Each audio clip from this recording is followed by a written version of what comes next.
Be cool, be kind, be classy. The cupcakes so sweet and sexy. Have fun and enjoy the journey. Just have a good attorney. No big whoop, no biggie. She lives near New York City.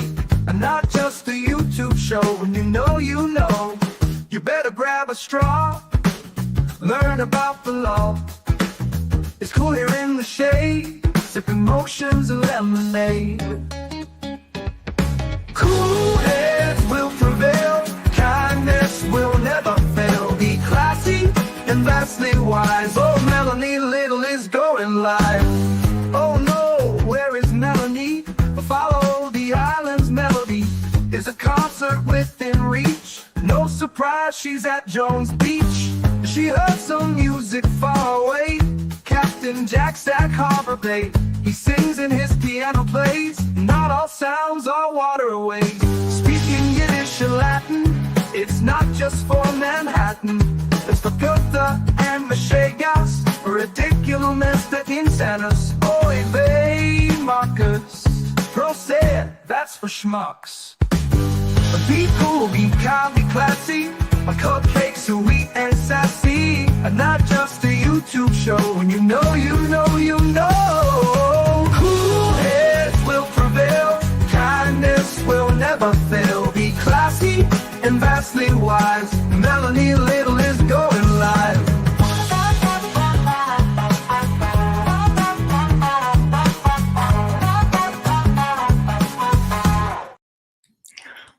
Hi. Hi. I'm so used to saying good morning, but it's not morning right now. Today is Saturday, June 21st of 2025, and we finally get to say it. Karen Reed is freed. Can you believe it's only been 72 hours? It's only been 72 hours, and I don't know. In some ways, it feels like a months, weeks. What does it feel like to you? It's been a roller coaster of emotions, and we did it. Special thank you to all of you who watched my hundreds of hours of coverage on this case since January of 2024 and took an interest in it and spread the word and believed that somehow, some way, someday, change is going to come. Change is going to come because John O'Keefe was not hit by a car and a car did not hit John O'Keefe. And I've been screaming that into the ether since my first court TV appearance on January 5th of 2024. Wow. But it's far from over. It's far from over, I think. We got lots of things to talk about. So much has happened in the past 72 hours.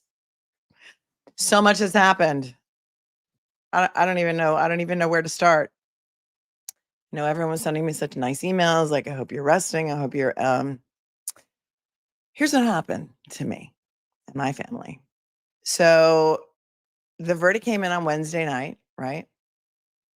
And I was with Mark Betterow watching the verdict, which was so fitting because a year ago on July 1st, Mark Betterow and I were together when the mistrial was declared. And we have, through this case, become besties. We have talked each other off the ledge more times than I can count. He has been nothing but a rock and a grounding force for me. We're both New York attorneys. And it was so fitting that we were together on my stream when we heard the words, not guilty, not guilty, not guilty. And the crowd went wild. And it was just so perfect that Mark and I were together. And I was a blubbering mess for, during the stream, after the stream. I mean, it literally took me like, I don't know how long. I didn't think I had any more tears left, right? And then I just couldn't like be on the air anymore. So I went off the air, and then I woke up the next morning And then I open my phone and I'm looking at Instagram, I'm looking at TikTok, and I'm looking at all the socials and like the tears. Again, with the tears, like I couldn't even, if I wanted to go live on Friday, or Thursday, I guess it was Wednesday, the verdict came in. And then Thursday, I don't even know if I would have been able to like keep it together. But as I'm looking at my phone and I'm like, still tearing again, my daughter runs into my room and she said, "Mom, something's wrong with the cat." And I'm like, "What?" And she said, "She won't wake up." And so I run downstairs. Sure enough, our little diva of 11 years passed away in her sleep. Tuxedo cat, beautiful cat, amazing member of our family. Laying in the sun in her favorite spot, like the diva that she was. And it was like, and so many of you sent me nice messages because I did put it up on my Instagram to like sort of explain why I'm kind of like been like a little bit away. But it was like she knew. It was like it's like, it sounds kind of hokey to say it, but it's like she knew, like she wanted to wait for the verdict. And then she felt like she could go. And I guess the blessing in that is that we didn't have to make the decision, to put her down. And but it's been a couple of days, you guys. It's been a hell of a couple of days. And then the next day, I don't know what day it was, but I saw Laura Alessi on the show with Auntie Deb, and their cats were coming on the stream, and Jimmy's cat looks just like my cat. And it was like, I couldn't. And so it's been a roller coaster of emotions for a couple of days. It's taken a little bit for me to compose myself as best as I can. And I've never lost a pet. So it was, I really didn't think it was going to hit me that hard. And it really did. Because, that's 11 years is a long time. So with that, it has been just a crazy whirlwind since then. And so much has happened. So much to talk about. And so it's really kind of like your show today. Some of the jurors have come out. Michael Proctor, leave it to ABC, first of all, to air Michael Proctor's asinine self-serving interview the same night that Karen Reed is acquitted.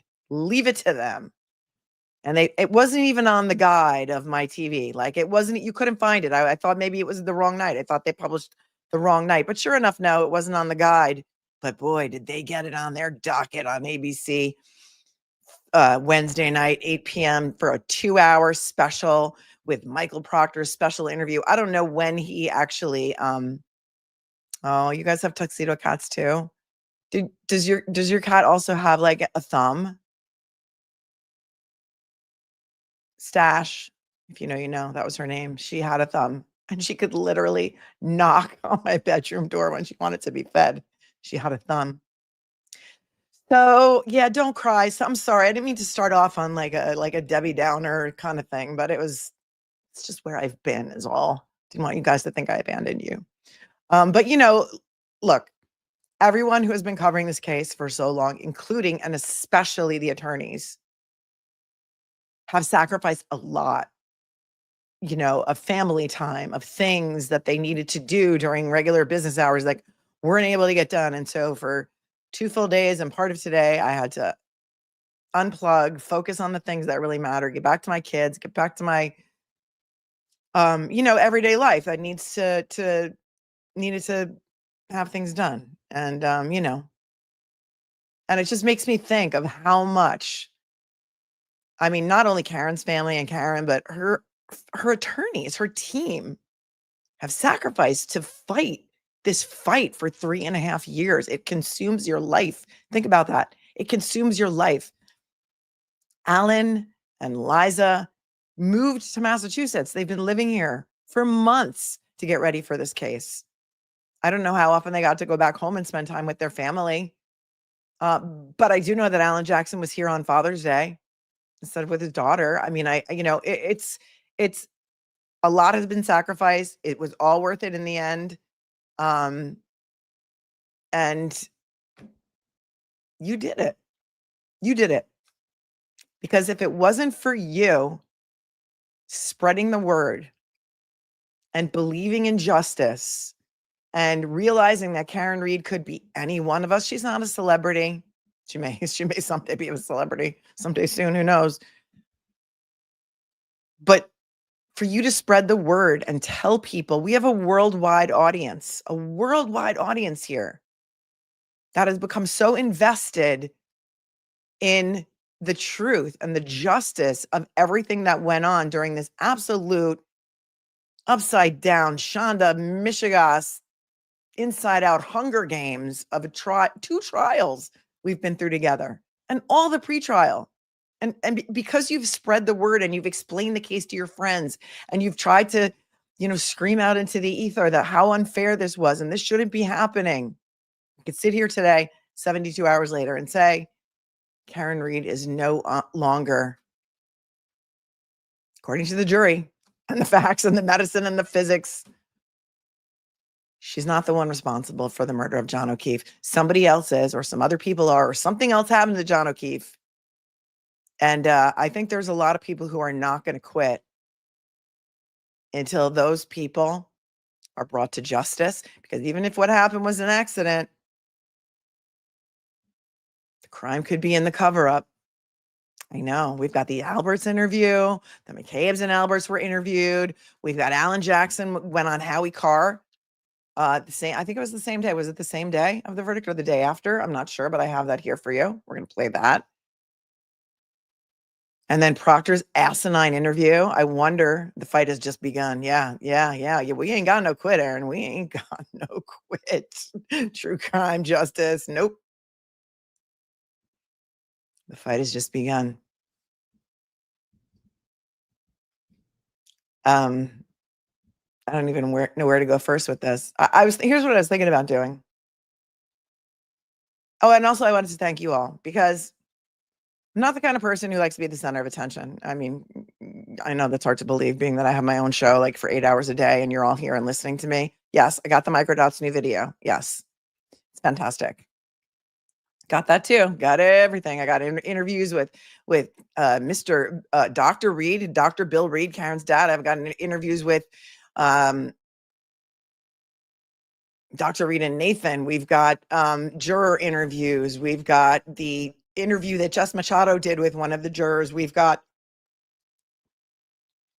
Governor Maura Healey's reaction to the verdict. We've got Micah Marcy's statement. 4 words in reaction to the verdict. The jury has spoken. That's it. That's all you're getting from him.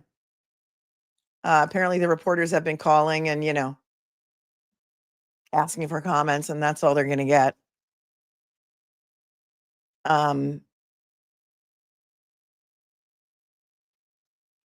Governor Maura Healey's reaction to the verdict. David Yannetti and Bob Alessi were on Runkle's show last night. That was a great interview. It's so cool to see their bromance. Loving it. They're like besties. This team will be, they'll be together forever. Just because the trial's over doesn't mean that these people have not formed an amazing bond. Nobody would have fought this harder than Karen. She knew everything about. Karen's dad is the professor, but I guess it's a PhD. He's Dr. Reed, right?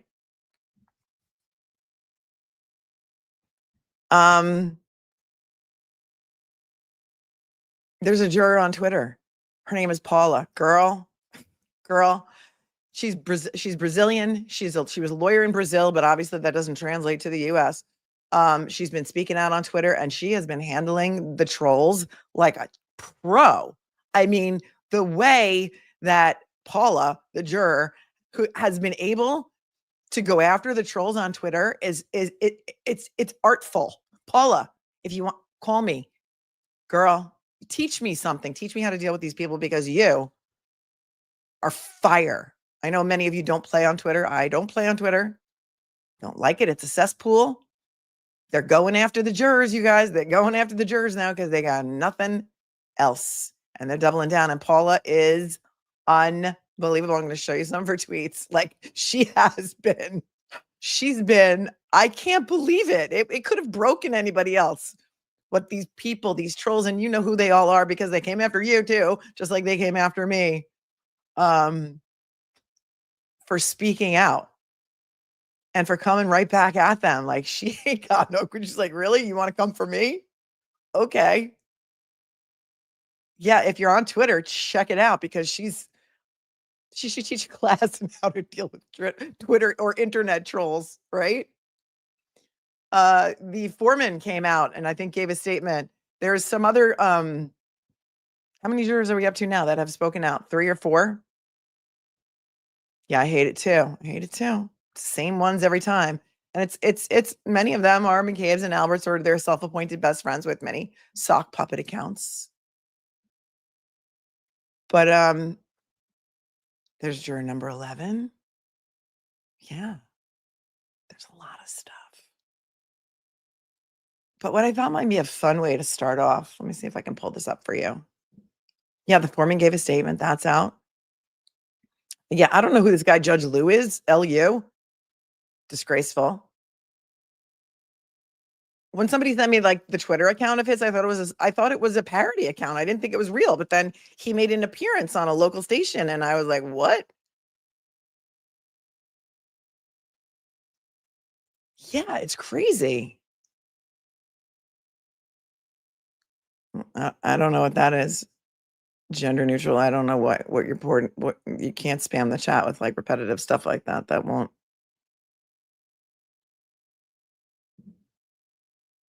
John DePetro, the guy who we watched him back into someone's car in the parking lot the other day at the courthouse or at the registry of deeds and like smash someone's taillight and then leave a note. That guy from Rhode Island. I know that everyone who's from Rhode Island is like, I'm not, we don't claim him.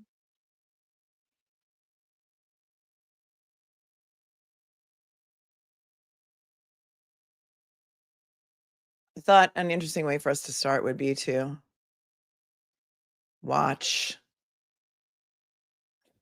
the first time I ever spoke out on this case. Hold on. I can get it to work. I had some technical issues, of course, when I was setting up the stream. And snowy night in Massachusetts. All right. Can you hear this? Wait, can you hear this? At the end of the night, they were invited to a house party at the home of a fellow officer in Canton, Massachusetts. When Karen and John arrived, Karen did not exit the car. John did. From that point forward, there are 2 very different versions of what happened. Sometimes StreamYard does not play well with the other things on the as such Mac. So I wanted to make sure that you could hear this. This is from my first appearance on Court TV when I first started speaking out about this case. And this goes back to January 5th of 2024. Okay. Now, I'm going to say something else. You guys know Olivia Lambo on Twitter. She's Olivia Nile in chat. She's been working hard on this case for longer than I have, putting things together in a way that is easily digestible, connecting dots, tons of research that she has done on the Karen Read case that have been used by the defense. I happen to know that for a fact. She's amazing, Olivia. She's also become a good friend through this case. And it turns out something that I didn't know about Olivia is that the reason that she got involved in speaking out about the Karen Read case is because Jennifer Coffendoffer pissed her off too. I was like, that's exactly what happened to me. Coffendoffer pissed me off, so I wouldn't shut up about it and had to prove her wrong. She also pissed off Olivia. And Wendy Murphy is the reason that Mark Betterow got involved in the Karen Read case, is because of the nonsense that she was spouting. And because of the nonsense that she was spouting, Mark Betterow was like, oh my God, I gotta look into this more. And he did. So 3 of the loudest mouthpieces on this case got involved because those people who claim to be on the side of the Alberts and the McCabes pissed us off to the point that we're still here and we didn't give up and we didn't shut up.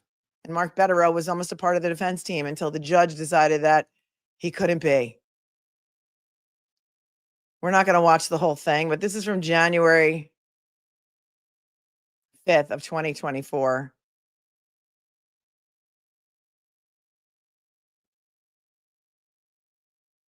Which is way before the first trial. Remember, the first trial didn't start until April of 2024. But look at Alan Jackson without a beard. Let's watch that little bit that's here. Hold on a second. Because for those of you who weren't involved in preseason of season one, this is preseason season one. And it's Vinny. And the reason that I got involved with this with Vinny is because I was on a show. Hold on a second. Profiling Evil with Mike King on New Year's Day of 2024. And Vinny Politan was the other guest. It was me and Vinny on New Year's Day, 2024. And we were talking about other cases and things. And then somehow Karen Reed came up. And I said to Vinny, Vinny, you ever want to talk about Karen Reed? Call me. A couple of days later, his producer called me and said, Vinny, I'd like you to come on the show and talk about Karen Reed. And I said, okay. And here we go. Let's listen to a piece of this. Up there in Canton and in the area, and there's been fingers pointed at people, including this Trooper Proctor. And you heard the DA say, listen, he didn't plant evidence, he wasn't even there, and he's not connected to anyone that was in the house or any of the parties involved here. Well, the defense is saying something completely different.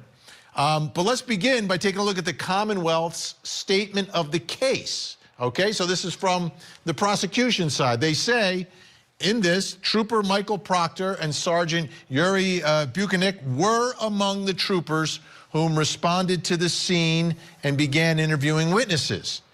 So this trooper, very important part of the defense case, according to the Commonwealth's statement of the case, was there. Then today in court, Alan Jackson went a little further to outline evidence that he believes shows that Trooper Proctor's and his family is connected to the parties involved here. Take a listen. We've established that there is a close personal relationship between... Can we just admire Alan Jackson without a beard? We can vote maybe later on what we like better. Okay, listen, here we go. Between and among Michael Proctor and obviously Elizabeth Proctor and these third-party culprits that have been implicated in this case that we've brought to the court's attention, the Alberts and the McCabe's. So he calls the evidence that we've procured and that we've presented to the court as lies. Well, let's look at those lies for a quick second. We have presented the court with photographic evidence, not something that we came up with, something they came up with. Photographs in Exhibit C in our moving papers. And I'll just cover a couple of those. There's a photograph that we presented that shows Trooper Proctor's mother, with a person by the name of Colin Albert, pictured in the photograph, with Trooper Proctor's sister pictured in the photograph, with Chris Albert pictured in the photograph, and with Jennifer McCabe's own daughter depicted in the photograph. They're all together at a birthday party. These are close and immediate family members of the Proctor family, the Albert family, and the McCabe family, and they're all together and they're socializing. Look at also, this was in the much bigger courtroom. This is the courtroom they eventually did jury selection in. Look how much seating there is. Look how many members of the public can sit there. Look how many court officers are in the room. This is also the hearing where we hear Free Billy Tibbetts in the mic. And then someone said, F you, Bev. Remember this? It's crazy. I think the McCabe's and Alberts are in the courtroom. And the reason they had to move the trial to that smaller courtroom that was so claustrophobic and hot is because in this main courtroom, half of the jury would be looking at the witness's head. Of course, the defense team had to make motions about that too, to get it moved to a different courtroom. And the judge said, well, we've been doing it like this for 100 years, Mr. Jackson, and nobody's ever complained before. And famously, he said, Judge, I don't care how you've been doing it I don't care how you've been doing it for 100 years. It's not constitutional. It's not how it should be done. The jury needs to see the witnesses' faces. Here we go. That's not a lie. It's a photograph. And it's unassailable evidence of that relationship. There's a second photograph of Trooper Proctor and Colin Albert in a wedding party together. And I would urge the court to note, they're not at a wedding together. They're in a wedding together, in the wedding party. There's a third photograph. And when was that? When was that? When was that? 2012.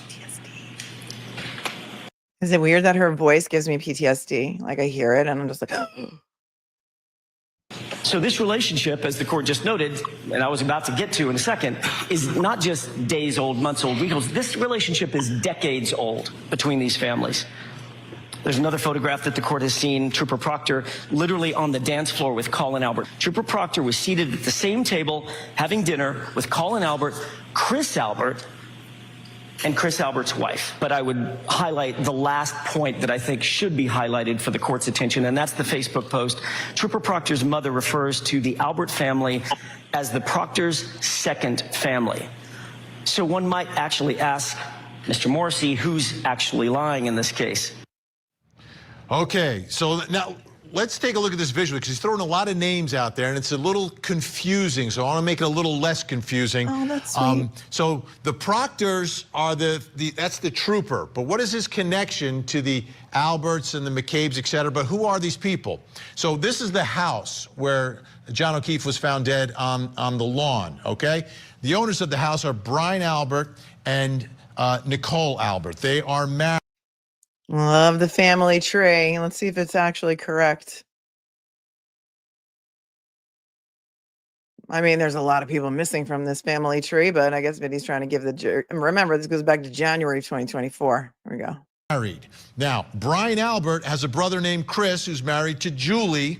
They have a son named Colin. So Colin is an important name in all of this. Chris, Julie, again, brother of Brian Albert.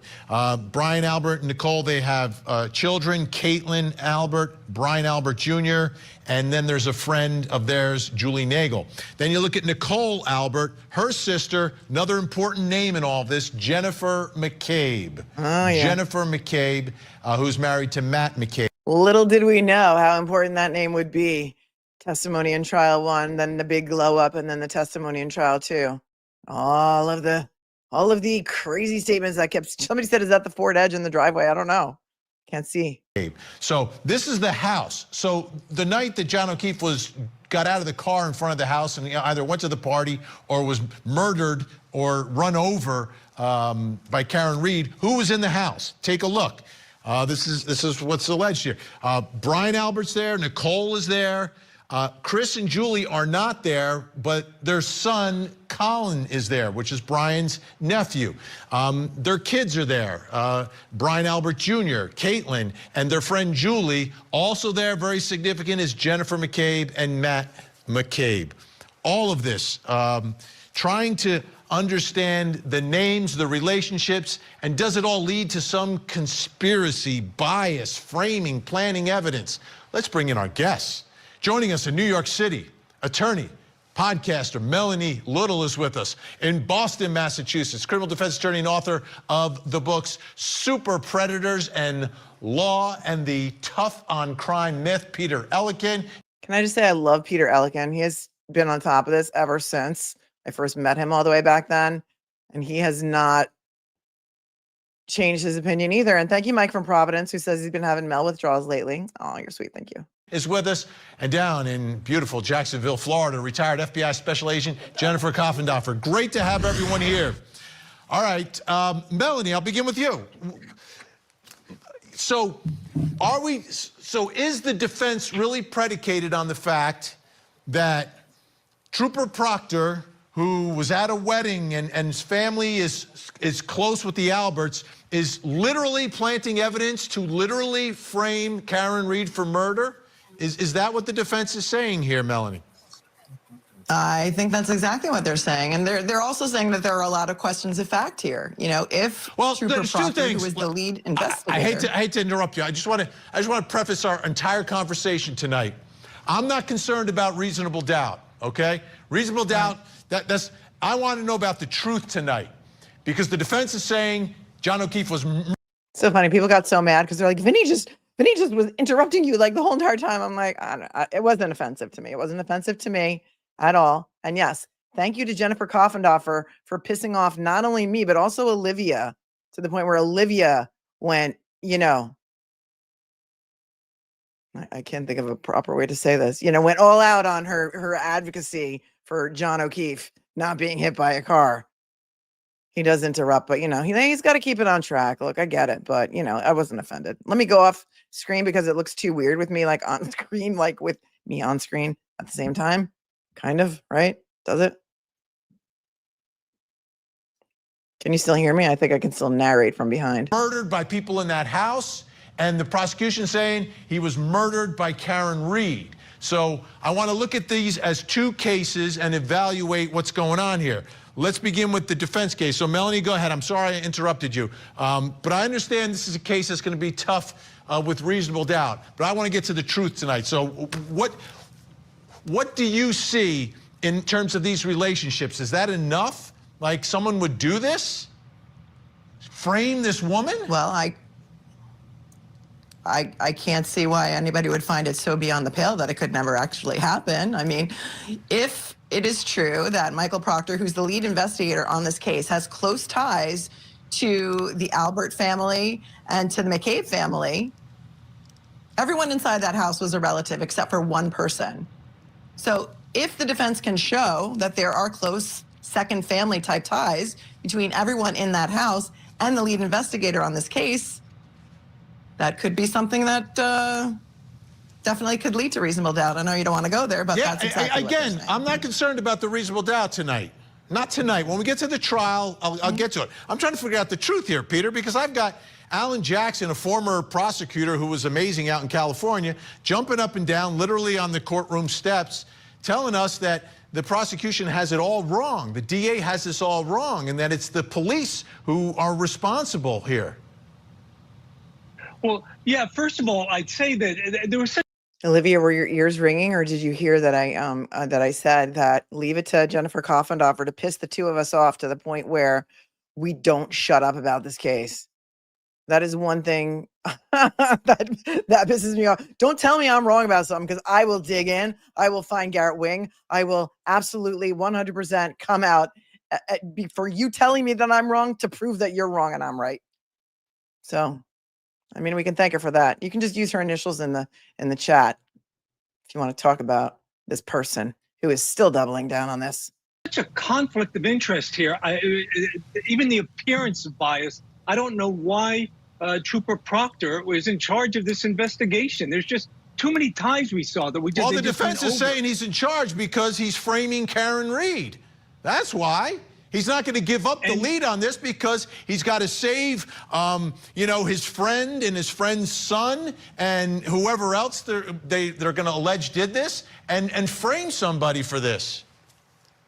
Yeah, and I guess that's, I think we've all been seeing enough cases over the years that it's not absolutely beyond the pale that some police officer may not be truthful. So, wait, there's a difference though. This is a difference between not being truthful, forgetting something, and literally taking evidence and putting it somewhere so you can frame someone for murder, take away their liberty, and put them in jail for the rest of their life. This is different than just making a mistake. Do that to protect a friend, though, or your long-term friends with the family? We saw it goes way, way back, and his mother is saying that the Alberts are a second family to her, and we have one of the family members, Jennifer McCabe, going to his house. Who goes to a state trooper's whole personal home to go chat with them, and it's not even reported in any paperwork. This actually aged pretty well for Peter Ellikin and I, huh? January 2024. So with those kinds of biased ties, would there be a motive? Could anybody do that to protect their friends, to protect people you've known for years? And that's why when the DA here has said that it's a lie if you see any connection between him and the family, the facts just don't bear that out. Yeah, that was baffling. And I'm glad you mentioned that. Let's take a listen to Alan Jackson today talking about that meeting on September 25th of last year. On September 25th, 2023, that one of those family members, Jennifer McCabe, was the subject of great interest in this case and a primary person of interest in this case is invited to Trooper Proctor's personal home for some sort of off-the-books meeting. They've now admitted that Jennifer McCabe, a central character in the middle of this investigation, in the middle of this crime, was secretly meeting and or socializing with the lead investigator and or his wife in the living room of their home. And that, Your Honor, is a problem. And this is from January 5th of 2024. That is how long that information has been out there. That's how long that information's been out there. Nobody ever looked into it. Okay, Jennifer, let me ask you, should we be concerned, when I say we, the public, that the DA comes out and says there's no relationship with the family here. Proctor had nothing to do with what was going on that day, and it seems that that's not necessarily true. And then McCabe going to Proctor's house, I mean, should there be some concern here? I think it's very important to truly understand the relationship. Brian Albert, who lived in the house where this incident occurred out in the front, his brother's wife's sister was friends with Proctor's sister. Okay. Listen to how she tries to spin it. Was she working for them all the way back in January of 2024? I submit to you, yes, she was. She's a retired FBI talking head who used to be on all the channels, News Nation, Court TV, Fox News, all of them. And there were emails that surfaced between Michael Morrissey's office. It was copied to all of the other people in the office, the PR guy, what was his name again? Sending out her profile on Twitter and saying, this is her. She's got a huge Twitter reach. FBI never retires. Well, yeah. Once FBI, always FBI. She wasn't discharged or anything. People were asking who she was, so I was just trying. David Traub. Yes. That's how far removed. I just hope your audience, the attorneys. One more time. Okay. We'll do it together. Brother's talking points. Wife's sister was friends with Proctor's sister. Okay, so that's funny. How far removed. In other so words, funny. I could tell you, I have no idea who my sister-in-law's sister's friends are. I mean, there's no way. I couldn't tell you one of them. I don't even know my sister-in-law's friends, and we're very close. So my point is, this is how far removed it is, and then it's again so Proctor's far removed. Sister.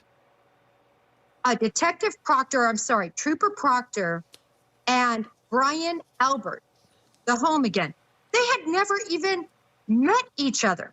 The pictures you're showing are his brother's family. And again, that's through this, removed relationship. So I think it's very important to understand that just because you have a Proctor there and an Albert there, they're not the same family unit. Wow. Second of all, everybody's forgetting about Brian Higgins. Everybody's forgetting about Brian Higgins. This is January of 2024. Her talking points were everybody's forgetting about Brian Higgins. That's the one guy who they didn't want to protect. That's the one guy who they didn't mention in their statement that they gave to the media the other day, right? Everybody's forgetting about Brian Higgins. This is far from over. And this will not age well for her as the spokesperson of the McCabe and Albert family. Here we go. Right, Trooper Proctor and Brian Albert, the home again, they had never even met each other. The pictures you're showing are his brother's family. And again, that's through this, what does the family relationship matter? Hold So on. Important. With all says, what does the family relationship matter so much? If they see each other and interact with each other, it doesn't effing matter. Are you effing kidding me? Do you really think that a guy like Proctor should have been the lead investigator investigating the murder on whose body was found on the lawn of a guy who his mother calls their second family? You think that doesn't matter? Are you new here? Hold on. Of course it matters. 100% matters.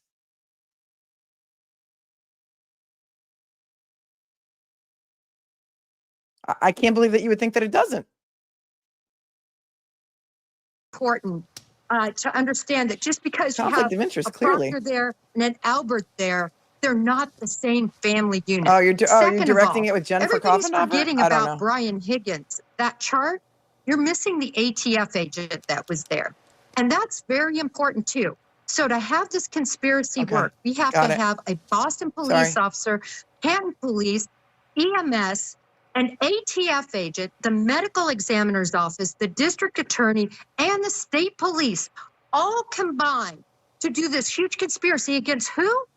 Nothing against Karen Reed, but who is Karen Reed? Karen Reed is no one special other than she was dating in a relationship that. Who is Karen Reed? This is when I went off. This is when I went nuts. This is when I famously said, or maybe not so famously, who is Karen Reed? Karen Reed is Karen Reed is you. Karen Reed is me. Karen Reed is your sister, my sister, your daughter, your wife. That's who Karen Reed is. How dare you? Who is Karen Reed? It still infuriates me. But I guess Olivia and I need to thank her for infuriating the both of us for going off on this. Listen to this again. Listen to this again. Police all combined to do this huge conspiracy against who? Nothing against Karen Reed, but who is Karen Reed? Karen Reed is no one special other than she was dating in a relationship that was falling apart, the victim deceased. Okay, everyone stay where you are. We've got to hit a quick break. When we come back, much more. Don't go anywhere. Let's see. I think there's another segment at the end where she says some more ridiculous nonsense. Oh, here we go. Here's Matt Johnson, too. He's been on this, like, props to Matt Johnson, who's been on this since day one. And I think that he's done a very fair job reporting. I'm not sure who, if he was always like a free Karen Reed, but he seemed to be. You who were in the courtroom with him might know better than I. But okay, all my guests back with us. Melanie Little, Peter Ellikin, and Jennifer Coffindoffer. Melanie, which case is easier to prove? That he was murdered in the house or that he was murdered by Karen Reed? I have so many questions. I think it's easier to prove that he was murdered in the house. Tell me why. In my opinion. I mean, where's the dog? Where's the dog? I saw the photos of John Proctor's right arm that were taken at his autopsy. Yeah, I said John Proctor by accident, but, it was live TV. People you get nervous, you get nervous. See, they have what clearly looks to me to be like animal scratches on them. All of a sudden, the family dog of 7 years, they had a German Shepherd in the house. The family dog is gone. Look at her face. Look at her face. Who's responsible for motive? Sorry. These are not dog scratches. Look at her face and how she's like mocking me. Wait. Two medical examiners. Oh, damn. Separate medical examiners. Hold on. Look at her face and how she's like trying to mock me for thinking that this is a dog attack. Right? Just look at her face when I'm talking.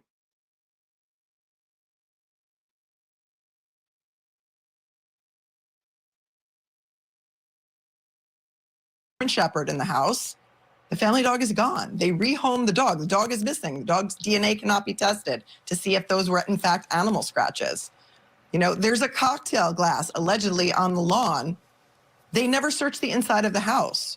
Why did they never go inside the house to see if they had those type of glasses inside the house? I've been screaming about the glasses inside the house since January 5th of 2024 on the record. And guess what? Guess what Alan Jackson said in his closing this time on season 2, closing? Where could this glass have come from? I don't know. Maybe in the house? Right?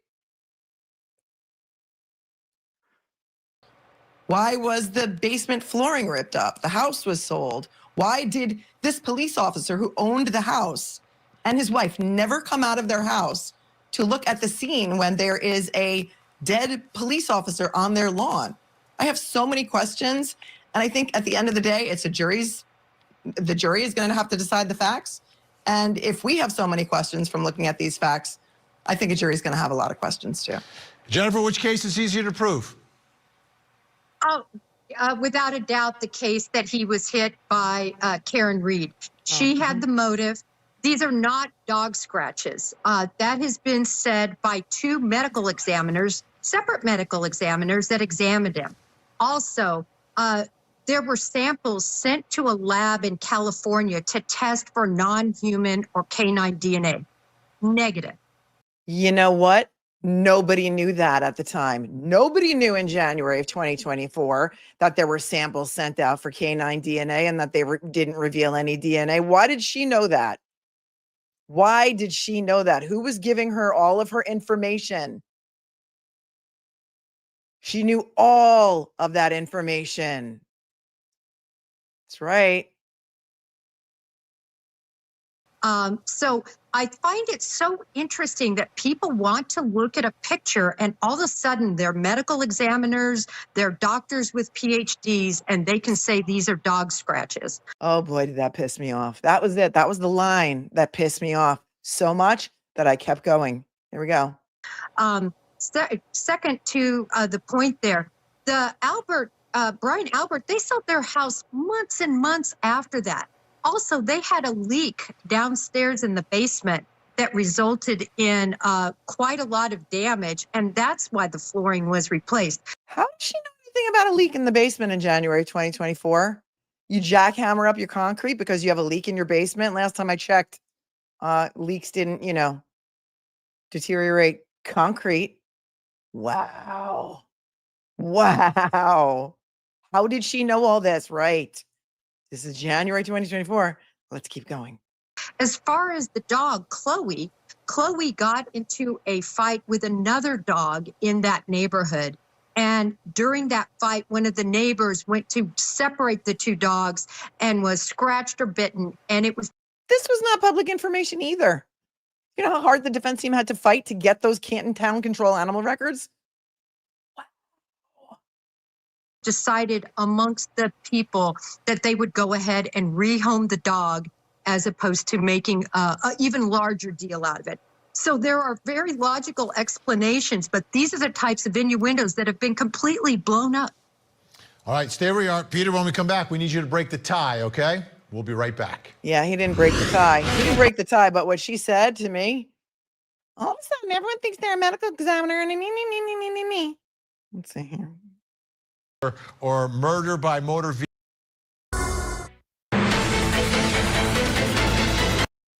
Husband's girl Was entering a courtroom, but it happened. It actually happened. Still with us, Melanie Little, Peter Ellikin, and Jennifer Koffendorf. Of course, we're talking about Karen Reed. All right, Peter, Melanie and Jennifer splitting on which case is easier to prove, murder in the house or murder by motor vehicle by Karen Reed. What are your thoughts? If I was going to balance all the evidence here, I would say that there's a monumental amount of evidence that he was not just had a car backed into him, but that he was not only beaten, but severely beaten. I mean, you look at, there's defensive wounds on the back of his hands. There's multiple fractures, different sides. I don't know how a Lexus backing into you would cause those kinds of bite marks and those kind of, I don't know what part of the Lexus would do that. And then you've got all the other stuff. And I'll just briefly, because I know you've been through this before, that there's phone evidence that he was inside the house walking on different floors. The snowplow operator who drove by at 2:30 in the morning doesn't see anything, sees a Ford Edge parked there. Lucky. That alone would do it. And then, of course, you have the one of the occupants inside the house at 2:30 in the morning, hours before he's discovered, Googling how long does it take a person to die in the cold. Mm-hmm. So you add all that up, and it just doesn't seem to add up that he was just had a car backed into him that drove away. That the evidence of a severe beating and that he was inside the house is really overwhelming. It's to use a cliche, a mountain of evidence. Okay, I literally have like a minute. So each one of you give me 10 to 12 seconds. What do you believe is the most important piece of evidence, and one line as to why? Jennifer. Most important piece of evidence is that broken taillight on the scene and his DNA on the bumper. Melanie. DNA on the bumper. I'm going to say the most important piece of evidence are the photographs of the autopsy. I've handled hundreds, if not thousands, of motor vehicle accident cases during the course of my 30-year career as a civil litigator, and those are not injuries that happen from a pedestrian versus car backing up into you at a low rate of speed. They're just not. Peter. Well, we see it as far as a broken taillight goes. We see that at 5 in the morning, hours and hours later, to when she's going to look for him, she backs her car into another car, hits it. We can see a slight crack. And when the police arrive on the scene, remove the body, they do 2 searches of the area. There's only a couple of inches of snow. They find no pieces of taillight at all. It's only after the thing is brought in that he's... Look at Coffindoffer shaking her head as he's saying that. Look, watch this. When the police arrive on the scene, remove the body, they do 2 searches of the area. There's only a couple of inches of snow. They find no pieces of taillight at all. It's only after the thing is brought in that he's that the car is brought in, that the trooper comes back hours later. They're playing the music. We're out of time. Great job, Melanie. Peter knew it. Peter knew it. That was January 5th of 2024. Okay, so there's that. Then, because, I didn't want enough abuse, I went back and did another show on January 18th of 2024. Let's see what happened during that show. Hang on. And she still tried to do her thing. Let's check this out.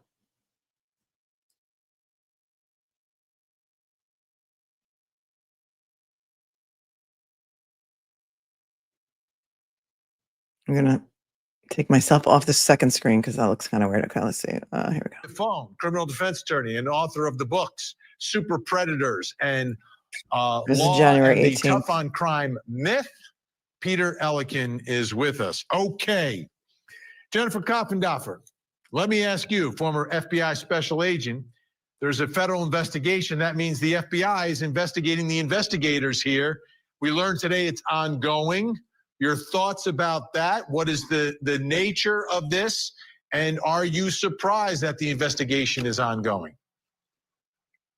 So this investigation, again, was started some time ago under Rachel Rollins, the prior U.S. attorney. That's very important, I think, as she had to leave her office under allegations of her own.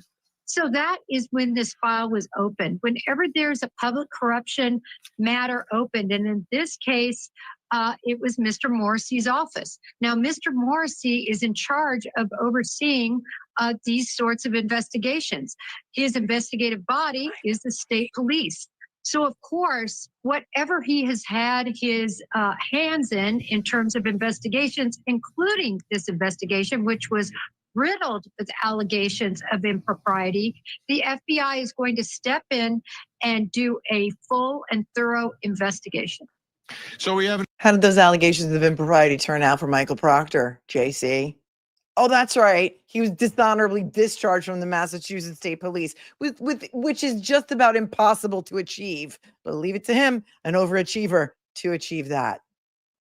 An investigation within an investigation here, Melanie. And what we learned also today in court, apparently, is that the feds will reveal their findings to both sides. It's sort of an ongoing thing. I've never seen or heard of this before. Your thoughts? I've been doing this for 30 years, Vinny, and I've never seen this happen either. This is very, very rare. It rarely happens. What Yannetti said in court today is that they had a conference call with both sides yesterday with the U.S. Attorney's Office. And the U.S. Attorney's Office is going through remember this? Okay, so Karen, it was in Zoom that day. She was on Zoom. And this is what Hank Brennan was screaming about during one of those recent hearings where he said, and David Yannetti and Karen Reed went on court TV and blah, blah, blah, blah, blah. They didn't go on court TV. That was a Zoom hearing in court. Another one of the things Hank Brennan lied about in open court. Wonder if he's going to face any ramifications for his behavior. Almost unheard of process to turn over pieces of their investigation that relate to this case, to both sides of Karen Read's case, because in his words, he said that in good conscience, they could not allow them to try the Karen Read case. What does that indicate to you? Yeah. Peter Elkin, what's going on here? You're in Boston. Is this local politics or is this something else? No, this is, I mean, people make complaints about, police and prosecutors all the time. But the fact that the U.S. Attorney's Office has been doing a serious investigation of this and actually bringing in a grand jury, they're obviously onto something here. And the idea that we've heard the accusation, well, this got started with Rachel Rollins, the former U.S. Attorney. There's no evidence of that. There's no proof of that. However, it's now been under the auspices of the new U.S. Attorney, Josh Levy, and there's been no allegations of him being corrupt or anything, and he's been conducting this for months. So this seems like a real bona fide investigation, and this is extremely rare. They would not be doing this unless they really had some a great deal of evidence to start out with, and then you start calling in grand juries. Okay, so now it does go on court TV, mostly with Julie Grant, I think, right, you guys? how does this affect, or what does this mean about what happened to John O'Keefe? Jennifer. Well, if, and that's a big if, they have investigative findings that show some sort of corruption, it could affect that. But the bottom line is, I look at facts and have read the entirety of the court filings. And I can tell you the facts. You read the court filings? Well, maybe you didn't understand them then. Strong that indeed Karen Read dropped off Officer O'Keefe and ran him over. And that is just what the evidence shows. And so if the corruption existed, I would like to know what specifically that had to do with those sets of facts. What do you think, Melly? What does this investigation? Oh, he knows there's going to be fire. The other thing is that when you're on, when you're behind stage, like your old back, there's like a delay. So my expressions are not like matching up with what she's saying because there's kind of a delay. So it's kind of funny. Of the investigators, and what does it mean about the truth of what happened to John O'Keefe? Well, I think that nobody really knows the truth, right? Unless we were there. And I've read the entire court file too. And there are, as always, three sides at least to every story. But what we're seeing here is witnesses who testified in front of Karen Read's grand jury being called now, they're being served subpoenas to come and testify in front of the federal grand jury. So much of what Jennifer is saying is based on eyewitness testimony, right? And if those same witnesses are being called to testify in front of a federal grand jury, maybe they are going to uncover that perhaps some of these people misspoke, perhaps their statements were not accurately recorded. What I've noticed is that none of the witness statements are signed. So I think we're going to see. We're going to see if it was accurate or not accurate what these witnesses told the investigating Trooper Proctor right from the jump. Oh, what else did we find out? What else did we find out since then? I didn't say this, but what else did we find out? Carrie Roberts lied to the grand jury. Carrie Roberts lied to the state grand jury by testifying in front of the state grand jury. I didn't even think of that then. I was just thinking about their statements to the police. Carrie Roberts lied to the grand jury when she told the grand jury that she heard Karen tell Jen McCabe to Google hypothermia. It was a lie, and that's why her charges were upgraded to murder. Wow. Thank you, Grace. I always thought I had pretty good intuition, and I knew from when I started talking out about this that I was on the right side of this. They chased me off Twitter. They doxed me on Twitter. They came after my family. The things that they did to me, Karma knows your address, and you didn't shut me up. Wow. Peter Elkin, I'm always caught in this thing of, I understand the job of the criminal defense attorney. You raise reasonable doubt, et cetera, et cetera, et cetera. That's right. Like, this is very problematic for trying a case and proving it beyond a reasonable doubt. But my main concern is the truth of what happened to John O'Keefe. So explain to me from your perspective what you think this investigation will uncover? And will it uncover the truth about what happened to John O'Keefe, or will it just uncover that they weren't dotting I's and crossing T's here? The universe is watching. Yeah, and I know the last time I was on your show, we said the same thing, that, yeah, we don't want to exactly talk about reasonable doubt. There's probably enough reasonable doubt to drive a truck through. But how about the truth? And I think ultimately the truth will come out, but perhaps it won't be until trial, because, and I'll give you the reason for that, is that because we have so much evidence here with two sides of the story. For example, the defense says that the phone records show that he was actually had left the car, gone into the house, was on different floors of the house. We know that. And yet the prosecution says, no, that data is all wrong. So I think, and we haven't seen any hard data from it, any proof or whatever, and the discovery's been slow. Ultimately, maybe it's going to be a battle of the experts that will come out which side is correct. We also heard that one of the people inside the house at 2:27 a.m., 3.5 hours before the body was found, was Googling how long does it take a person Peter, you have done it again. You have teed up our next segment. We have to take a break right now, but exactly what Peter is talking. So there you go. Thanks. Hey, it's me for your Hot 50. So happy that I'm doing good. You're on information overload and we'll watch on replay. You're amazing. No, you're amazing. You're amazing. Every single one of you is amazing. Oh, wait, let's see this old footage. That's kind of fun. Wow. I mean, there's Bill Reed, Karen, Allen, Liza. Said it feels we're the only ones fighting for the truth of what happened to John O'Keefe. And me and my family and my attorneys and my team have marshaled every resource to get to the truth. Just feels like no one else wants it. Okay, just to be clear, you didn't do it. We know who did it, Steve. We know. And we know who spearheaded this cover-up. You all know. Yes, we do. And right? She's been screaming about this for how long? You all know. You all know who did this. And what was the first thing that she said after she was acquitted? Wait, this is a year and a half ago. Yeah, a year and a half ago. What's the first thing she said? Nobody has fought for justice for John O'Keefe more than I have. And you know how you know that? Here's how you know that. Because the entire first trial was focused on the other people in the house and what they may or may not have done, right? Lally called every single one of them. It was a third-party culprit defense.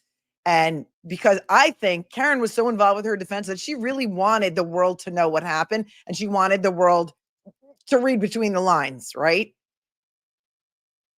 And that was the strategy in trial one. It didn't pan out that way because the jury felt like they had to solve a mystery and they couldn't agree. Mistrial. Second trial, way more focused. There was no car accident. There was no car accident. If there's no car accident, we go home. Proctor wasn't called. Higgins wasn't called. Nobody in the house was called except for Jennifer McCabe and Sarah Levinson. Higgins wasn't called. And in my opinion, that was the strategy to go with. John O'Keefe was not hit by a car. That's it. Karen's acquitted. She goes home. Now, the next story is going to be who did it.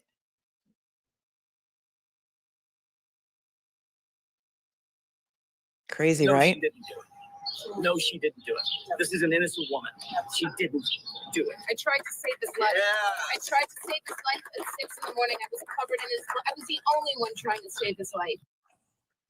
That's Karen Reed on the courthouse steps.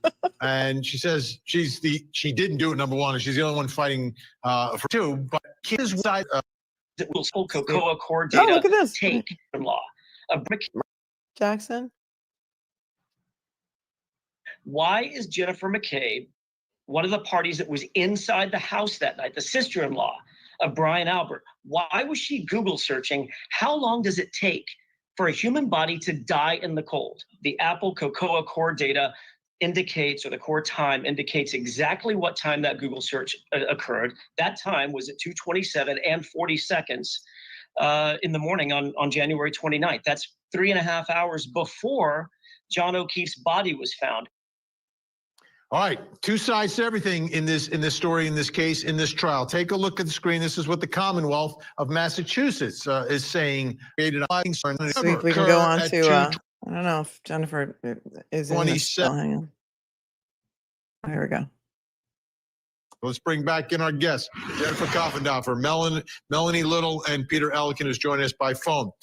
Jennifer, Do you agree this search is the key?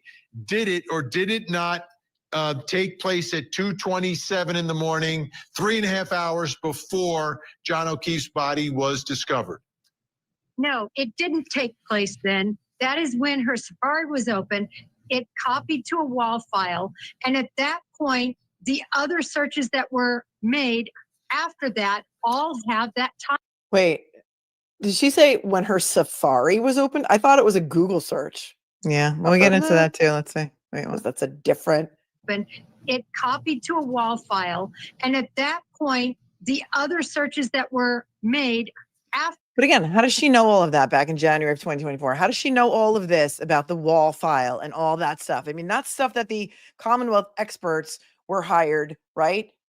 Or no, they didn't have experts in the first trial. The only people called to testify in the first trial were in-house, right? It was all MSP. Who was there? She had all the inside info. Was there a hired expert for that in the first trial for the Commonwealth? Remind me. Interesting. She knew all of it. You telling me she wasn't on the inside? For that, all have that timestamp.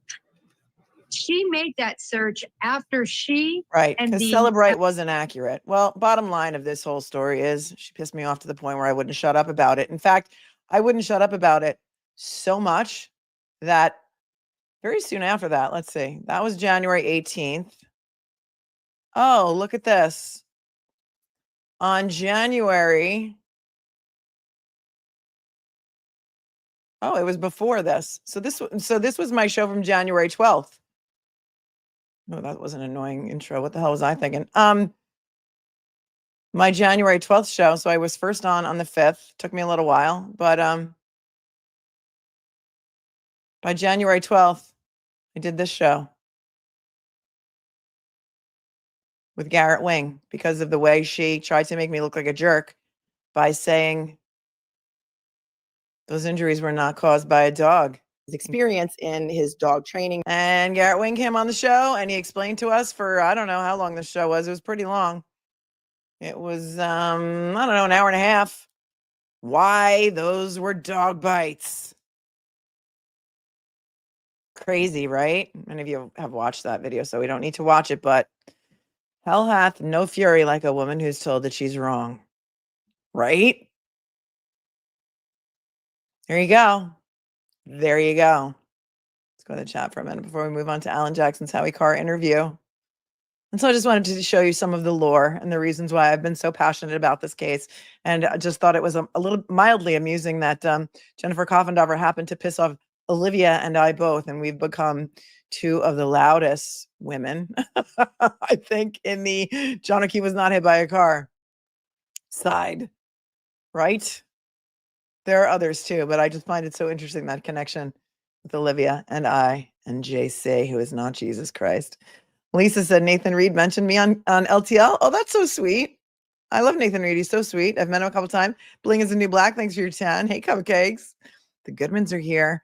Says, just thank you. Too many words to say to too many people. We appreciate you. You're the best. You guys are the best. Brian and D. Strange Credulity. Thank you. Says, I'm from Scotland and I love your coverage. I was so invested in the trial. When you got emotional Wednesday, I cried like a baby at a work event. I'm sorry. People looked at me like I was crazy. Love you. Oh, I love you. I love you back. And so many viewers we have from Ireland and Scotland.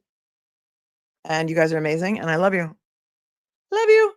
And it was, I couldn't. It was overwhelming. Overwhelming. I feel you. And she also says, cats are the best. She waited for Karen to be free. She's now lying in the sun forever. Thank you. Thank you. Amy gifted a membership. Thank you, Amy's Positive Pathways, for gifting a membership. You're very kind and generous. Jennifer says, wouldn't it be glorious if Karen collaborated with Monica Lewinsky? I would love that. I would love that too. I'm trying to get Monica Lewinsky on my show. But yes, I do love Monica Lewinsky. And she interviewed Brooke Shields the other day. I have to go back and watch it. I haven't had a minute to watch it, but I want to. Jacob says, I just hope you know how much we appreciate you. I can see how compassionate you are for justice. I pray Karen Reed finds peace finally. Love you, Melanie. Oh, you're so sweet. Thank you. I'm just a girl with a microphone and a law degree and a lot of anger and passion. Passion. I call it passion. Sarah says, I was overwhelmed at work on Thursday. My husband asked what was wrong, and I burst into tears. And I said, I miss Melanie. Oh, thank you. Thanks for being such a source of comfort. So many people say that I scream the things that they're thinking. And look, great minds, you guys. Great minds. Right. Thank you, Sarah. Strange Julie Proctor interview makes me think this guy's too stupid to frame anyone. Pinned on the guy. He just believed what he was spoon-fed, right? Sassy B, I made a tribute video with you, and I hope you saw it. Is it on Instagram or is it on TikTok? I haven't been on TikTok in a couple days, got to be honest. If it's on TikTok, I'll go look for it. Thank you so much. I appreciate you so much. Somebody posted one on Instagram that was so nice. It was like, thank you, Melanie Little, and it was playing to Eyes of the World, and that's a Grateful Dead song. You know, I'm a Deadhead, and I cried, and I put it up on my Instagram too. So if that's the one you're talking about, thank you. If not, I will go look at TikTok later. Thank you, Recipsa, for hanging out with me for 2 months in Cyber Chicken Boston. Just says, I love you too. Thank you. ShamWow that we did this, Melanie. The world is watching. You're the top. You're the reason I'm here. I'll be here forever. Guys, I didn't put waterproof mascara on or really anything on today right now as I look in the camera, but I thank you. I don't want to cry. Did you see John DePetro backed into a truck, shattered a taillight, and tried to hit and run, and they made fun of the truck driver on his YouTube show? Well, we did watch that because whatever day it happened, we played it because somebody posted it right away on Twitter, and so we played it. And then I didn't see him. He made fun of the person on his YouTube. I didn't even know he has a YouTube show. Does anybody watch it? I didn't even know he had a channel. I didn't know who he was until like recently when he started all the you know when I found out who he was? When Jess Machado was tweeting how he got a media pass for every single week of the trial, and she couldn't get him, and Aiden Carney couldn't get him, and Ted Daniel, who's been covering this story locally for so long, couldn't get one. Insane. Texas Prime says, I have 2 people who can make me feel better after a bad day. My son and my tuxedo cat, Saki Joe. Oh, thank you. Thank you, Texas Prime. Mike from Providence, we've been trying to send DePetro to Connecticut. Oh, yes. You guys from Providence are disowning him, and with good reason, my friend, with good reason. Shari says, Paula, what a strong woman. Justice for Officer John O'Keefe. Our work is not done. Federal crime to harass jurors after a verdict. Karen's free. Oh, good. Good. I hope that someone's on top of this at the FBI, Shari. And thanks for being with me for 17 months. You're an OG. Alessi's fabulous lexicon says Paula is like the La Posada of Twitter. In the words of the wise Auntie Deb, she is totally uneffable with. Thank you. We try not to curse in the chat, but I didn't know you did. I thought I had that. All right. Word blocked, but YouTube doesn't like it because, you know, they have like their AI program scan the chat. And if there's a lot of like stuff, then they give you trouble. So I don't know. And then, so sorry, you're immensely appreciated and adored. Wish I had been along with you on this from day one. Well, you can go back and watch all of the tens of thousands of hours. I don't know how many hours of coverage there are. A lot, tens of hundreds. That's not a thing. It's not a thing. But you can go back and watch it all, and it's fun. It's fun to go back and watch the old stuff, right? Gender says, sorry, I'm new to the chat and learning the rules, wondering what legal action, if any, Karen will take. Bob Alessi was hinting at something. Oh, you meant 1983. You said something else. I think you said 1843. There are civil causes of action that could be possible. There's a section 1983, 1984, for violation of civil rights, causes of action. And therefore, as such, those could be as such things. And Bob Alessi, when I first did a deep dive into him when he was first hired by the defense team, that is part of his specialty, actually. So if that's what he was hinting at, that may be what he was hinting at. I don't know for sure. Melanie was sent by God in order to help Karen, in my opinion, says Scott McGinnis. Oh, you're a sweetheart. Thanks, Scott. Virtual Juror says someone tried to pirate Runkle's stream by editing him out and putting themselves in his place, pretending to do the interview. The aftermath is ridiculous. I did not see that. I try and stay away from the drama, but that's insane. Who would do that? That's crazy. I did not hear about that. Thank you for your 10. Just Mimi Sue says, thanks for your coverage of this trial and your pursuit of justice. You're amazing and beautiful. Oh, thank you. Amanda, started every trial day with you. My kids and I agreed you'd be the best to interview. Little. Oh, you mean Eliza? No relation. Eliza Little, no relation. Alan Jackson, no vacation. If you know, you know. When the sidebars are released, do you plan to cover? Are they going to release them? Oh, you can bet I will. I'd pay for transcripts if they were released. Did they give any indication on that? I didn't get to watch the entire interview with Runkle. Did they give any indication when, if ever, those sidebars would be released? But you can count on it. You can count on it. Amy says, without the beard is when I decided if there's a movie, Scott Wolf should play Alan Jackson. I prefer no beard, but he looked more intimidating with. True. Oh, thank you, Mama Shea, for your generous cash app. Says they've been with you. So glad to have been with you for both trials. Thank you. Creative Connection says this show with Vinny is when I got interested in the case. I had heard about it before, but not until this segment did I think Karen was innocent. You're kidding. I changed your mind? Boy, and I have been endlessly attacked since that. So much so that I stopped going on Court TV. I'm like, I am not coming on Court TV anymore, especially if Jennifer Koffendorfer is on, especially if Wendy Murphy is on, especially. And then, lately, I think I went on like once or twice lately, only because I wanted to try and get more eyes on this. And the people that they were putting up on the other side were just so ridiculous that I was like, we need more eyes on this. And so I think I did 1 or 2 shows recently, but not so much. I wouldn't go if the Petro was on. Thank God for Nurse Kim, because Nurse Kim did what I couldn't. She went up against John DePetro a couple of different times, and boy, did she make him look like a fool, in my opinion, maybe as such. Their family tree is a damn wreath, says Hansel Bulger. I just called to say I love you, says Sarah Be Creative. Thank you. I love you back. I love you more. Ham sandwich for the win, says Tuxedo Cats rule. Thank you. Olivia is here. She's in the house. Camille, forget the family tree, the McAlberts. They were underlings, in my opinion. Start tracing Jennifer McCabe's ancestry and lines, in my opinion. Yeah, I don't do that kind of family tree work, but I'm sure somebody's on it. Oh, Tracy says you deserve a one-on-one with Vinny and he should apologize. No, Vinny and I are on excellent terms. I love Vinny. Anything that happened during those interviews were not at all offensive to me whatsoever. He's been on my show at least once or twice. When Girl with Sunglasses, our on the ground reporter, was in front of the courthouse for one of the days of verdict watch, she got Vinny and he came on that day. So no bad blood with Vinny at all. I really am. I've been a fan of Vinny since the 90s when Court TV first started and he was covering OJ. So no bad blood. And John Jackson says there's blood in the garage. That is John. I saw photos that Aiden Carney showed on his show the other night, where we can look at those. I sent them immediately that night as I was watching Aiden's show to Ed Wallace and said, what do you think about this? And I think that they did cover it last night. We can talk about that too. This is going to have to be a 2-parter, I think, because there's so much stuff and I don't think that we're ever going to be able to cover it all tonight. But I did see those photos. It looks like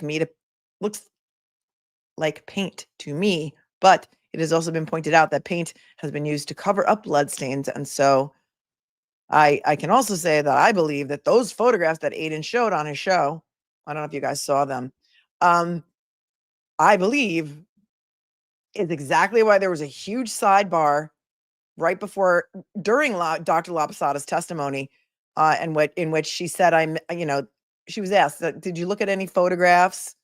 And she said, yes. And what kind of photographs did you look at? And she said, well, I looked at photographs of the outside of the house, and then I looked at photographs of the inside of and then she was cut off. They had a huge sidebar.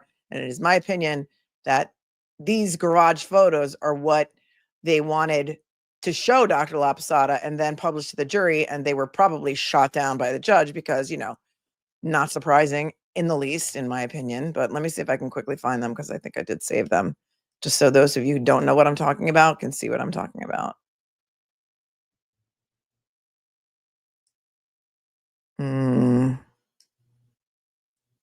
Hang tight for 1 second. Got to pull them up another way.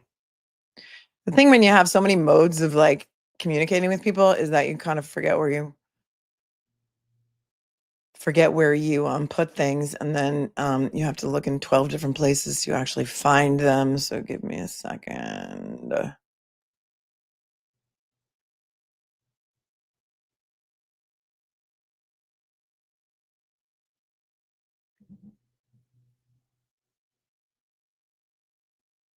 I think if you guys watched Duty Ron and Ed last night, did they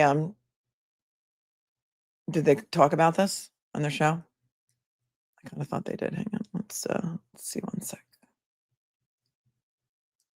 And this is Alan Jackson in this photograph. So I don't know when these were taken. I think they were likely taken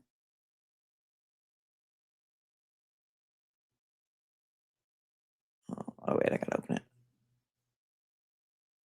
Remember during the first trial when they showed the video of the bulkhead and the interior of the bulkhead doors? So here's the photo that Aidan Carney published or showed on his show the other night. This is an interior portion of the garage at 34 Fairview, and we know that the owners have been very cooperative. The new owners have been very cooperative with the defense team because they let them in there to take all the video of the bulkhead stairs and stuff. And this was the photo that I sent to Ed, and I'm like, do you think that's blood? And Ed said to me, he said, I want to get into that crack in that concrete, because if that's paint that somebody used to cover up blood, you could get into that crack of the concrete and you could get in between the wood and you could find it. And so, I mean, I don't have enough knowledge to say whether that is blood or not. It would be probably 3 years old by the time they got into the house. Could be paint over blood, but in my opinion, I think they probably tried to get these photos in with Dr. La Posada, and the judge said no, because there was a long sidebar. So when somebody said earlier, do you plan to cover the sidebars when they're released? Yes, 100%. I can see why this photo wouldn't come in, because it was taken not contemporaneous with the event or even anywhere near the event. But, you know, it's what happens when nobody went inside the garage and nobody went inside the house on January 29th of 2022. Right? Nobody ever went in. So that be that.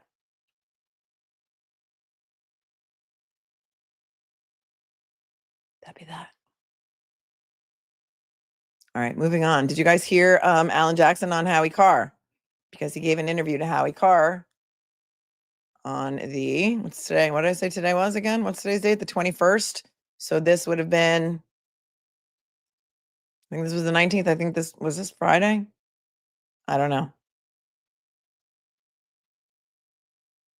I thought this was, I don't remember now. No, I don't remember. Maybe it was Thursday that he gave it, but let's listen if you guys haven't heard it, because good on Howie for getting first interview with Alan Jackson. I'm sure they've got a media tour scheduled, so it's going to be very, very interesting.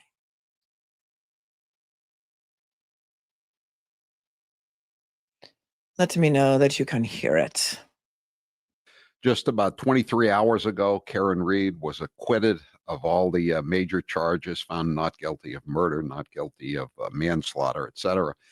And it is a pleasure to be joined this afternoon by her attorney, Alan Jackson, who did such a fantastic job in the trial, both trials actually.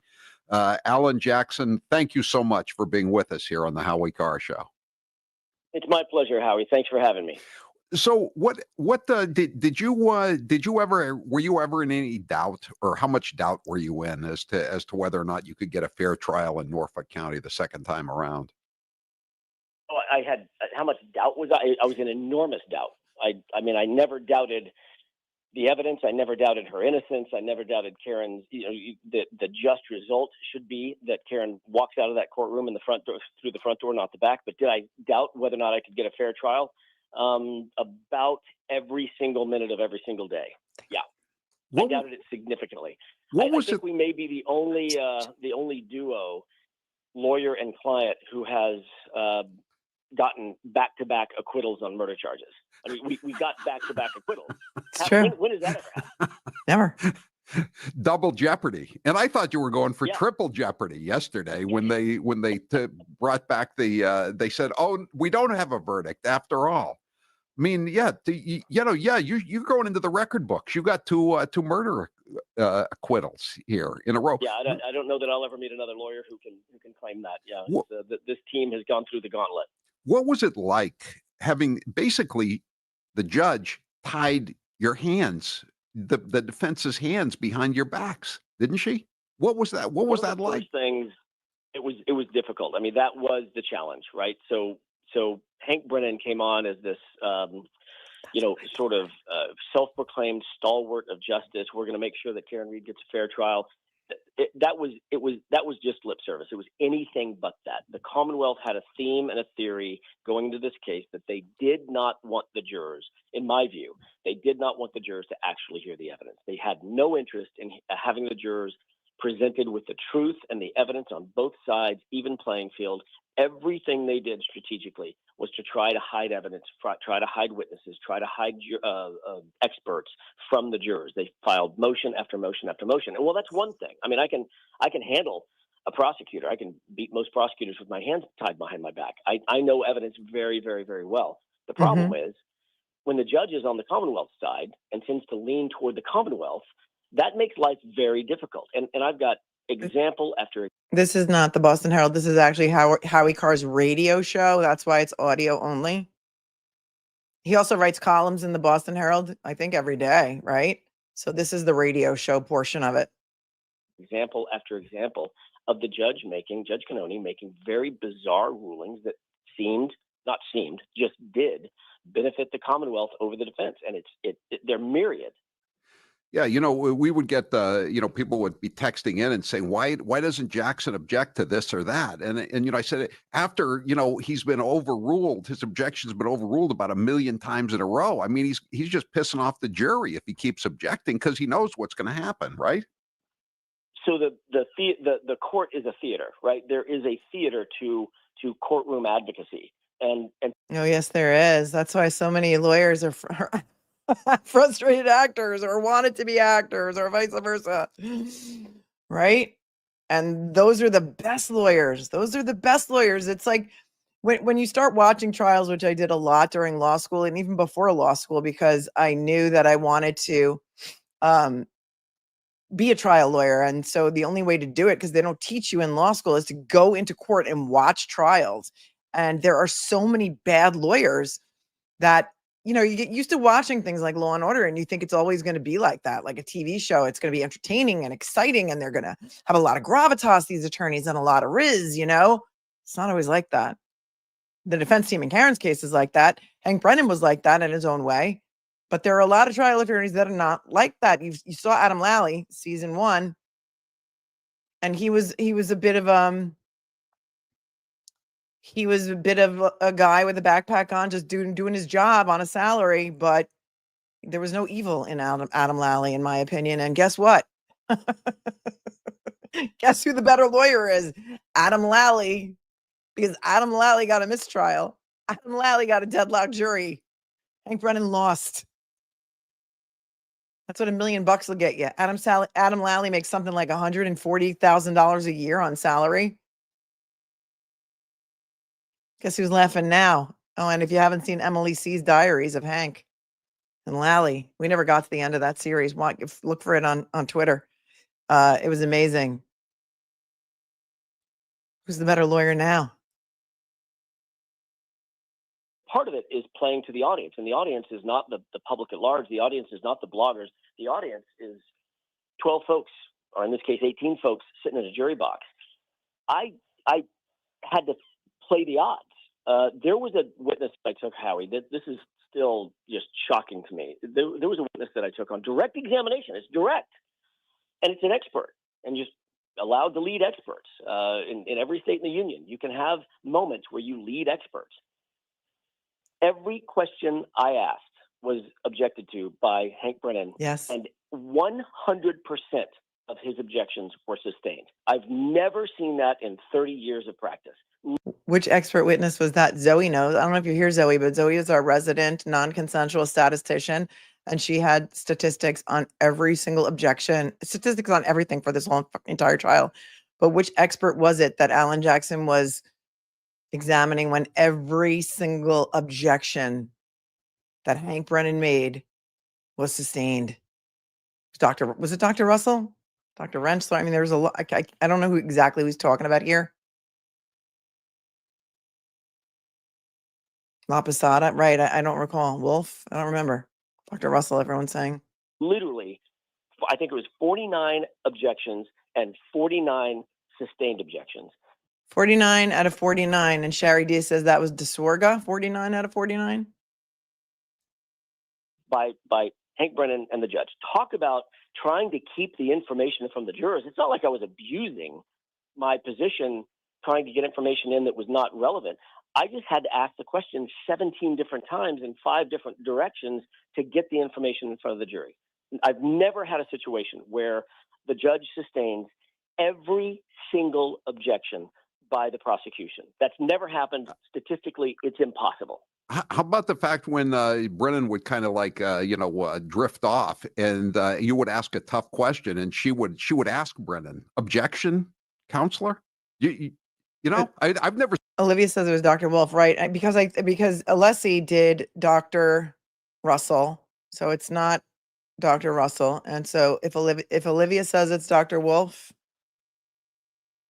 I know Olivia was paying attention, so I'm going to defer to Olivia on this one. Seen that in court, have you? No, never. It certainly seemed like the Judge Cannone had an idea of what she thought should be presented to the jury and how she thought it should be presented to the jury, instead of just being, calling the balls and strikes. That's what she's there for. Her job is very, very it's simple.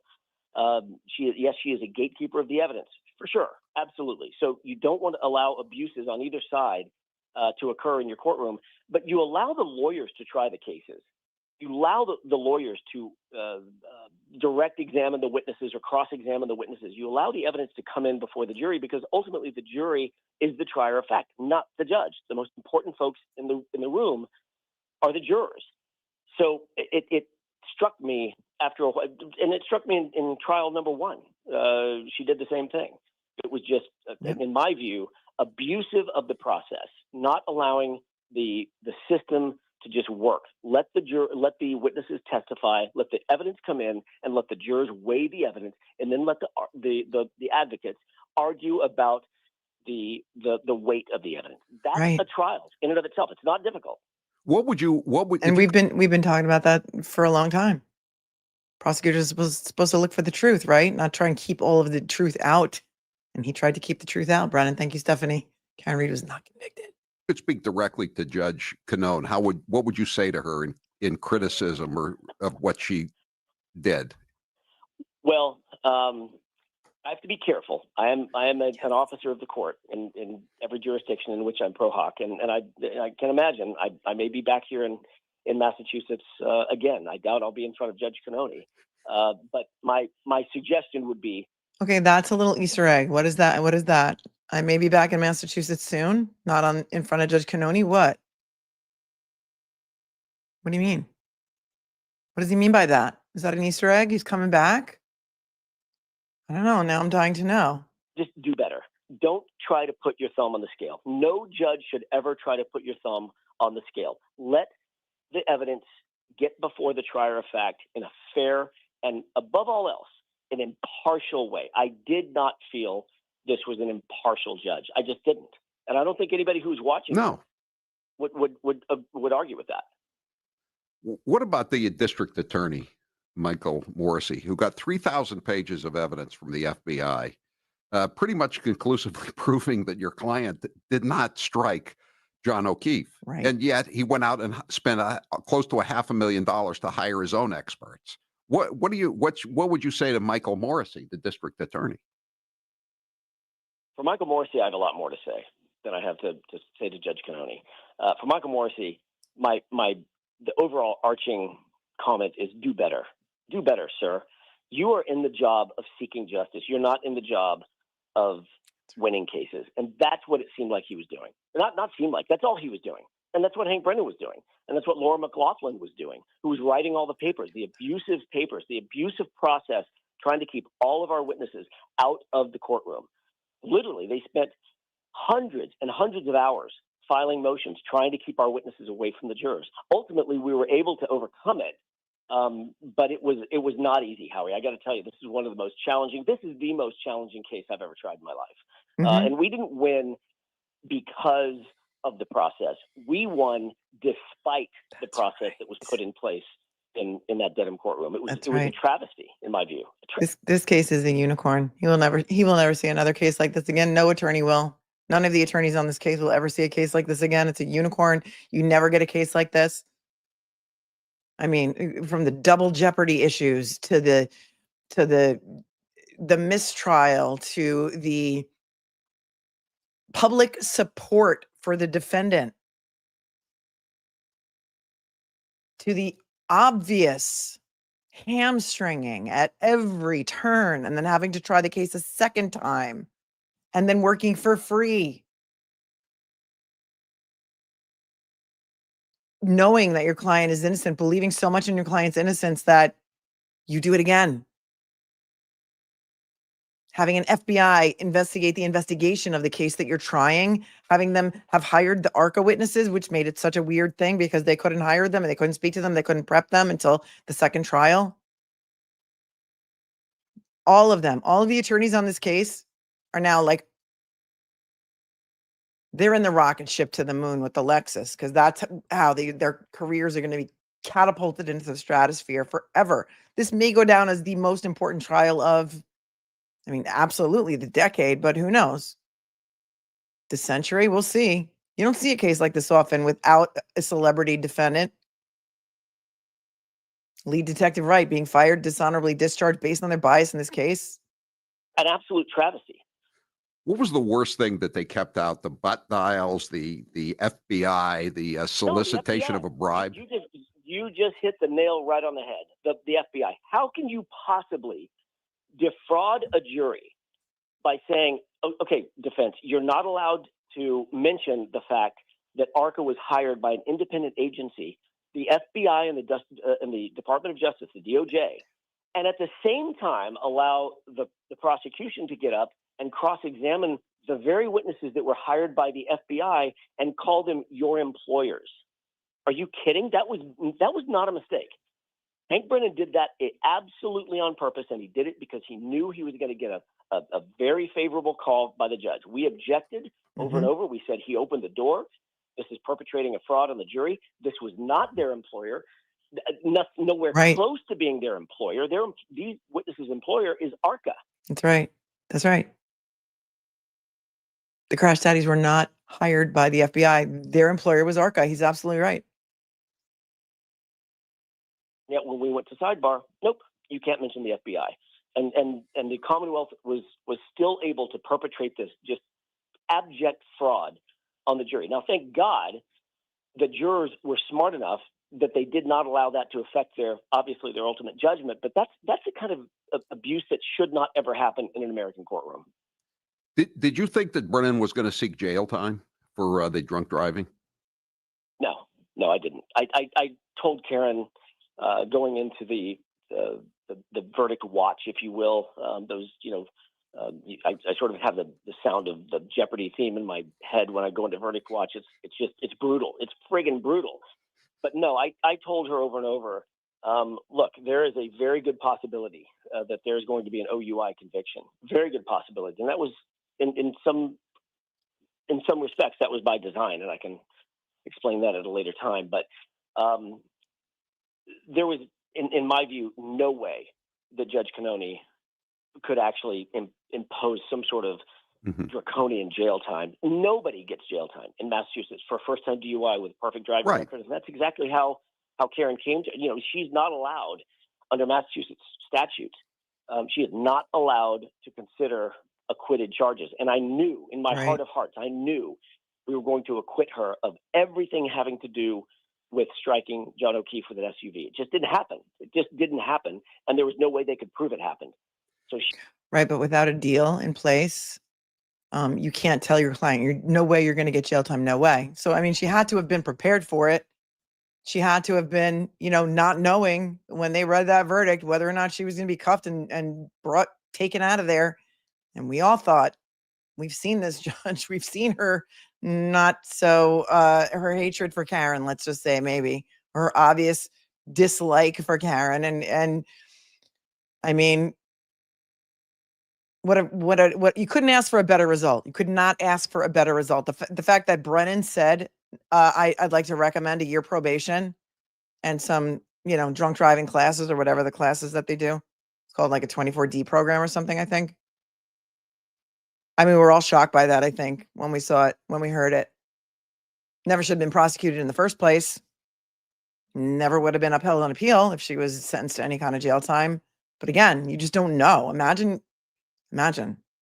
He said it was brutal waiting for the verdict. See if he elaborates on that. He was going to be standing before the judge with a very clean record, first-time DUI, with no real information, true information about her BAC at the time of the driving. So I was not concerned that she was going to go to jail. Karen was very concerned, obviously. Anybody who's in that position thinks the guillotine is hanging over their head. Obviously, she's concerned, but I wasn't. And good for Hank for not seeking it, and good for Judge Cannoni for not making it an issue of it. She was given the lowest level program that everybody gets for a first-time DUI, and that's exactly what should have happened. Is the FBI going to get involved in this, do you think? I wish they would. I thought first of all, he gave props to Hank, which is interesting. And, give props where props is due. Thank you, Johnny Wynock, who says, you're the best. As a fellow Deadhead, Dave Matthews, and Free Karen Reed supporter, you're the perfect channel. After the verdict, I was dancing in the streets, 77 style.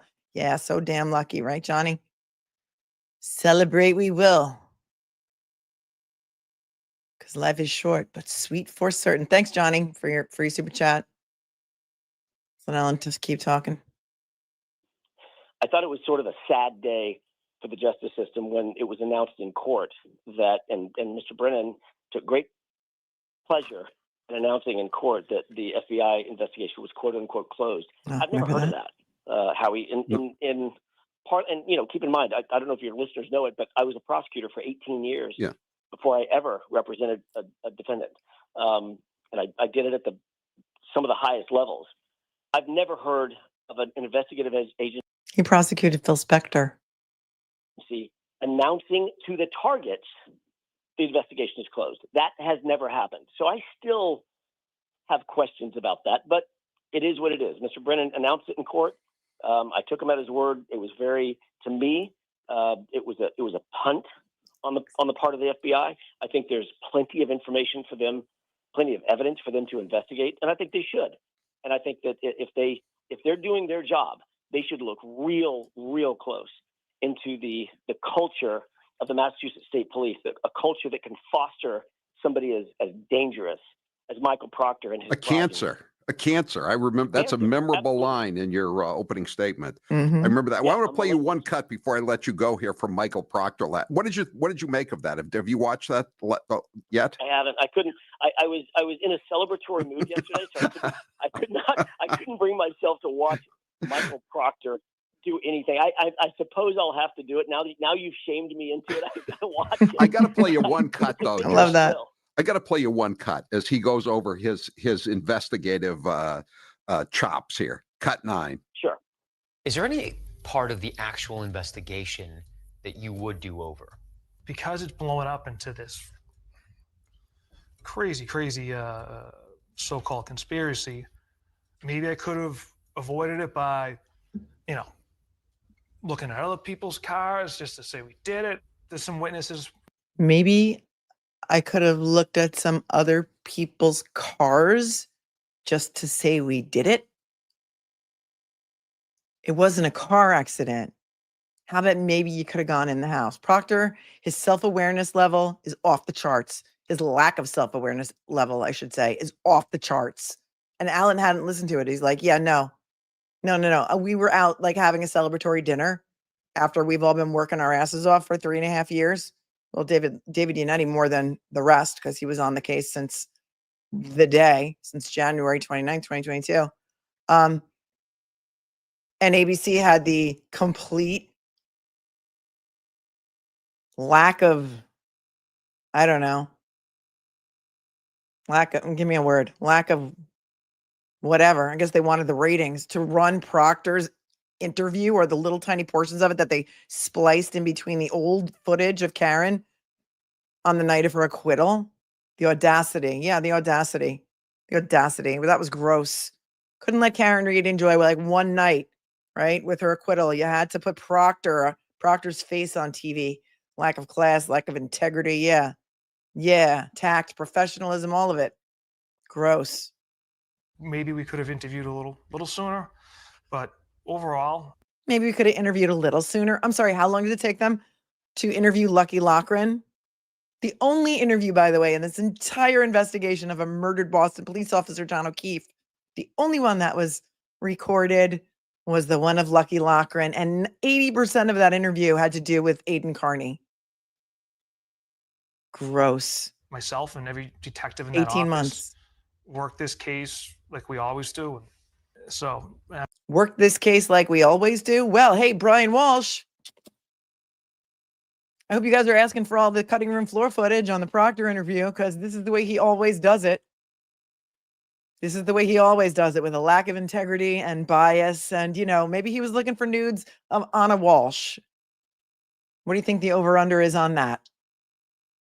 Gross. I wouldn't change anything. Nothing. No. We work this case just like we always do, Alan Jackson. That is the scariest phrase I think I've ever heard from a detective. Given what we now know about how this case was investigated and not investigated, for him to literally say on national TV, nah, not so much. I would work this case just the same way I'd work every other case. Just terrifying. like I do every other case. Terrifying. Every other defendant, every other defense attorney who has represented a defendant in which Michael Proctor has touched a piece of evidence should be clamoring for some sort of habeas corpus, some sort of retrial, some sort of redo, if you will, in Massachusetts. He is a disaster in terms of an investigator, an absolute abject disaster. For him to say, maybe I should have looked at another car, maybe I should have interviewed a couple of witnesses. Are you kidding? He acts like it's an afterthought. That is your job, sir. Do your job. Do your duty. You're supposed to be an objective. That is your job, sir. Oh, I love that. That is a great sound bite for Brian Walsh. I don't know. In the house, maybe? I love it. Where was the other sneaker? I don't know. Maybe in the house. Finder of fact.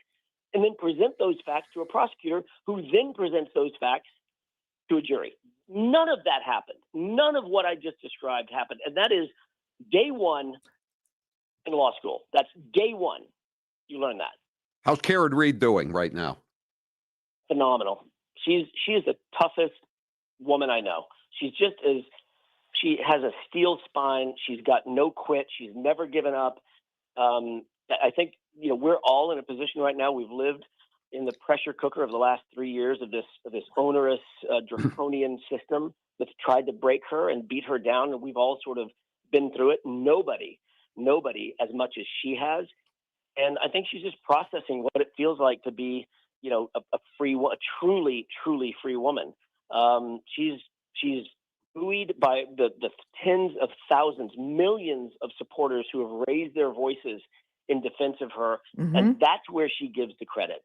Look, we all worked really hard, including her. By the way, she's the unsung hero of the defense team. She's as good a lawyer as I've ever seen. And I've seen some damn good lawyers. She's as good as I've ever seen strategically, attention to detail, finding the evidence, finding the details, and exploiting those details and exploring those details in a courtroom. She's as good as it gets. But I think now she wants to take a beat, take a breath. She never wanted to be a lawyer. She never wanted to be in this position. I think she's probably got a little separation from the justice system. I hope she gets her job back in Fidelity. Alan Jackson, I'm so appreciative of you coming on and give our best to Karen. And I hope next month when you come back, you can come in and spend an hour with us talking about this case. I'd love to. That's a gentleman's invitation. I will take you up on that. Okay, I'll be in touch with you in about 4 weeks or so. Great, thank you so much. How great is that? So apparently coming back in a month. We don't know why, but I'll allow it. I'll allow it. I thought that was a great interview. Shout out to Howie Carr. I know he watches my show because he shouted me out on the air several times. In fact, told people that they should watch me for their Karen Reed coverage because he said I'm very smart. And he watches my show too. So shout out to Howie Carr for doing the Lord's work out there. Yeah, the scary part is that Proctor said that he's appealing his termination. What is the over-under that he's going to be rehired? Is there an over-under on that? What is Polly Market about that? Will Proctor get rehired? Is there any money out there on that? Christy says, yeah, that line will come. Boy, that line will come back to haunt him. Wait until he goes to testify at any other trial in the future. Wow, just wow, wouldn't do anything different. Wow. Hi, Kurt. Kurt says, uncivil laws here. This just in, Proctor has been turned down by Blue's Clues for a guest investigator spot. You know, Blue's Clues might hire Judd the Dud, the guy who did the blue paint experiment. Maybe, in my opinion. Let us take a look at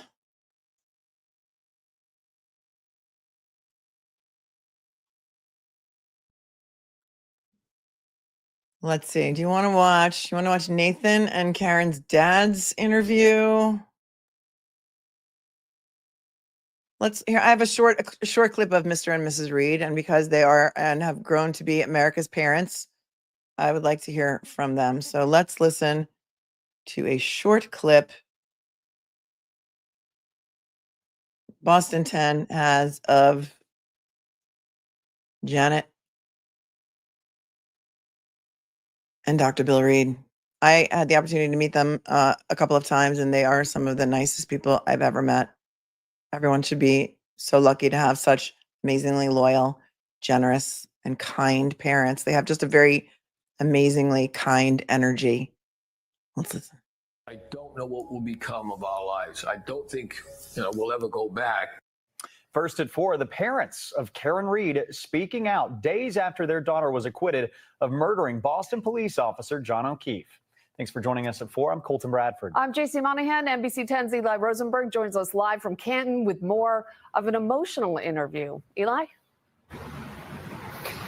And JC, Karen Reed's parents say they're not so much focused on what happened as they are what happens next. And for the first time in a long time, they say they slept through the night last night, waking up rested this morning as they try and find a way to turn all of this into something good. We know Karen is our daughter. Had she done something and struck John O'Keefe, we would have been the first to, be notified. She would have said, Mom and Dad, I'll take my medicine if I hurt that man. It was quite the opposite.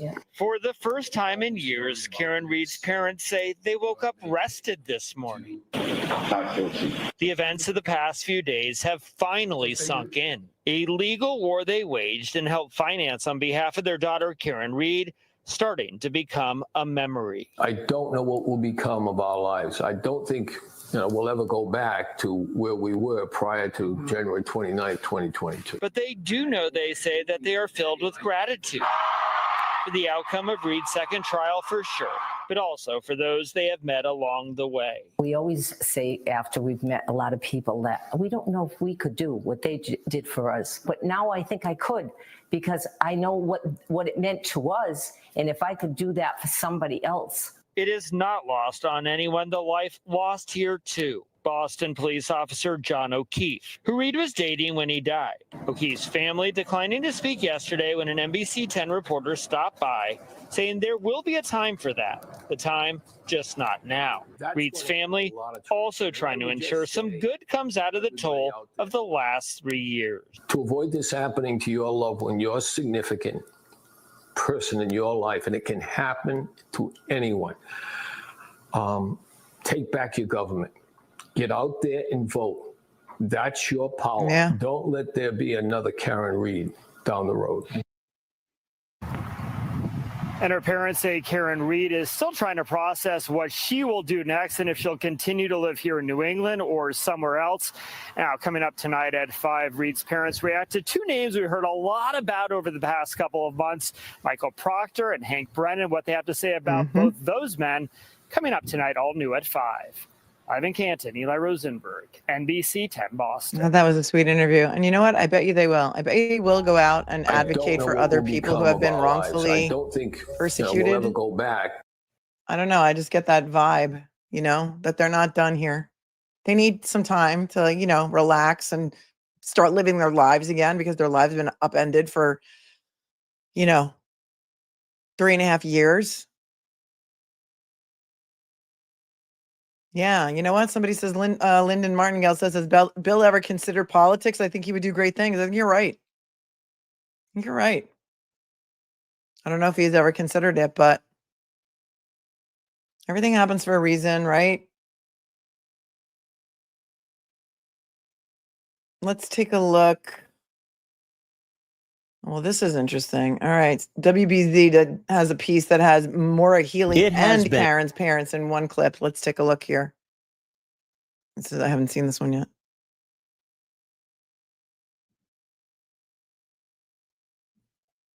This is your governor, my Massachusetts friends, your governor. And a whirlwind of a week for Karen Reed after being acquitted on all charges related to the death of her boyfriend, Boston police officer John O'Keefe.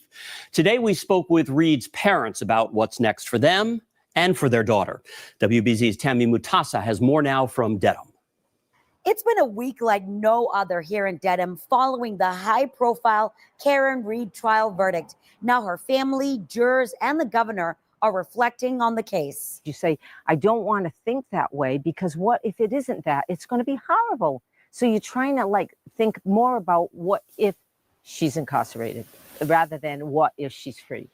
But 2 days fresh from their daughter's acquittal on her most serious charges, Karen Reed's parents are still processing their legal victory and looking forward to what's next for their daughter now that she's a free woman. I think her life is forever changed, and I think ours is significantly altered. Yeah. She's determined, she's focused, very bright, and she got us through this. She got herself through this. She was the fifth lawyer. A jury decided Reed wasn't responsible for the death of her boyfriend, Boston police officer John O'Keefe, on January 20. I'm glad they're not replaying the reading of the verdict, because I will never, ever not cry watching that clip for the rest of my life. 2022. Governor Maura Healey, a former attorney general, Eugenia, weighing in on the verdict. Shout out to our girl Eugenia back here, court reporter Eugenia, court officer Eugenia. Love her. Don't know her, but love her anyway. She was the shining light in the courtroom every morning. When we would see her, we would always say, "Hi, Eugenia." So, I always reflect on. Here's the governor. Here's the governor. Listen to this nonsense. Weighing in on the verdict. So, I always reflect on the family of John O'Keefe and feel very sorry for them.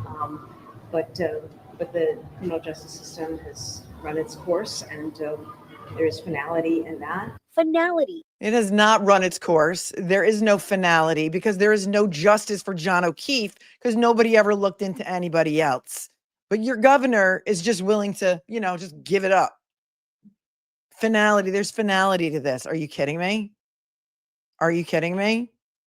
Yeah, we're not going to do anything. We're not going to look any further. It's all good. No big whoop. No biggie.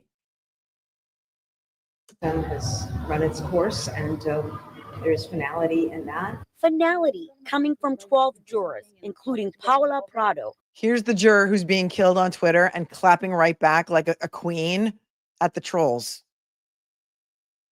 Paula. Who feels for the O'Keefe family, but says in the end, there were too many holes in the police investigation. I'm 100% convinced. Yes.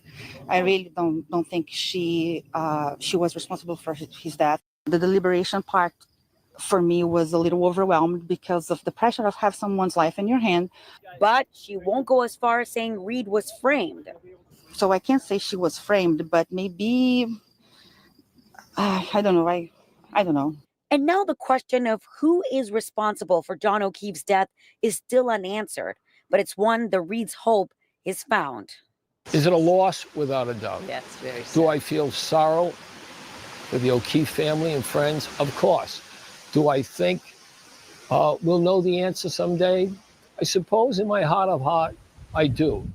Reed is still facing a civil wrongful death lawsuit filed by the O'Keefe family. In Dedham, Tammy Mutasa, WBZ News. Yeah, let's see how And that first works at out for 11. them, the civil suit. I have an entire, I don't know if it's a whole playlist, but we've been over the civil complaint. We've discussed it at length because that's my wheelhouse. For those of you who don't know, way before the second trial, I think this was filed, I want to say the lawsuit, wrongful death lawsuit was filed, I think, in November of last year, maybe even a little bit before. And I remember that because I remember thinking, why are they filing this now? The statute of limitations is not yet up. The second trial has not happened. August of 2024? It was way before the statute was up. And it is a lawsuit by Peggy O'Keefe, John O'Keefe Sr., Paul O'Keefe, and the niece against Karen Reed, the Waterfall, and CF McCarthy's for wrongful death, intentional infliction of emotional distress on the niece, some other causes of action. I'll link that show or the couple of shows that I did on it below. That case, the civil case, has been stayed. It's in Plymouth County, I believe, right? Because that's where Paul lived at the time. Melanie Little's awesomeness and left swipe and StreamYard. You changed your name to something new. I love it. Their governor's response is exactly why they have problems in the MSP.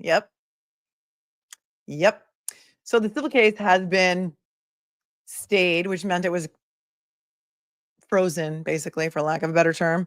And no depositions could be held in that case pending this case. Karen Reed has now been acquitted. There has never, ever been a motor vehicle accident report with regard to this alleged motor vehicle accident. The jury has found that there is no motor vehicle accident, was no motor vehicle accident. And so we'll see what happens with the civil case. Many of my viewers are claims adjusters for insurance companies handling such things as auto claims, property damage claims, and other things, premises claims. All of you have told me you would never pay on this case as a motor vehicle accident because there was no motor vehicle accident. In addition to the fact that there was no accident report filed with the RMV in Massachusetts, which is the law. This is a fatality. Okay. And so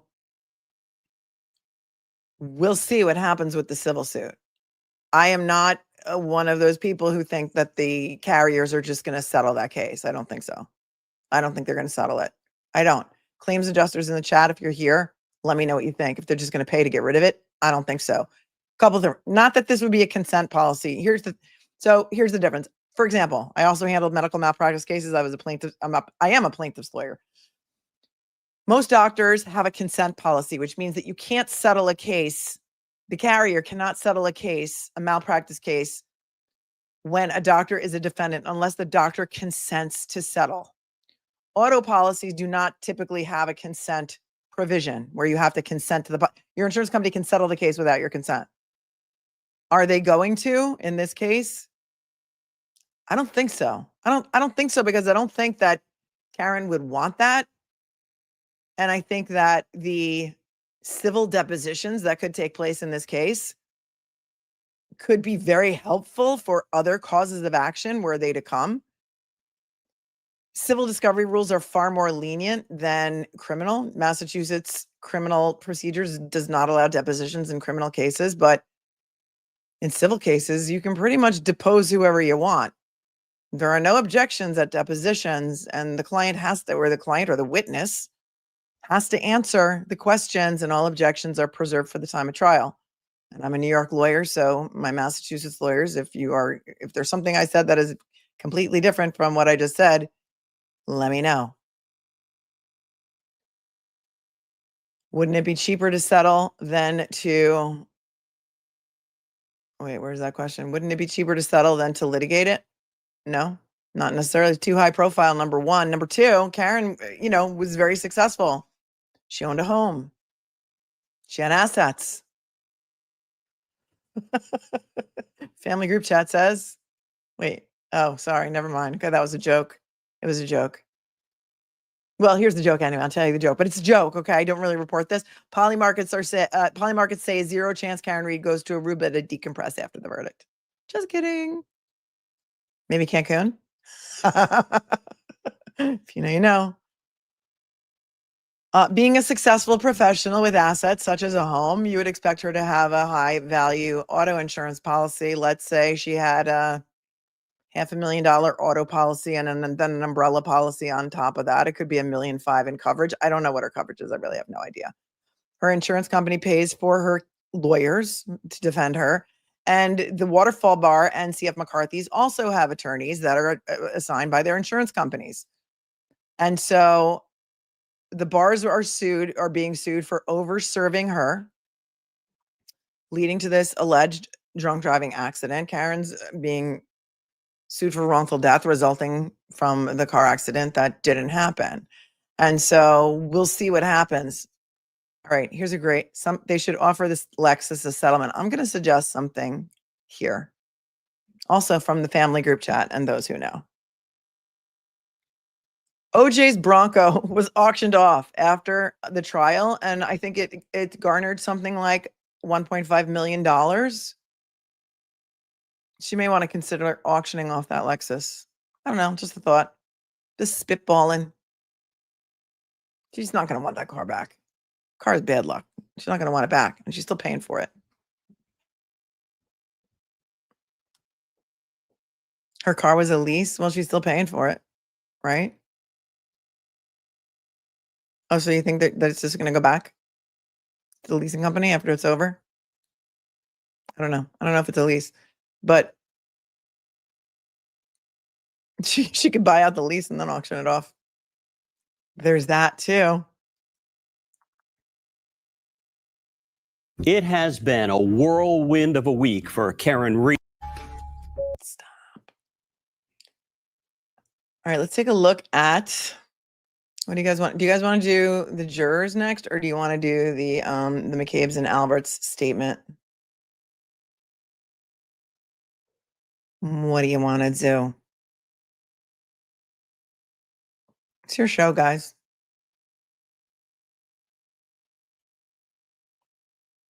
Jurors. I'm getting conflicting. Oh, we can do it all. Let's do the jurors first. Let's do the jurors first. Yeah, let's do the jurors first. Okay.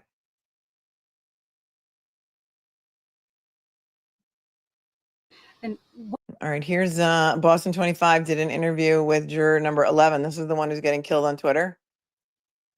It's got 150,000 views. This is an 11-minute one. Let's listen to what she's got to say.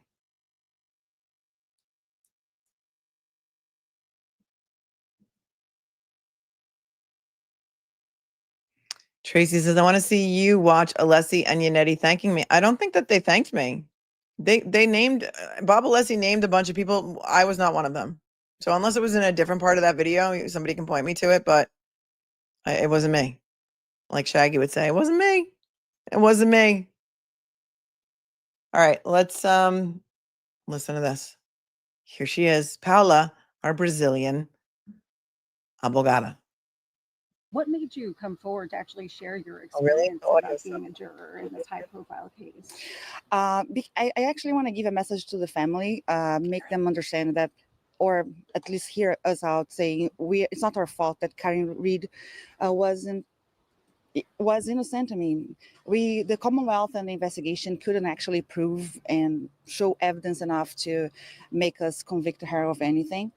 So I want to come out to let them know that we feel for them. Like, I personally feel for them a lot. I'm a mother, and it broke my heart to see the family leaving the courthouse on that day. But it wasn't her fault, and I hope they find who did it. Let's talk about the verdict and how you guys came to this conclusion. At first, most of us were on the same page pretty much. We were shocked with so many holes the case presented to us. But there were some people who had questions, and we were there those 4 days to answer those questions. Where a heated argument, like, oh my God, we disagree and everything. No, but we had some disagreements about this evidence X or Y, and we talked through it. We are very respectful of each other, and we came out to the agreement. Was there any particular evidence that you guys were really stumped on? For me, specifically the taillight, we all took a look close to the taillight, and we couldn't make the tail light, the damage on the tail light, the original tail light, compatible with the injuries on his body. So having a Praise be. Praise be. The taillight pictures did not line up with the damage to his body. And they looked at the pictures. I feel so validated. close look of the tail light helped me a lot, and I'm sure the other jurors too. And that solidified it. Yeah. And you mentioned who might have done this. I know David Yannetti, her attorney, said, there's somebody else out there that is responsible. Do you have any ideas who could be responsible, or do you feel the same way as you sort of suggested you do? Yeah, I think something happened inside the house and he was placed outside. So whoever was inside the house, we didn't hear from the owner of the house or Brian Higgins, who allegedly had some sort of, involvement with Karen Reed days prior. So, the spotlight for me is on them, but I can't say, just like if they can't prove that was Karen Reed, I can't prove it was any of the people in the house. Right. They didn't call Proctor. They didn't call Higgins. Very smart move on behalf of the defense, not calling them either, because when you call them, then the jury is back there trying to solve a mystery, right? They didn't need to solve a mystery of who did it. All they needed to decide was whether or not John O'Keefe was hit by a car. Smartest thing the team and Karen decided was to throw that DUI in there so that they could convict her of something if they wanted to, instead of, convicting her of a manslaughter charge. It's just a straight up OUI. Poor kindergarten. That's why he's called kindergarten cop.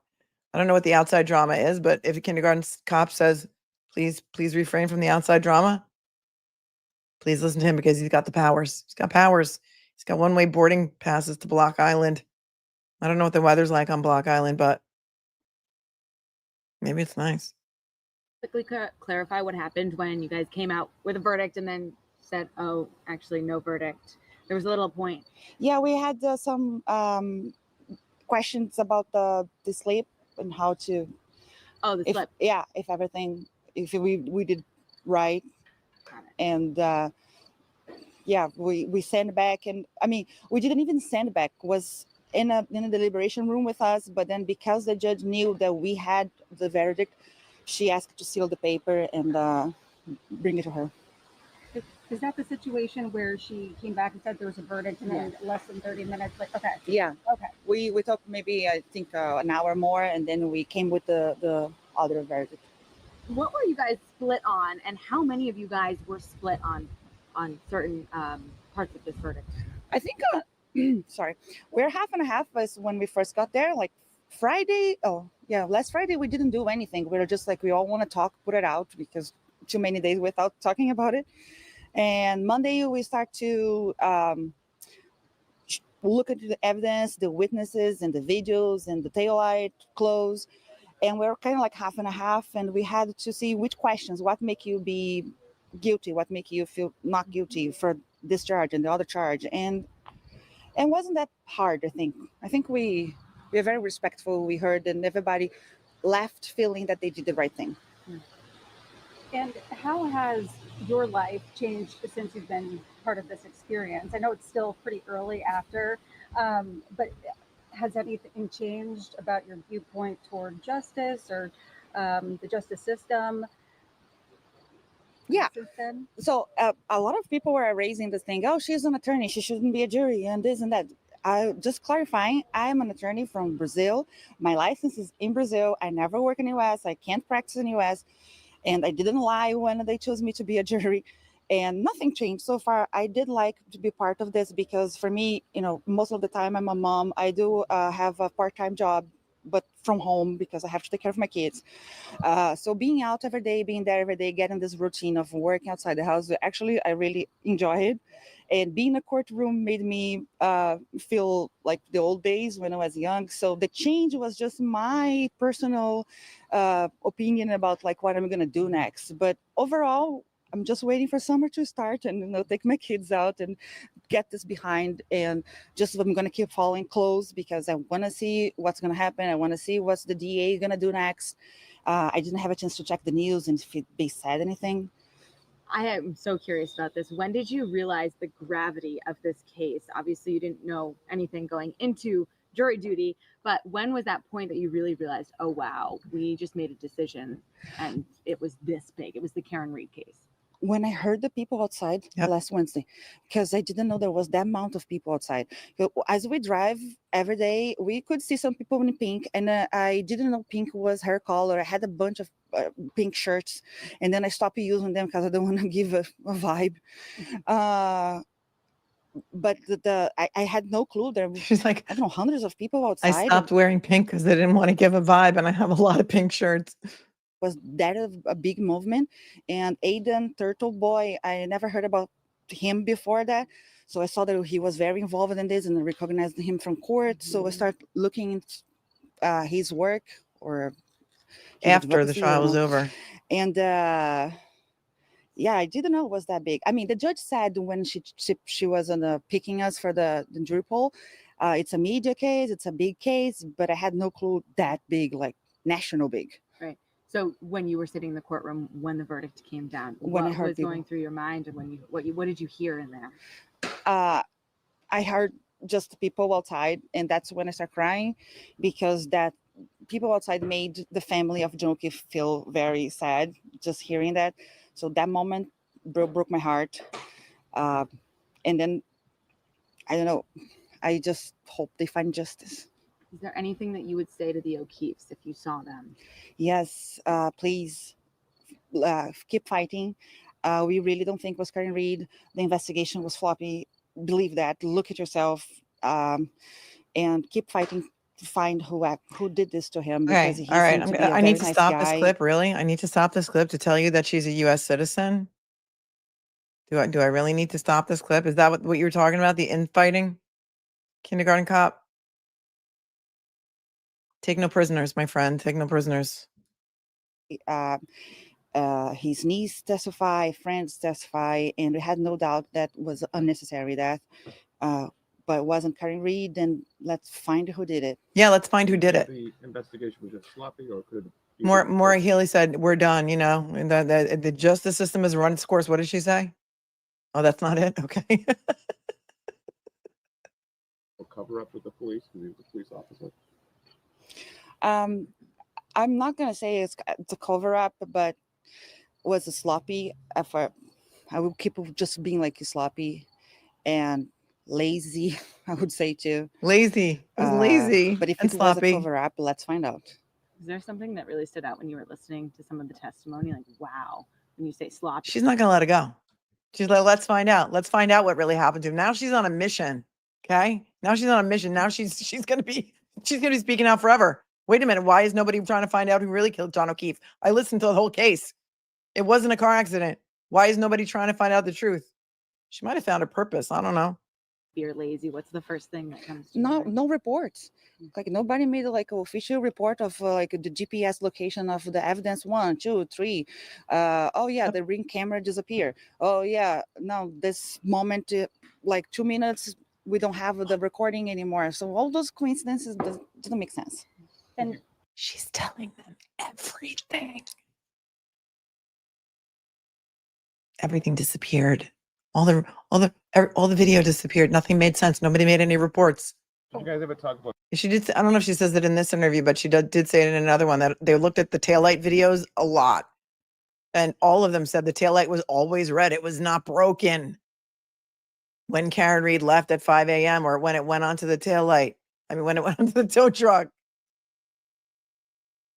All those videos that the people wanted to gaslight all of you into thinking the taillight was broken. The jury has spoken. As Michael Morrissey said, the jury has spoken. They have.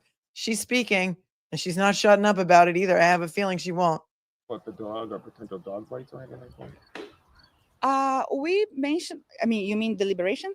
Yeah. Yeah, so we mentioned the dog, but not much. I mean, I think that's looked like a dog bite. But because it wasn't presented to us, like more information about the dog and everything, we put our opinions aside and just, focus on the evidence that was actually there. Did you always believe, or Yeah. Brennan backed off of his rebuttal case, remember? His whole rebuttal case was based on the dog.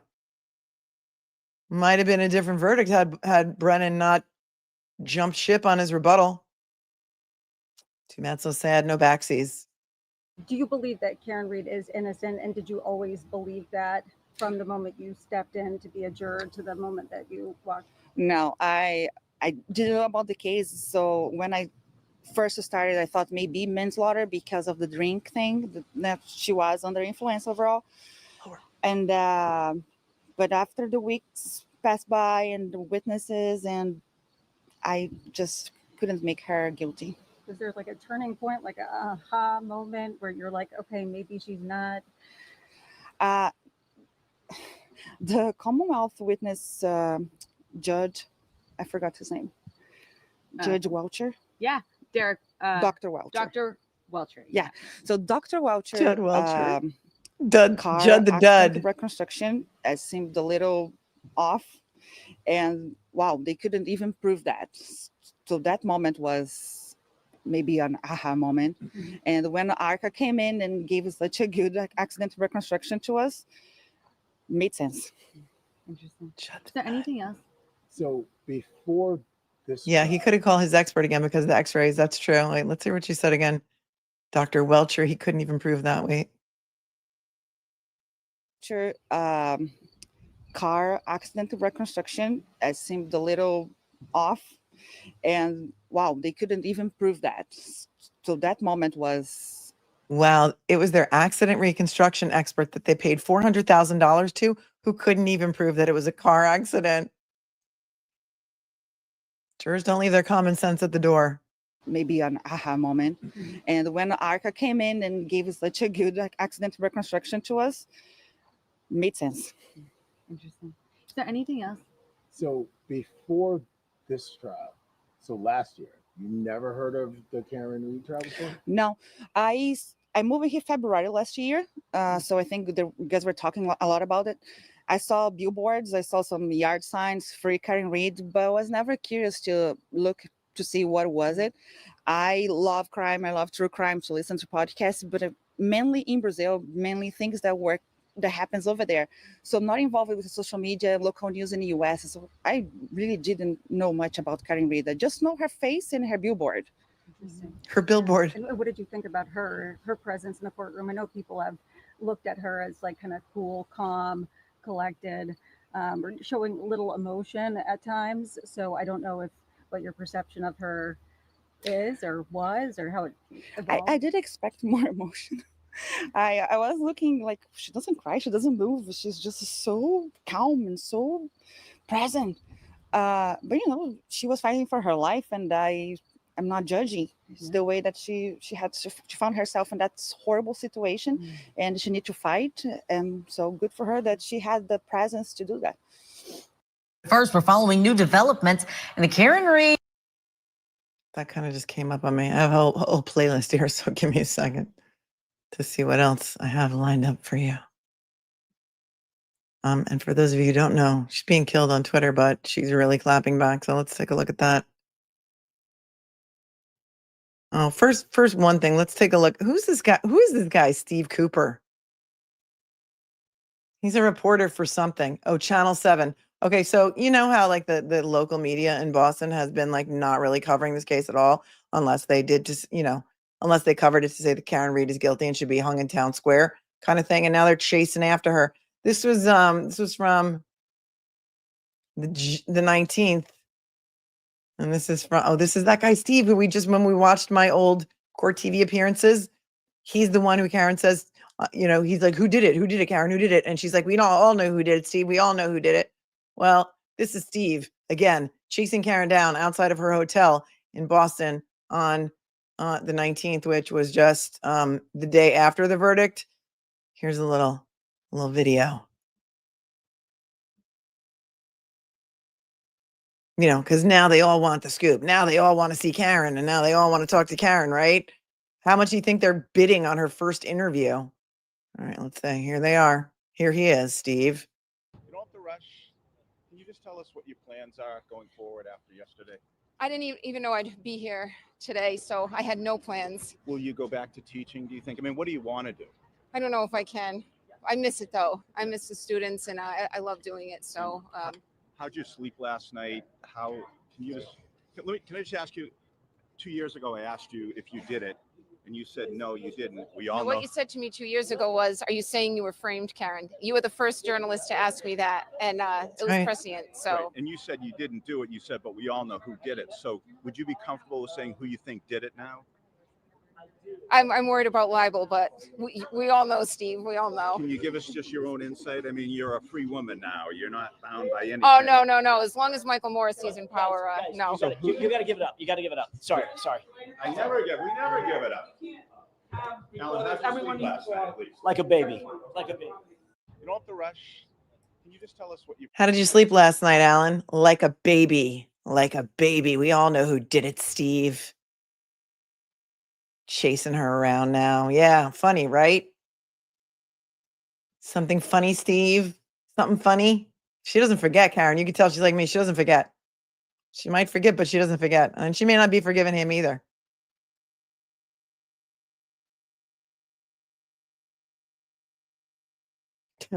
Here's a NBC Boston. Says the special prosecutor's pay in the second Karen Reed trial could surpass $500,000. I'm going to say it's going to be closer to $1 million.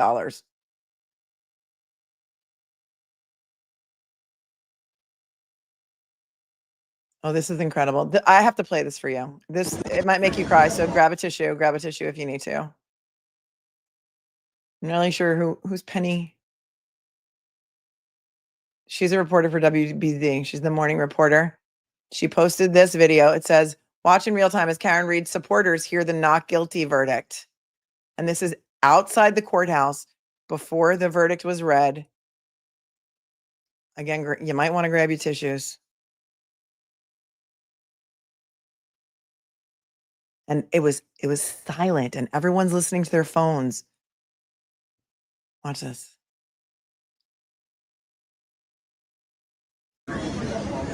Not guilty. Not guilty.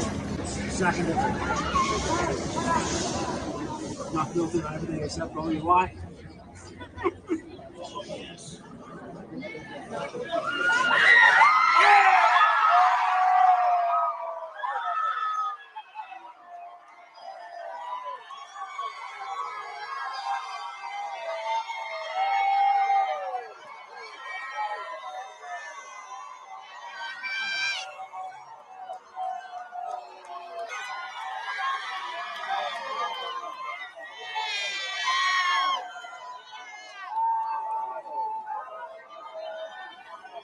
Chills, right?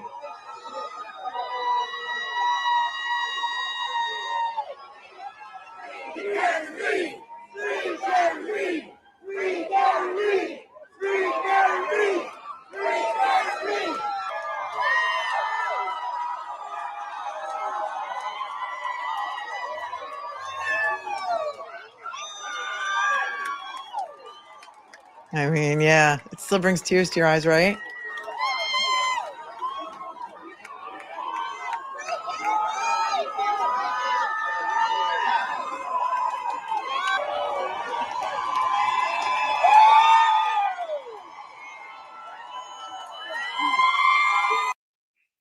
That is a moment in history, my friends. How many of you were there? How many of you were there outside the courthouse? If you were there, like raise your hand.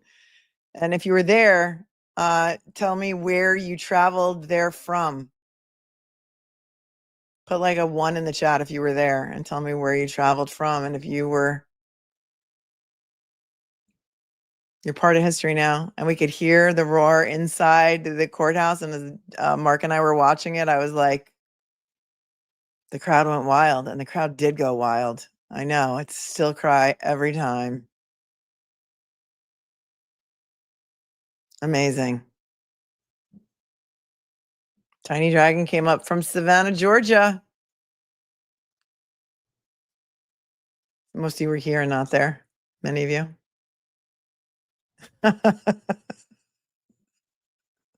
Thanks, Little Bulger says, that's what it sounds like when I entered the chat. Patriotic Access, best day and ages.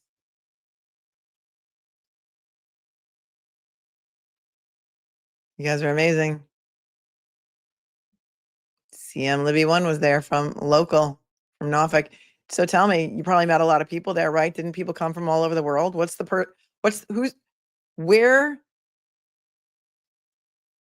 the furthest away that you met a person from that day? Because that's going to go down in history. Everyone's going to remember, the people that were following the case, where you were when you heard the verdict.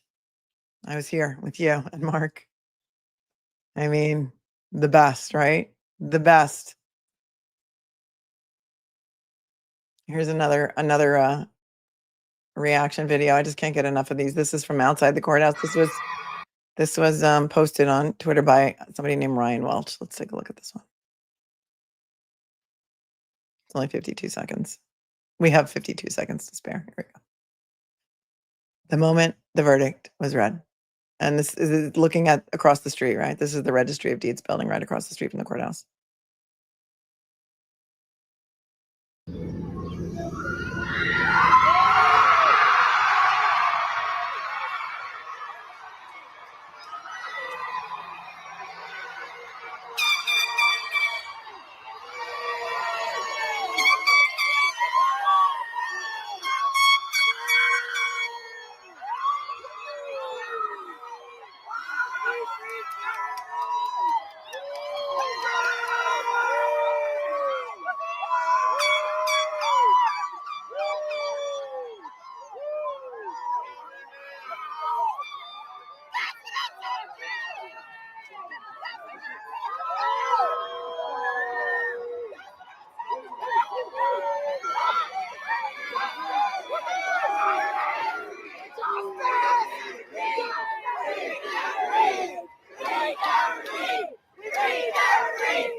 I mean, it's incredible. It's incredible. When's the last time you ever saw support like that for the defendant? And so many people coming together for justice. You guys said that you met people from Wales, from England, from Nebraska, from people came from everywhere. Everywhere. Oops. Mark Betterow was on Ashley Banfield. Did you guys see that? You want to watch that? I mean, let's give our Mark Betterow some props. It was that evening too. I never could have pulled it together that evening to get on anybody's show. So I'm glad Mark went and represented. Let's watch Mark and Ashley Banfield. We love Mark.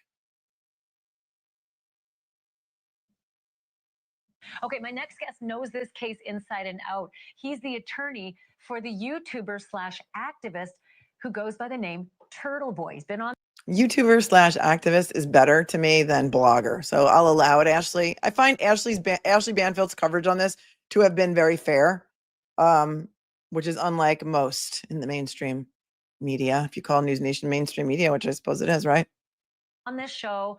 He's been involved since day one. You could arguably say he broke this story wide open and led to those supporters that you see, outside court. Mark Betterow, thank you so much for coming back to the program. Wow, did you see this one coming? I'm not surprised, but I think this case, if you know it carefully and follow it closely, has always been an acquittal case. There's a ton of reasonable doubt that was all over this place, from the poor investigation that was done initially, with some problems, obviously, with the state police, including the lead investigator. And I think more importantly in the second trial than the first trial, an emphasis on science, which all favored the defense in this case. So I'm not surprised. The jury obviously considered it carefully over the course of 4 days, but ultimately I think they got it right. So, Mark, you listed out a few things that were the reason we had the verdict that we had today. But I want to ask you about another big thing, and that's the guy with the beard she's hugging right there, and that's Alan Jackson. I've been calling him a hotshot attorney because I followed him ever since he prosecuted Phil Spector out in Los Angeles. He knows what he's doing. He's very, very good. Do you put a lot of emphasis on the case that he mounted for her? Yeah, I mean, I think all her attorneys did an incredible job, but Alan, as the lead attorney, was excellent. I think he gave a riveting summation. His examinations during the trial were spectacular. He's been just a perfect advocate for someone like Karen going through this. But I sincerely believe the entire team was outstanding, and Alan was a perfect leader for that team. Somebody said their favorite part was when Yannetti picked up Bob Alessi. I didn't see that part in real time, so we see if it plays again. Let me see. Let me see it because I must have missed it in real time because I was so there were water. And Olivia, you did an amazing job on Howie Carr. I don't remember where I was. I guess I heard it on the replay because 30 minutes after the verdict, I was absolutely still on with Mark. But I did hear you, and you did an amazing job. It didn't sound like you were crying at all. You were amazing. Let me ask you about this, because I kind of feel like Karen Reed would not have done all those media interviews were it not for the okay from Alan Jackson. It's a double-edged sword. I'm wondering if the media interviews led to the not guilty verdicts today, or if she would have gotten them anyway, and the media interviews led to the one guilty verdict for operating under the influence. I mean, look, any media interviews for a client who has an open case is always perilous. And you saw it in this case. The prosecution made her interviews. They clipped them repeatedly from several interviews and made those a central part of their case. How effective were they? I don't know. Did they factor into the misdemeanor conviction? They could have. She did talk about consuming alcohol in some of those, but there were also videos from her at the bar consuming alcohol. There was an extrapolated blood alcohol test. Oh, I know. Yes. Presumably Hi, showed Kelly. her Oh, Kelly over the Reed limit. here. In terms of the interviews, Hi, how much? Kel. Yes, it was inside the courtroom. Yes, yes. The footage went by, and then that's what I heard. So, let's see if it's in this clip that they're showing on the left of Mark. Might they have helped in terms of gaining attention? Perhaps a little, but in all fairness, I think overall, the interviews probably did not do her any favors. But again, they were never going to lead to her being convicted. Having her speak about what she believes could have happened or sharing her thoughts about what could be, were never going to overcome the insurmountable, amount of reasonable doubt based on science and things of that nature. I don't think Karen saying I might have hit him was ever going to conquer that hill of reasonable doubt. So let me ask you this, because she came out of court and she stood there on the steps, made a very, very quick comment on the open mics in front of the supporters and said, that her mission is to, find justice for John. So what does that look like? Are we going to see an investigation opened up to find somebody else to charge in his death? I mean, I don't think so, for the simple reason this case was botched so early in the process by the Canton police and followed up by the Massachusetts State Police that the opportunity to catch whomever was responsible for this was lost. I mean, they didn't secure a crime scene. They didn't preserve evidence properly. They didn't try to figure out by going inside the house at 34 Fairview what people may have seen, what they might have said. They didn't knock on neighbors' doors and try to secure video. At this point, 3.5 years later, I think, unfortunately, the O'Keefe family will never get the answers that they certainly are entitled to, and that it's essentially over. Mark, I have 20 seconds left. What's Karen Reed's life going to be like in Canton? Can she stay there? Is she safe? Does she have a target on her back, or will she be this rock star with attention she probably doesn't want? I mean, she doesn't live in Canton. I don't think she'll be staying in Canton. Whether she stays in Massachusetts, who knows? I mean, at this point, she's a public figure. Anytime she goes out, people are going to know who she is. And that's through no choice of her own. Unlike athletes, musicians who become famous, they want to be famous. So, it remains to be seen what she does, whether she stays there or moves on. Mark Betterow, it's good to talk to you. I really appreciate this. Thanks so much. Thank you. Props up to Mark Betterow, who's been an amazing face on TVs everywhere, including my show. I'm biased though, because he's become one of my besties. And shout out to Kelly Reed, who says, "Thank you, everyone. I just truly love my family. Nobody has done more." Well, Kelly, I don't know. Kelly probably would not agree with me, but I will say Kelly has become America's cousin. She's Bill Reed's cousin. Kelly has tirelessly, selflessly dedicated her life to seeing Karen Reed freed.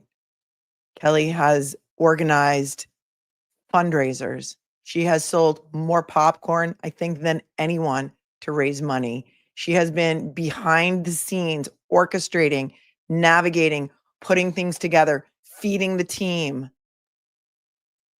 making sure that everything was done behind the scenes. Kelly Reed is an amazing human. She is also now one of my besties because of this case. And I love you. She came on my show the day of the verdict, and it was awesome that she got to be outside with the crowd, with the people, you know, spreading the word, getting people interested in this case. And to all of you who have taken such an interest in this case and the millions of views I had, I think, because I've only been covering Karen Reed, I think for the past 28 days, over 4 million views on my streams last month. In the past 28 days, over 4 million views because of you, because you're watching, because you're spreading the word, because you have been telling everyone. Yes, you're coming back with me on Melanie After Dark for sure. 100%. Kelly Reed is an amazing human being. She is selfless. She is generous. She is kind. And I'm not the kind of person that, you know, does stuff and then like talks about it. I don't donate money and then come on and like tell everyone how much money I donate. And when I do something anonymously, I do it anonymously. But what I do want to tell you is what you guys did. And you don't even know it. Here's what you guys did. You guys bought my merch. The merch that said Free Karen Reed on it. All the proceeds from the merch went to feed the team. Kelly Reed orchestrated it. And so you and much of your super chat money went to feed the team because food is love. Food is love. And so Kelly and I organized for you to feed the team during the trial. Not all of it, not every day, but you guys did that. So thank you for watching. Thank you for donating. Thank you for buying the stuff and donating money to the defense fund, because Karen Reed could not have done that without all of you. You guys donated over $1 million to the defense fund. Much of it was spent on experts because every single attorney was working for free for trial number 2, season 2. And so I thought it was important. You know, as an attorney, it would not be ethical for me to hold any kind of fundraiser. But I went on fundraising streams when Will did it, and Will did it at least twice, the Glare, 12 hours at a time. I went on there to support. It's not ethical for me to really donate money or to, you know, do fundraisers on my own because I'm an officer of the court. But you can, and you did, and you didn't even know it. So thank you for feeding the interns, 9 of them who worked tirelessly around the clock to see this happen, to watch Karen Reed be acquitted. You guys did that. And so thank you for doing that. People got to eat, right? So many of the defense costs were for housing her attorneys and feeding them. And I don't know if any of you saw some of the videos of Alan cooking for the whole team. I guess he likes to cook he's like a chef, grilling up the steaks. They had family meals. They were always, you know, eating as a team, and it was kind of like a little bit of like behind the scenes like footage. I don't remember even where I saw it, maybe on Instagram, of Alan cooking steaks and feeding the team, and he always had vegetables in there. And we know that Bob Alessi has a very strict diet, and he eats clean and he eats healthy. Oh, thanks, Olivia. Okay. Or we'll listen to Olivia's due to popular request, popular demand. We're going to listen to Olivia's Howie Carr video. Thanks, Liv. And it was heartwarming to see, because this is the kind of case that every lawyer dreams about. You know, it's not about the being on TV, and it's not about the fame and the fortune and the book deals and the movie deals. It's about like really believing in your case and fighting for justice and watching your client, who you know is not guilty, be acquitted and have to go through twice. It is what every lawyer dreams about. And so Thank you, you guys. Chef Boyar Jackson. I'm going to, now that the trial's over, I need to send him an I went to Cancun with attorney Melanie Little apron because he should wear it. And we did speak. We spoke actually, and again, I don't kiss and tell, but we did. He called me while we were waiting, before the verdict came in the days leading up. And I told him the story about Cancun, and he didn't really know the story. And I did get to ask him one thing that I really, really, really wanted to know. Do you like Dave Matthews even? And he said, yeah, I do. I said, and when this is all over, I'm going to send you and your wife sweatshirts that say, I went to Cancun with attorney Melanie Little. So there's that. I'm going to do it. I'm going to do it. All right, let's listen to Olivia's interview with Howie Carr because, this took an army, and Olivia is part of the army. And you can thank Jennifer Coffendorfer for pissing her off enough, too, to want to get involved here. Because despite what everyone was alleging about us on Twitter when we did get involved in this, we were not paid for our beliefs. Our beliefs were not bought. John O'Keefe wasn't hit by a car. And you saw me talking about it in January of 2024. So there's that. Let's see if I can just cue up the part of the video for Olivia.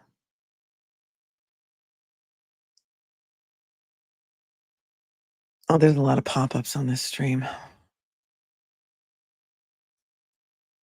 Let's talk amongst yourselves for a second while I find it.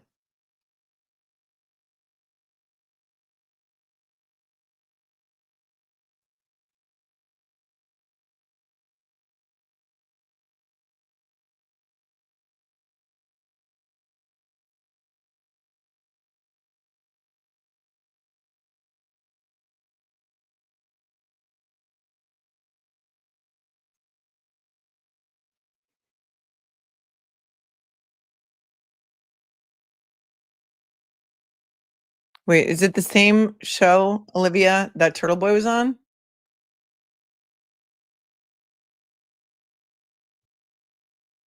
No, I hear your voice. Okay, I got it.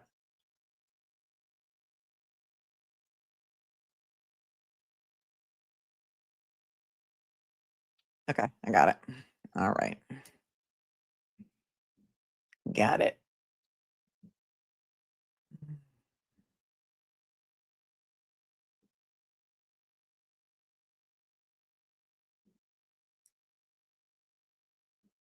So Turtle Boy was also on the stream. You can find the feed on HowieCarShow.com and you can get it there. But let's listen to Olivia's shining moment. She is Olivia Lambo on Twitter. And she's Olivia Nile in your YouTube chat. And she's here. And thank you, Kelly and Olivia. Leave it to a couple of women to get some shit done. I mean, not listen, giving Aiden Carney all the full faith and credit here for getting eyes on this to begin with. There's a lot of women behind the scenes who did a lot of stuff. And Olivia and Kelly are just two of them. Lana Del Turtle on Twitter also. Amazing insight. Amazing tweets. So many creators are women. Andrea Burkhart was shouted out by Alessia Yannetti last night for her legal insight. All right, here we go. Here's Olivia on Howie Carr, the same day as the verdict. Oh, Kelly, if you're here, I said Karen should auction off that Lexus because OJ got like $1.5 million when they auctioned off his Bronco after or somebody got it. I don't know who got it. Could be a good way to raise money. I'm just saying. The Karen Reed trial on the level. No. 86% say no. 14% say yes. We came up with this poll question after the butt dial verdict. All right. Joining us now is Olivia Lambo. She's one of the great bloggers on this case. She was one of the top investigators. She broke a number of stories, including all of the Shannon Burgess megabits problem. He couldn't tell the difference. The fact that he lied about his curriculum vitae, his education, and so much more. She's done a great job and just wanted to check in with it. How you feeling right now, Olivia? Well, there it is. The cat's out of the bag. Olivia is the one who found out that Shannon with one N Burgess lied on his CV. That was Olivia's work. Took an army. Olivia was a big part of the Army. It is a great day, Howie. I mean, it's been long awaited, over 2 years, and it feels good. That's all I can say. It's going to be the start of Karen getting her life and her freedom back, and yeah, it's just a great day. So, what do you think? What do you think the worst offense by the prosecution was during the course of this whole thing? What's the worst thing they did? I know there's a lot to pick from there, but what do you think, Olivia? Oh boy. I think at the end of the day, it's denying justice to the victim, John O'Keefe, and going out of their way to, thwart justice and really deny justice to all the citizens of the Commonwealth, who they're tasked with protecting and upholding law and order. And, they essentially did the exact opposite of that and basically endorsed people who are supposed to be, our police officers and keeping the community safe. And, it just shows that there's a lot of problems, I think, in our local law enforcement. And I'm looking sorry, at the. my brain's a little. No, I know. No, don't feel it. No, you're doing great, Olivia. I'm looking at the statement. I just can't take my eyes off at the statement from the McAlberts. I mean, I can't believe they would put. I can't believe they would put out a statement. Period. But especially to say, "quote This prosecution was infected by lies and conspiracy theories spread by Karen Reid, her defense team, and some in the media." I mean, there at least 2 or 3 of these people that signed this thing lied to assorted grand juries. I mean, it's unbelievable. The gaslighting continues with them, but the gaslighting will have to continue with them for the rest of their lives because, unless justice actually comes for John O'Keefe's killers, I believe that the McAlberts will have to continue to lie to themselves and everyone around them, for the remainder of their lives. And that cannot be that can't be a fun thing to have to worry about, constantly having that looming over you. Who was the one? Which of them was the one who offered the quote unquote gift to Michael Proctor? Was that That was Julie Albert. Julie That's Albert. Colin Albert's mom. Mhm. Yeah, and she was texting with Michael Proctor's sister, Right. Courtney Albert, and Courtney Albert conveyed that to Michael Proctor, and he said, "Don't get one for me, get one for My wife. Elizabeth Right. Proctor." Yeah. So they. Like, you can't make this stuff up. I know. So there's at least two people who lied to various two or three people who lied to various grand juries. Someone who offered a gift, i.e., a bribe, to the state police. A guy who did time for killing somebody in a car. Jailbird Chris Albert. I mean, it's just unbelievable. They have the audacity to talk about infected by lies and conspiracy theories. Yeah, and especially after their stories changed, every single at both trials, they changed from trial to trial. They changed from the grand jury testimony. I mean, very hypocritical. Yeah. What do you want to see happen to Michael Morrissey, Meatball Morrissey? Oh, there's a lot of things that I think myself that I want to see happen. Hopefully a lot of people in the local community want, change, because how long has he been in office for now?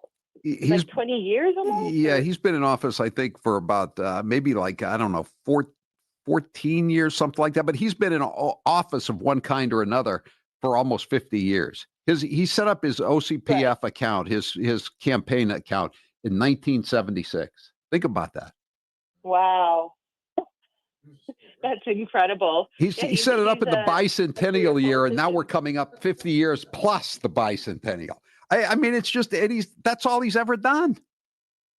Mm-hmm. Yeah, and you know what's just amazing is he's never prosecuted a single case in his life, yet he's the county prosecutor. Olivia true. Lambeau, you did a fantastic job. Thank you. Thanks for having me, Howie. He's never tried a case. She's right. He's never tried a case. And he's your district attorney in Norfolk County? He's never tried a case in his career. How does that happen? Howie has no F's to give. You're right. No more F's to give. Olivia, you did an amazing job. You didn't sound like you were crying at all. You did an amazing job. Amazing, amazing, amazing. Everyone agrees with me. I'll allow it. So Marcy is a grifter. This is Natalie. I don't know. Maybe some people might think that. Some people might think that. Look at Susan coming in and gifting 5 memberships. Thank you so much. Thank you so much. Very much. You're amazing. We've got so much more to cover. Anybody have anywhere to be? Because, we're only 3 hours in. We're used to doing 8 hours at a time. I'm not doing anything. Are you? I feel bad for the international audience because this was a later stream today. So, if we do part 2 tomorrow, we'll do it in the morning so that the international crew doesn't have to be on replay. And then maybe moving forward, we'll do like some sort of set schedule during the week. But I think mornings are best for most everyone because then we get our East Coast audience. Maybe we'll do a little bit of late morning because then we can have our East Coast audience during regular business hours. Our West Coast audience doesn't have to wake up too early. And then our international audience, for them, it's like happy hour, right? And you guys are amazing. Okay. Where was I going to go? Oh, I was going to go back to some questions first before I move on to the next topic.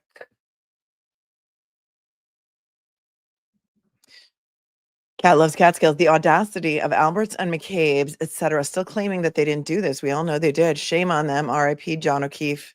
Thank you, Melanie. Thank you, Cat loves Catskills. M169, I'm so sorry for your loss. Brian Higgins has been very quiet over the last month or so. I also noticed his absence from the Redemption Tour. Yeah. Is he in witness protection? I have no idea. I really have no idea about Brian Higgins, but you notice that he's absent. You notice that maybe they're throwing him under the bus. And even when we watched that January of 2024 clip with Jennifer Coffenduffer and me on Court TV, she said, everyone's forgetting about Brian Higgins. I mean, has this been the plan all along? I mean, maybe Lucky was the original plan. And then when it didn't work out with Lucky, Higgins became plan B. Because why was Higgins running in there with his getting interviewed at his lawyer's office 3 days after coming in with his text messages? I don't know. Something interesting. ShamWow. Karen Reed, I fought the law and the law won. I fought the law and I won. Sorry. ShamWow from Canada. I fought Marcy and I won. I fought Jen McCabe and I won. Now it's my turn.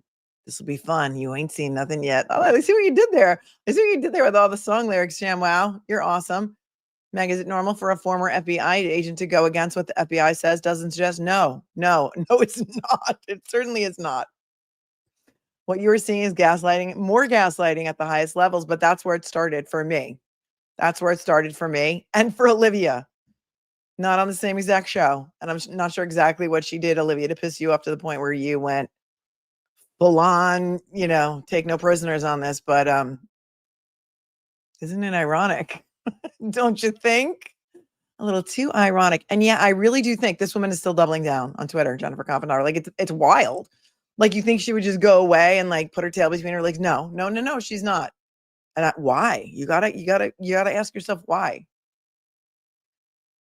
Rosalie said, just wanted to say after listening to you almost daily, all trial, I missed you. Thursday and Friday this week. Thank you for the coverage. Oh, thank you. I missed you too.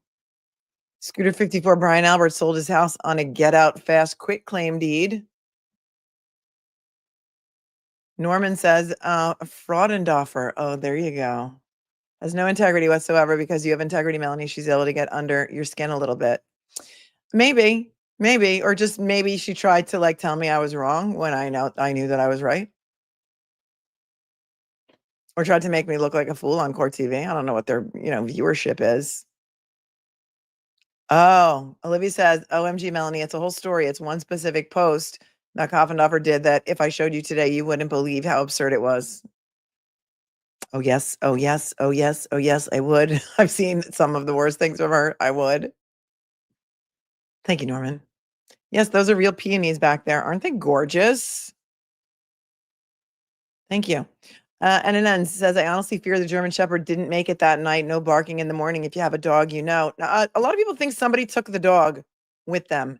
For example, perhaps Caitlin Albert and her boyfriend / maybe now husband Tristan, or and such as such, maybe somebody else. So somebody may have taken the dog away that night. I don't really know necessarily. I don't have any information otherwise that the dog was unalive. Gen X Girl Lawyer says that she lacks critical thinking skills. I agree. Redondo Beach is here. Corrupt cops everywhere. I've had to investigate my own strangling by an LA weatherman. I pointed out great information to investigators today. Ridiculous. You were strangled by a weatherman in LA? In Redondo Beach? I love Redondo Beach. I love the South Bay. You guys know that about me. I love the South Bay. Manhattan Beach, Redondo, Hermosa, and Palos Verdes also. Not to be left out. That is ridiculous. Thank you for your super chat. Erin says, Mel, so much has happened. I've been dying to talk to you. Well, you know what I mean. I've been dying for you to talk to me. So love and prayers. Thank you. Melanie Peterson says, Melanie, what a cool name. I've missed you so much. I was crying right along with you. I know that was an emotional day. We've seen a lot of acquittals together this year, surprisingly. This was the one we were really waiting for. We saw Brian Camp. We heard Daniel Penny. We saw Penny McGee. So it's been a good day for following the cases that I thought were important for acquittals. Growing up, people in the house stop whining. You only have yourselves to blame. Stayed inside the house, butt dials, destroyed phone evidence, rehomed the dog, etc. Yep. Vincent McCormick, great coverage and insights. Thank you. Thank you for watching from Canada and for your super chat. The Goodman says from my mother-in-law, she loves you too. Oh, that's so nice that you like your mother-in-law. That's awesome. The Goodmans are awesome. They watch me on date night. Go figure. I don't know. We had a proposal on the show the other day and she said yes. How many of you were here for Justin's proposal? I posted it on Instagram, the little video of it. I can't show it here because I put music behind it. And if there's one thing YouTube hates, it's music. So Justin England had me propose to his girlfriend because they watch the show every day. Auntie Deb was here and Mark Betterow was here. And he just commented on my Instagram post, I think last night, that she said yes. So congratulations to Justin and Deanna, who are now engaged as a result of being proposed to on my show. Go figure, who knew? And then while we were on the stream, I asked Mark, because somebody said in chat, does Mark Betterow, can he marry people? He said no, but Auntie Deb said, I can.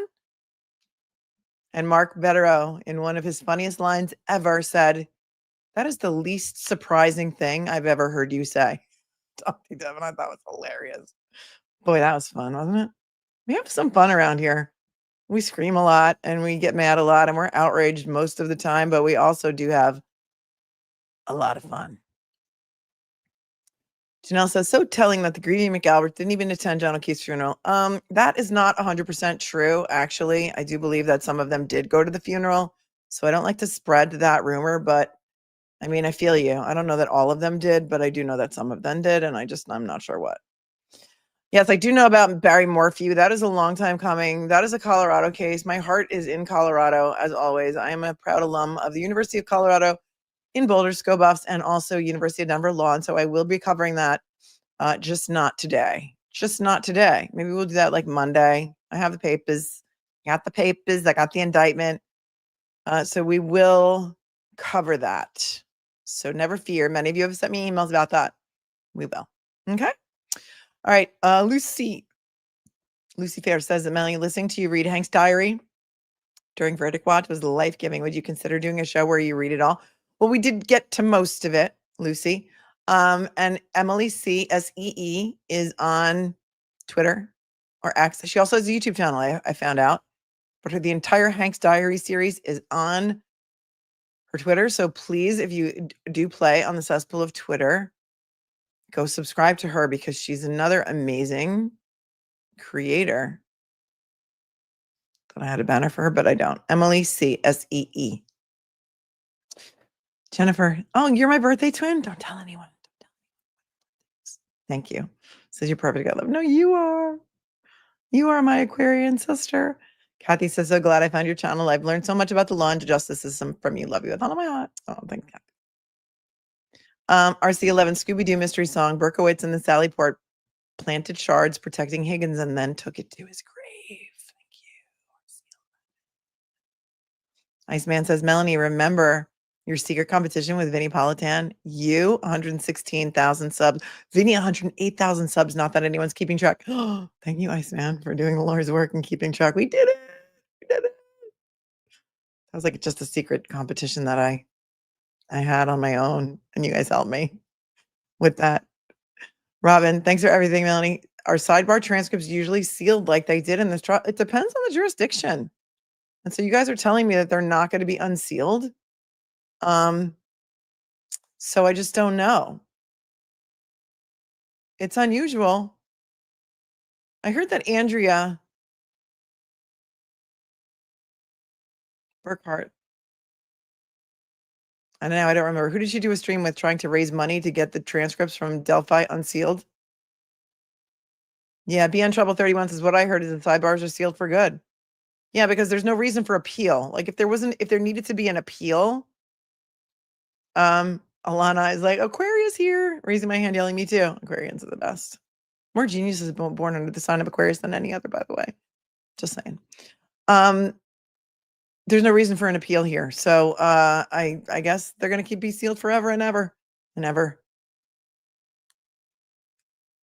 New Hampshire woman, thank you. Thanks for thanking me. And for she's thanking me for covering the Karen Reid coverage twice. This ending was much better than the first. Yeah. I kept saying in my best Taylor Swift lyric quote, I've seen this film before and I didn't like the ending. The ending changed, and that's amazing. Casco Bay. Melanie, I'm a fan for life due to your amazing coverage of this case, so please take a bow. Bum, bum, bum. Also, Billy Crudup has to play Alessi. They have the exact same vocal tone. You know what is so fun? Here's a fun fact about Billy Crudup. I say Crudup. Is it Crudup? I don't know. But he's on The Morning Show, which is another one of my favorite shows. The actual, like, series on Apple with Jennifer Aniston. Not like the Today Show, the Good Morning America show. And if my sister is watching, she will remember that when we were kids, every year where we lived, they used to have like a 4th of July picnic on the beach. And my sister and I, that reminds me of a song from Chicago, My Sister and I, all right, would be like, in the wheelbarrow races and the 3-legged race together. And she has reminded me that Billy Crudup and his brother, like, they competed against us in the wheelbarrow races and the 3-legged, what do they call that thing? The 3-legged race? I don't know. They may or may not have cheated. I don't remember, but I do have a couple of ribbons left over from that beach gathering every 4th of July. So how funny is that? And I love him. I do love him, but funny story. Thank you for your super chat. Chris Smith says, outside my jurisdiction, Brian Albert on not going outside to render aid to John O'Keefe, who also said he'd take a bullet for, let that sink in. Okay, thank you for the segue, because we're going to have to watch it. Now we're going to have to watch it. We're going to have to watch all 7 painful minutes of it. And, hey, if you're watching this on replay and it's like kind of blank, it's because ABC made me cut it out. Sometimes they do that. A lot of news stations will let you play their content. Some of them strike you. I'm going to have to keep interrupting it for fair use purposes in case I need to fight it, but it's important to play. So, it's not the demonetization that really stinks. It's the shadow banning, which they do also. My sister is not an attorney. No. Could you imagine? We'd be fighting all the time. I am also mesmerized by like attorneys who are able to marry other attorneys. Like that's wild to me. Like whoever wins the argument in your house. Alan Jackson is married to an attorney. I don't know if Bob Alessi's wife is an attorney or David Unetti's wife is an attorney, but Alan Jackson's wife is an attorney. I don't know if she's practicing, but she is an attorney. Okay. Let us gather together and watch this insanity together. Because if you haven't seen it, it's going to outrage you. Here it is. The McCabe's and Alberts releasing a video statement. We read their written statement the other day. When did this come out? Just yesterday? Imagine them releasing a statement before even the O'Keefe family releases a statement. Like, that's just wild to me also. Okay? Here we go. Here's their statement. I'm going to have to keep interrupting it because I do that anyway. Here we go. The criminal justice system has let us down at every turn. And yesterday was the final. It's let you down at every turn, sir? Really? The criminal justice system, Brian Albert, has let you down at every turn. This is not about you, sir. Retired Boston police officer and former cast member of reality show Boston's Finest. This is not about you and letting you down. You know who's been let down? The family of Officer John O'Keefe for the piss-poor investigation of your front lawn that didn't happen. For the refusal to search inside of your house because the person who is not first on scene, that was Lank, the other guy, the Ray Donovan of the Albert family. The only one you let in the house with Good, but you made Sergeant Good stand in the foyer and not leave the foyer. You know, you've been let down at every. Do you believe this already? Already he's angering me. Hold on. Let's hear that again. Because if you haven't heard it yet, you get to hear it now. Here we go. The criminal justice system has let us down at every turn. Wow. And yesterday was the final letdown. And that's why we're here, because there's nobody left to stand up for us. Think real long and hard. There's nobody here left to stand up for you except all of those people on Twitter who have threatened me and my family, every other creator who has spoken out about and their family, all of those people. Nobody left to. How about your victim witness advocate, Steve Nelson? Did he abandon you too? How about your spokesperson, Jennifer Koffendorfer?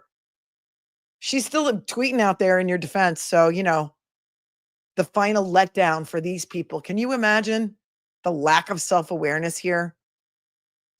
The absolute audacity.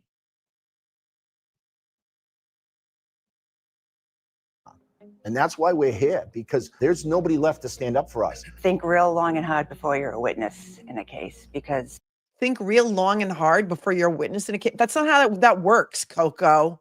Nicole Albert, wife of Brian. Remember Life of Brian from Monty Python? But I digress. Wife of Brian.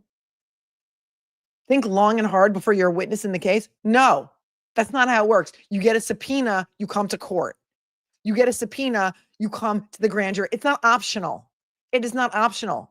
Think long and hard before you become a witness. How about think long and hard?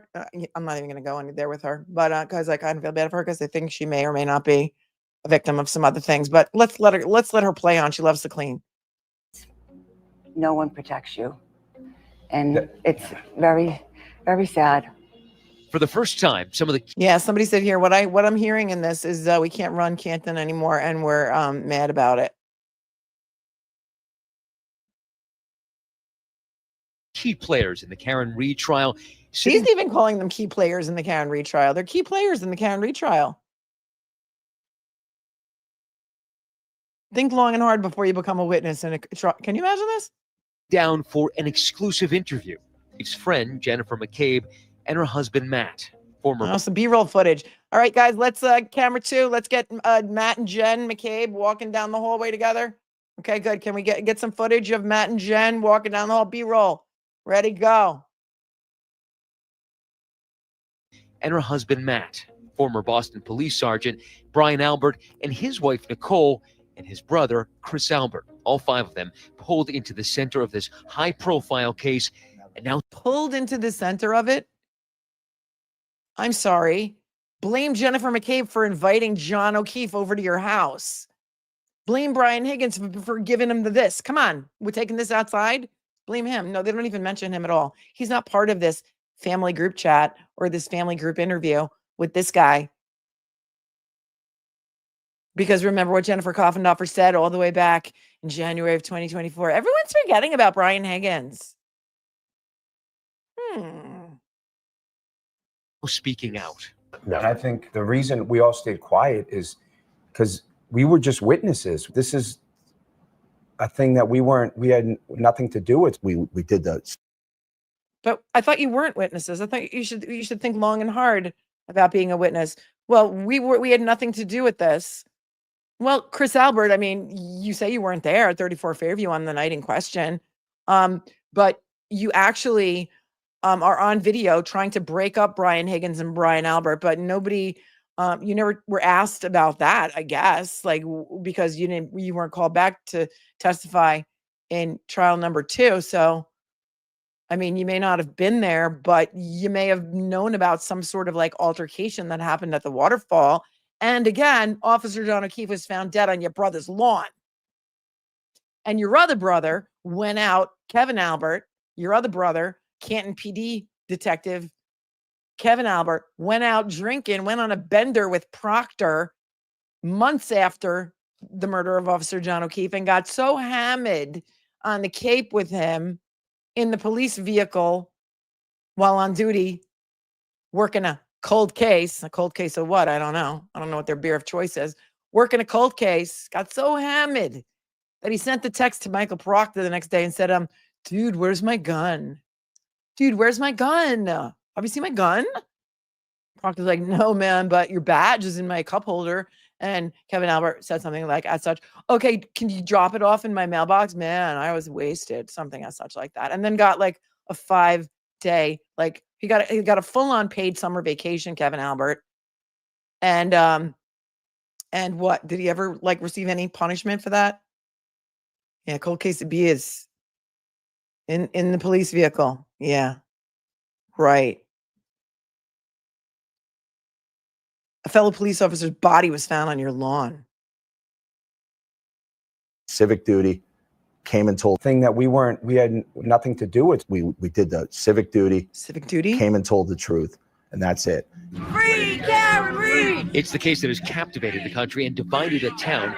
Karen Read, accused of killing her Boston police officer boyfriend, John O'Keefe, hitting him with her SUV and leaving him to die in a blizzard. Look, the police did. Not guilty. Now, after a second trial, a jury acquitting her of the most serious charges, second-degree murder and manslaughter. And hundreds of supporters in pink, Karen Read's favorite color, cheering as the verdict came down yesterday. I could not be standing here without these amazing supporters. People turned this thing into a tailgate party, it looked like some days. Board games, cornhole, cookouts. This is a guy that was murdered. And it's atrocious for that family. While the prosecutors, I'm gonna let you guys take that one. Barbecues, cornhole. It's atrocious for that family. What's atrocious is that somehow you got that family to believe you. What's atrocious is the investigation into the murder of this Boston police officer. That's what is actually atrocious. That's atrocious. People got to eat, right?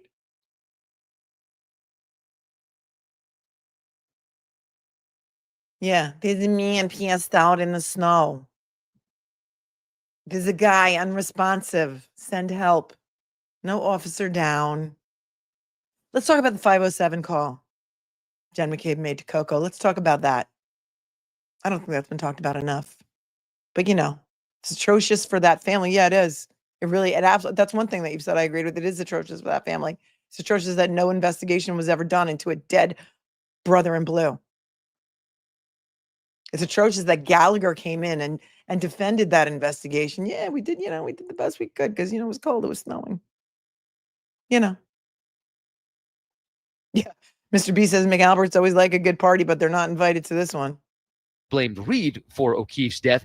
The defense said this group of family members framed Read to cover up what really happened that night. Ever since, their lives becoming open season for endless conspiracy theories. What they've done is they've dehumanized us to the sense where we're not real people. We're almost like caricatures. We're pawns. Have each of you been called murderers? You know who was dehumanized?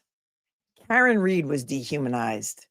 Karen Read was called a whack job C word in Michael Proctor's regrettable text messages to his buddies about her leaky blankety blank. Is she hot? Yeah, but she's got a weird Fall River accent and no ass. Guess the homeowner's going to catch some shit. That's the homeowner, by the way, Brian Albert, for those of you who only watched season 2 and didn't get a good look at him or didn't get any look at him. Nah, nope. We have a nope emoji. Remember the nope emoji? We have it. Nope. He's a Boston cop too.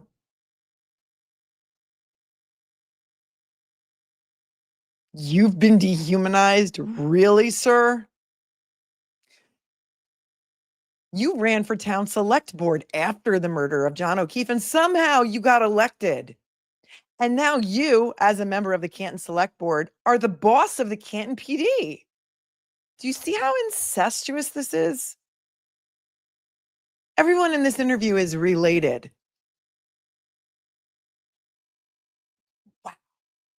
Just wow. We're just pawns. You're pawns.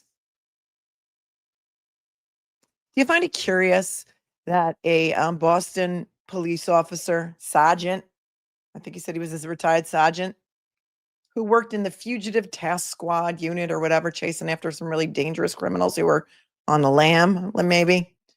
Do you think it's curious that he wouldn't have a security system in his home? No Ring cameras? That he left his door unlocked, as Jennifer McCabe testified in trial number 1. And she just ran into the house because they leave their doors unlocked. Do you find that curious at all? Pawns? It's like caricatures. We're pawns. Have each of you been called murderers? Like actual murderers? Oh, yeah, on a daily basis. Anybody who's touched this case has been called a murderer at some point. Tell him the guy never went in the house. Tell him the guy never went in the house. That's Matt McCabe. Tell him the guy never went in the house. Brian Albert's response, exactly. Reporters are at D&E Pizza, something. D&E Pizza owned by this guy, Chris Albert on the right, now town select board member and head of the boss of the Canton PD. If she please, if she takes a plea, it's over. If not, it's a whole other episode. Well, we just watched the whole other episode. And that episode ended in an acquittal. Wonder what season 3 has in store for us. Where's the plot twist? I rewound it a little bit. Is this the guy that Aidan Carney said went out to dinner with him the night of the rolling rally? And this is the guy who said he thought the rolling rally was amazing? I think this is the guy, right? Because I think Aidan tweeted that. I think somebody sent that to me. Yeah, on a daily basis. Anybody who's touched this case. Here he is. Tell him the guy never went in the house. He's like scoping out the neighborhood and reporting back to the Don and Brian Albert saying, they're out here, but they're at the Asian house.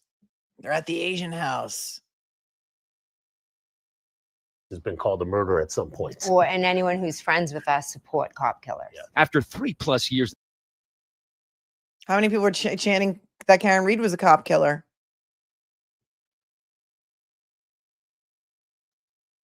The saga wrapped up yesterday. Reed captured celebrating at dinner with her father, and today seen. Oh, look at them poking in the windows of wherever she was eating dinner, taking pictures. Now the paparazzi wants a piece. Walking with her attorney, Alan Jackson. I didn't even know I'd be here today, so. Oh yeah, we just watched that. Meanwhile, O'Keefe's family and friends. And let's just have a moment of silence now for Officer John O'Keefe, because he should get justice. He absolutely 100% should get justice. From all accounts, he was an amazing man, an amazing human, raising his niece and nephew, who now have been left not only with no parents, but now without Uncle JJ. And that is tragic. That is effing tragic. And another disgusting thing that Hank Brennan did during this trial, one of many, was to read text messages between Michael Proctor and his buddies, because his buddy had to read it on the stand. And then the buddy was like, yeah, no, I'm not comfortable reading this. And Brennan was like, okay, I'll do it. I'll read them. Read a family secret that nobody probably wanted anybody to know, that I'm not even going to repeat anymore because you know what it is.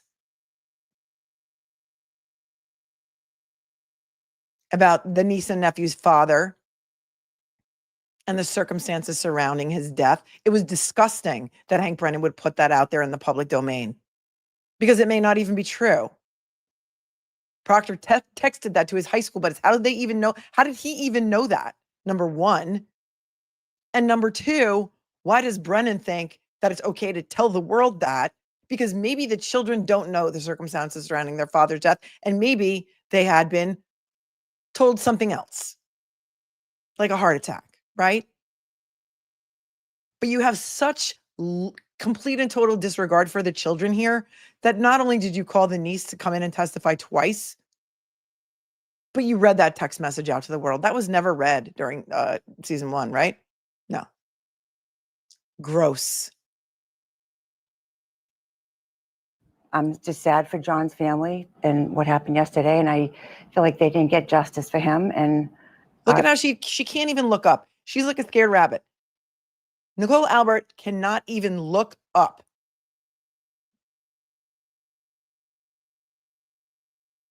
I have no idea about the relationship between her and her husband, and I have no idea what the status of their relationship is, although people have written to me to tell me things that I'm not going to repeat here.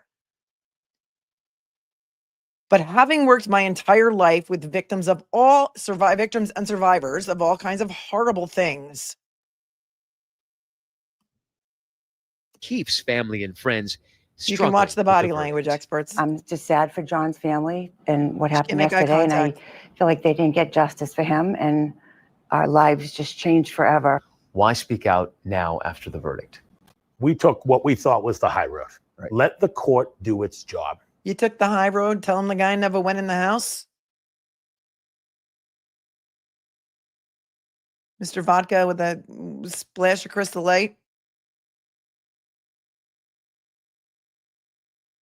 Remember during trial, if you didn't watch trial 1, I urge you to go back and watch it, because the day this man testified, Matt McCabe, Jennifer McCabe's husband, he was presented with some text messages that had been uncovered by the feds that he clearly was not prepped on because Lally. And the look on his face was priceless. And I think he testified before his wife, right? So they were obviously not supposed to talk about their testimony, but he couldn't even tell his wife about these. They're gonna, the messages are out there now. That was wild, right? After a night of hanging out at a local bar in a brutal 2022 blizzard. Yeah, I just want to see the interview portions of it. I don't want to see this other stuff. Involving other members of law enforcement. Did John ever come in the house? Never. No. You never saw John O'Keefe in the house, right? Never. Never. Never. Isn't that a weird response? Never. Why wouldn't you just say no? Because listen to the question. You never saw John O'Keefe come in the house? No. No, I didn't. No, I didn't see. Never. Never. Never. What a weird word choice. C. Taylor said a body language expert reviewed this, and I believe it was spot on. He pointed out J.A. looking down so much also. J.M.? That's Nicole Albert. So N.A.? House. Never. No. Other members of law enforcement. Play it back again. Did John ever come in the house? Never. No. You never saw John O'Keefe in the house, right? Never. Never. Never. Never. These are people in your own community who believe the conspiracy theories, who believe that there were other law enforcement officials and agents involved in this. Why is it people in your own community who believe these conspiracy theories? You do realize the conspiracy theory is that John O'Keefe was hit by a car. That was the conspiracy theory. Okay. So now let's find out what really happened. Hard-hitting investigative reporter guy that I don't know your name.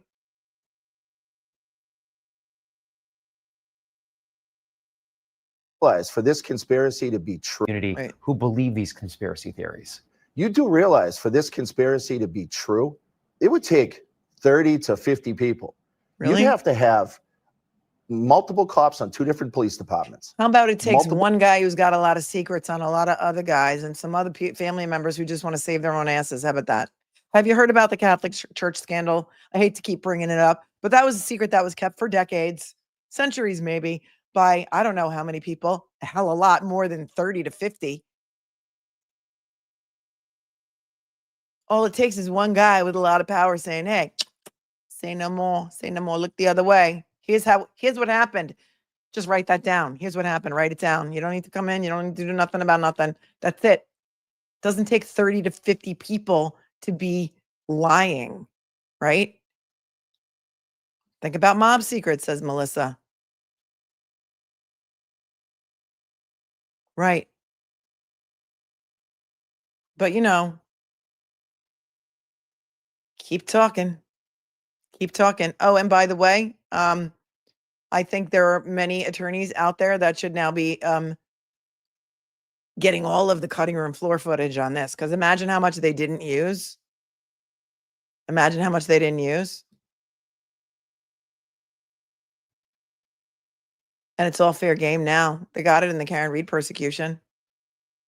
I would be very interested for Tim Bradle and Mark Betterow to get a hold of all the cutting room floor footage, because each one of these people is an alleged victim in felony charges facing Aiden Carney.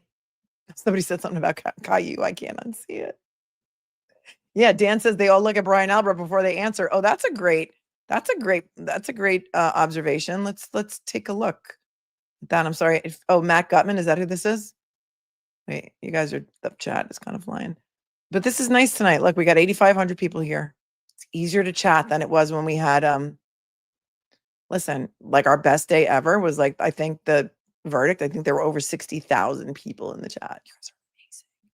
So amazing. So it's a little bit easier to chat.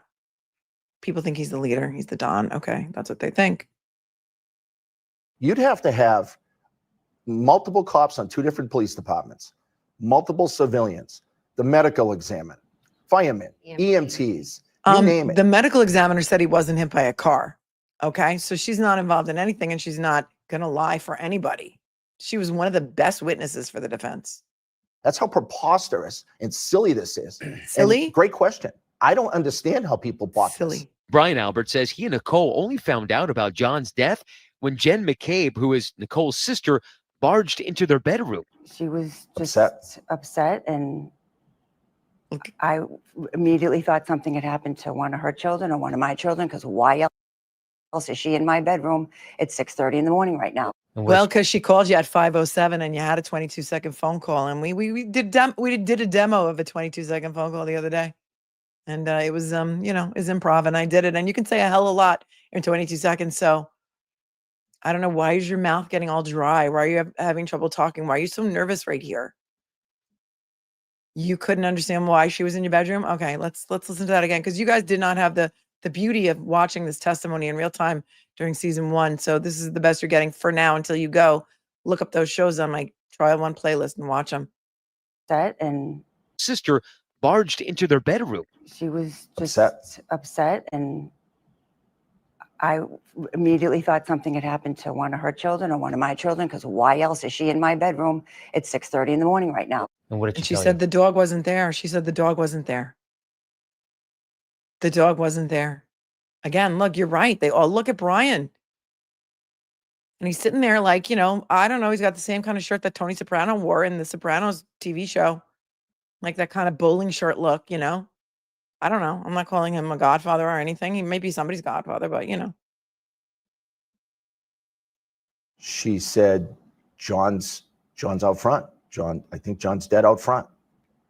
I said, what the are you talking about, Jen? And I'm like, I didn't know. You still didn't piece it I together. didn't understand what she was talking about, because why would John be out front of my house? I don't know, because Jen invited him over to your house that night. And because, you guys were talking about it before you left the waterfall, but now you're so shocked. How many other things are wrong with that sentence?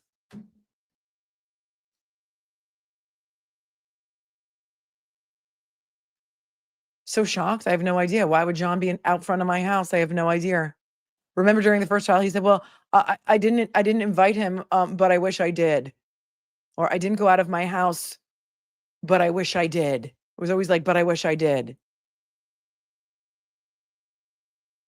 Right. Out front. Yes, exactly. Great point. Falsus in unus, hold on. Falsus in uno. Falsus in omnibus. Sherilyn says, out front, what about why would he be dead? Right, why would he be dead? Why would John be out front of my house? Right. Why would John be dead? Great. Great point, Sherilyn. So massively confusing. There are police officers, EMTs on your front lawn. You're an officer. Why don't you just go outside and Listen to this. investigate or take a look? I'm not a Canton police officer. I'm a Boston police officer. I was just. I'm sorry. Does that absolve you from the desire or the duty to go outside and see what the hell's going on your front lawn with a dead brother in blue? I'm not a Canton police officer. I'm a Boston police officer. The audacity. Your brother's a Canton police officer, though. Maybe he's outside on your front lawn. Are your across the street neighbor, Tom Kelleher, the guy who said nothing was found of interest on his ring camera, whose ring camera happens to point right at your front yard where John's body was found? He was the acting police chief of Canton PD. I'm not a Canton police officer. I'm a Boston police officer. I'm sorry. I'm sorry, what? Let's hear that again. I didn't understand what she was talking about because why would John be out front of my house? So massively confusing. There are police officers, EMTs on your front lawn. You're an officer. Why don't you just go outside and investigate or take a look? I'm not a Canton police officer. I'm a Boston police officer. I was just woken up out of a cold sleep from hanging out the night before. By the time I came down, was just woken up out of a cold sleep. That's an interesting choice of words too, right? I'm not a body language or linguistics expert, but Kate says this part kills me. You're a first responder. This is like a doctor being on a plane and someone asking for a medic and saying, sorry, I'm not a plane doctor. Right. I'm not an airline doctor. And so was John. John was a Boston police officer too. Yep. He's retired now because you know what happens? If you retire, you get to keep your pension. Just saying.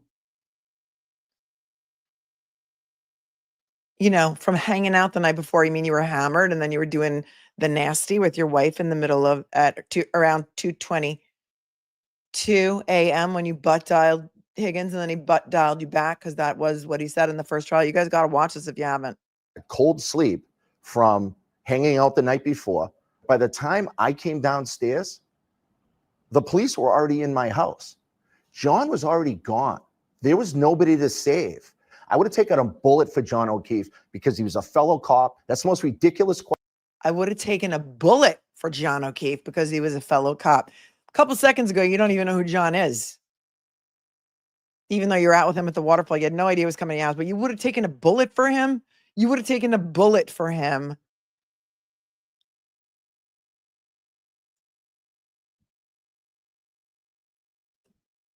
What? But you wouldn't even go outside when all this activity, and Karen, remember, was screaming bloody murder. We've heard it. We've heard the tapes. We can't unhear it. You would have taken a bullet for him. Wow. Remember, these are all the alleged victims of Aidan Carney that he intimidated, that he's facing felony charges for. That trial is going to be awesome. We're going to cover it. We've been covering all his pretrial stuff so far on this channel, so we're going to keep reporting it. Everyone's looking at him. You can tell who the head MF in charge is here, can't you? Somebody said, I'm pretty sure he wouldn't take a punch for him. I would have taken a bullet for John O'Keefe because he was a fellow cop. That's the most ridiculous question that people always ask. It makes zero sense. What am I supposed to do? Run out front in my underwear and start running yellow tape around the fire hydrant? Over the course of the night. So you know enough that you're supposed to put yellow tape out there at least. At least you know that part. So it wasn't curious to you that they didn't put any yellow tape up outside your house because you didn't want what? You didn't want anybody to know? You didn't want to be embarrassed by the yellow tape around your house? Is that what really happened? Was there some other reason why the scene needed to be unsecured for 10 hours or so? You sleep in your underwear, you sleep in pajamas, or you sleep naked. In my underwear, I don't know, you could have thrown some clothes on. Wow.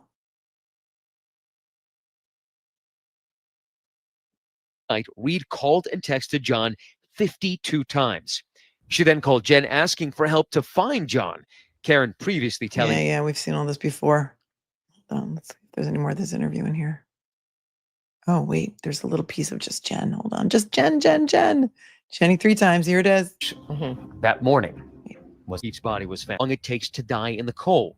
The defense claiming she searched it before O'Keefe's body was found. So much has been made about that Google search that morning. Was it at 6 a.m. or was it at 6:27 a.m.? How long to die in the cold? Tracy. What's your answer? She asked me to do it at outside of Fairview at 6:20, whatever it was. It doesn't matter how much I say about it, people will not believe it. The group also hoping to clear up rumors. Now it's 6:20. She Googled it. Like she doesn't know the exact time those two searches in the morning were made because she knew every bit of her scripted testimony this year, and she had a glow up and everything. She was better prepped than I've ever seen a witness ever. But now she says the searches were around 6:20 in the morning. Juicing Recipes is here. Please follow her on Instagram because she reminded me by commenting on one of my videos that I have a juicer, and I dug out my juicer and I'm like, why am I not juicing? I'm juicing celery and cucumbers every day, and my skin is doing amazing. So it says, how long does it take to put on a pair of sweats?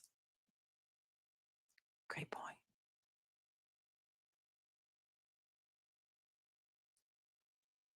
Let's go back.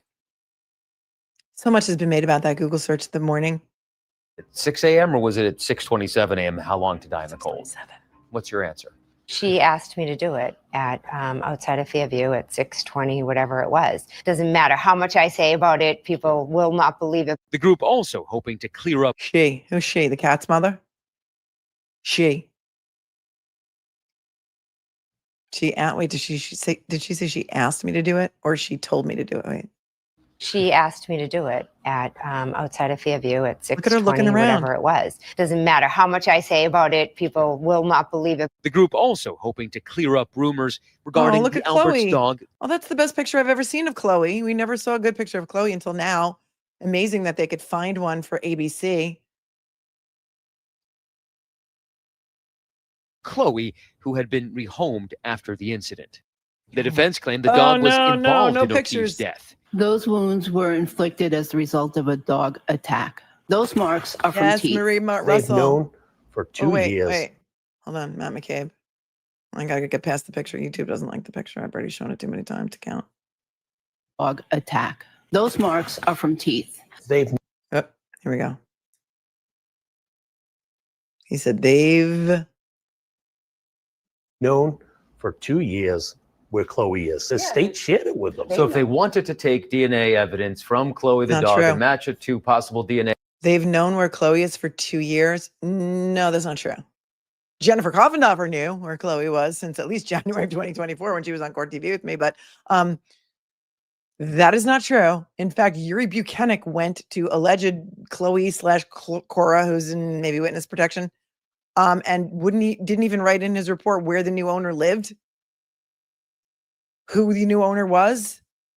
So no, that is not true. In fact, again, for those of you who are going to go back and watch season 1, pay special attention to Nicole Albert's testimony, because she makes a big deal about saying how she loves to clean. She loves to clean. She loves to clean. She loves to clean. And so she was cleaning all night and cleaning all night and cleaning all night and cleaning all night.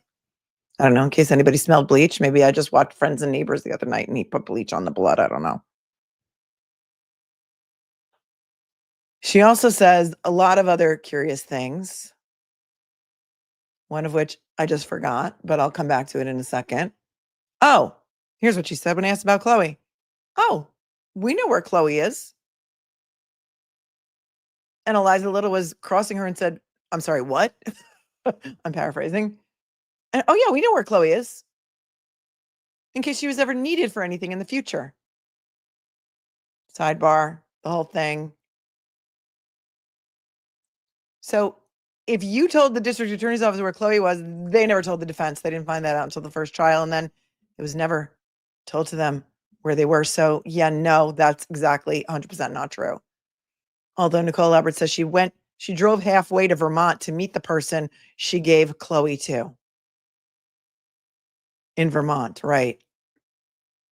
Liza was totally caught by surprise. Yep. And she said that Lally knew where Chloe was, / Cora. First dog ever to go into witness protection. So if they wanted to take DNA evidence from Chloe the dog and match it to possible DNA evidence on John O'Keefe, they could have matched. Absolutely. Yeah, no, they couldn't have. You know why? Because no swabs were ever taken from the arm of John O'Keefe. See? No tissue samples were ever taken from the arm. So it didn't really matter because the work wasn't done. They didn't even prove that Cora is Chloe, says Olivia, which is 100% true, which is why the defense team was like, yeah, we're going to spend more money going with you to see a dog that, and then we found out how fakakta that whole thing was when you kind of talked about it on the stand. Chloe bought the farm. Right? They went somewhere, they got dental molds. James Crosby was never even called in to testify. I mean, the whole thing was nuts. They never took tissue samples from John O'Keefe's arm. Let that sink in. They eventually did swab it for canine DNA, but they never brought that into evidence in this trial. And that was, I don't know how many years after. And you know they never took samples from John O'Keefe's arm. And so you can make this ridiculous assertion because the DNA of that dog would have meant nothing. Dog and match it to possible DNA evidence on John O'Keefe, they could have matched. Absolutely. But now with the trial behind them, they say they're still faced with threats against them and their families, but hope to continue calling this community their home. You get down, you get depressed, and it's like, but this is the town we grew up in. We didn't do anything wrong. We all contributed. We shouldn't be forced out of this town. We grew up here. We've been ruling this town for decades. 18 months after the fact was when Olivia says 18 months after the fact was when Maureen Hartnett swabbed the sweatshirt. Yeah. She didn't know what she was doing. She used the same 2 Q-tips and swabbed a couple of the holes. She's not even really sure which ones, then put them in an envelope, sent them to UC Davis.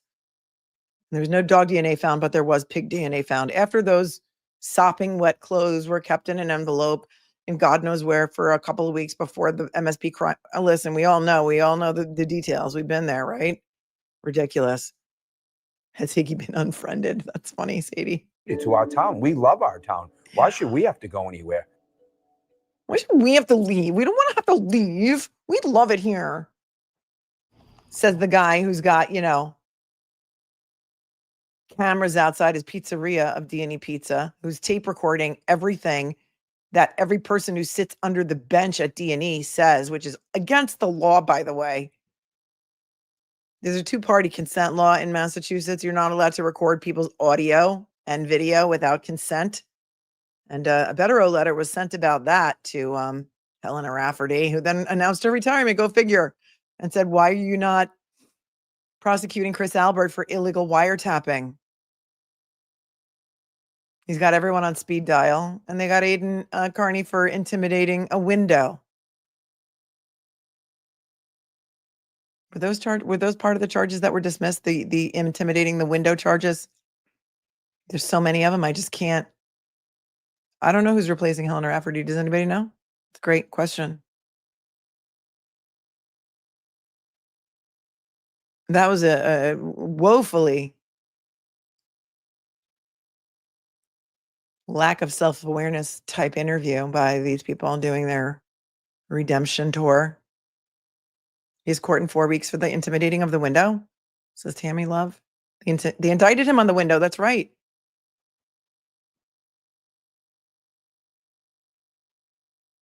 Never. Oh, she's like Texas's never is following the script. Tell them the guy never came in the house. Yeah.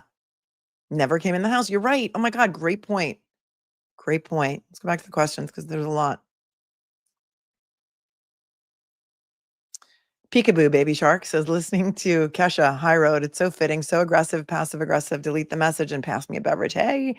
Then I thought it was funny. Matt McCabe said they're taking the high road. Yes. We have Kesha on the playlist. Kesha's Praying is on the playlist. Now we need the freedom songs, a lot of them, which we said. Oh, Olivia says, Melanie, the swabs came back inconclusive. That doesn't mean dog DNA wasn't present. It means the sample was so contaminated they couldn't get a clear reading. Thank you, Olivia. See?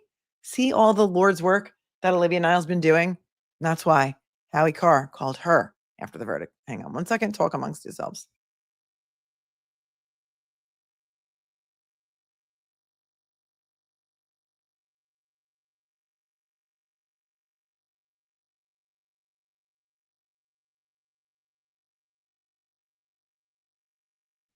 It says, this makes a great point and says, this says to me, we're not going anywhere. So everyone watching, keep your mouth shut. Another good point. Aunt B, hi, Aunt BB. Aunt BB was my first channel member ever. Says a few streamers are inviting King David and Alession. I'm biased, but I think you worked more hours, days, etc. than anyone else. Any thoughts on inviting them on with the cupcakes? Thank you. I have some things in the works. There's some exciting things in the works for you guys. You'll see. You'll see. Thanks, Aunt BB. Wag said, we heard God save the Commonwealth so much, but I'm convinced Karen and her team saved the Commonwealth. The Constitution and justice were on the line. They stood strong and won. So much would have been lost if they didn't. That's right. Thanks, Wags. Thank you, Leanne. M169. Bev could learn from Judge Doro, D-O-R-O-W, who exhibited far more patience and grace and had so much more BS to put up with. Maybe I should know who that judge is, but I don't. So who's Judge Doro? I've been here on Karen Reed for like so many years that I don't know if you could just tell me. No, it's not lipstick, KBT. It's chapstick. Look, Nivea.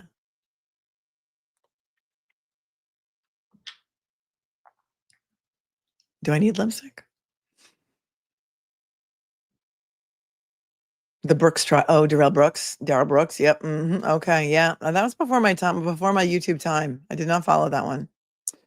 Reasonable AF has been here for 6 months. Had been with you since the very beginning of this case. Thank you. XOXO. Decline says, I give the defense team so much respect. All of them. They were so professional. So much respect and love. Virtual juror. Has anybody seen the interview of juror number 12? She was on with somebody local yesterday evening. I only saw the promo. I'm so glad you asked. Hang tight.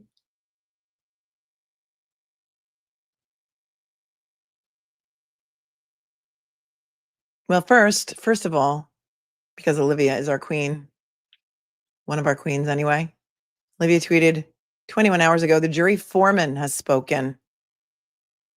Quote, if that body was on my front steps, I know my house would have been stormed, the juror, who is Black and grew up in Jamaica Plain, said. It all seemed like a lot of wishy-washy privilege, the foreman said. A freaking men. And here it is, Olivia's tweet. Pull it up because you guys like receipts.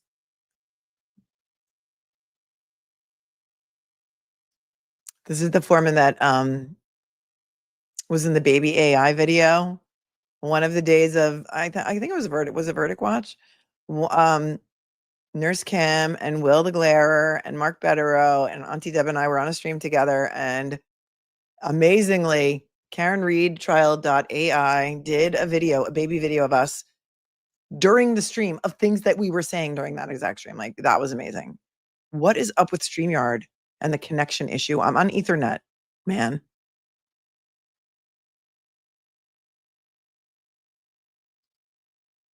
And Kim had been talking about juror number 1, I mean, the foreman, and said she thought that he was a tall drink of water.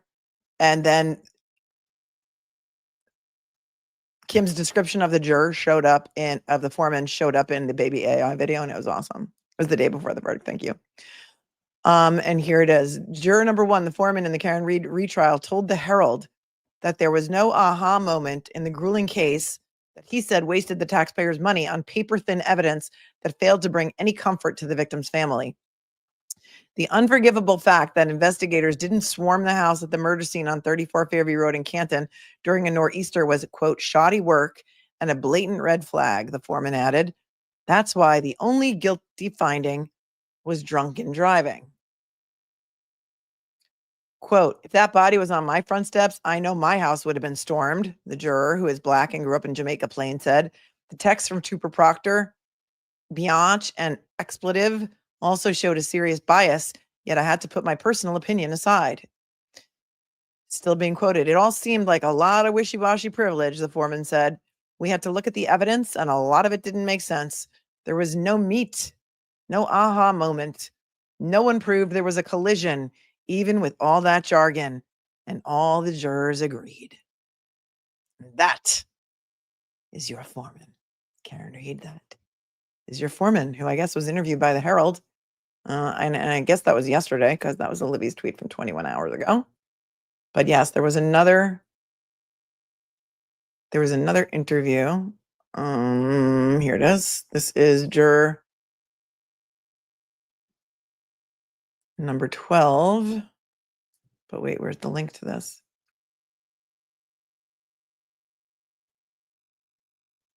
WCVB to the interview. So let me just, oh, here, David.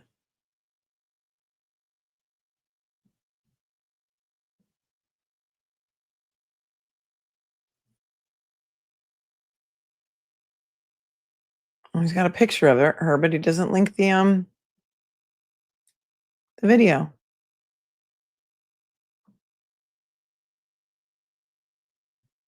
Hang on.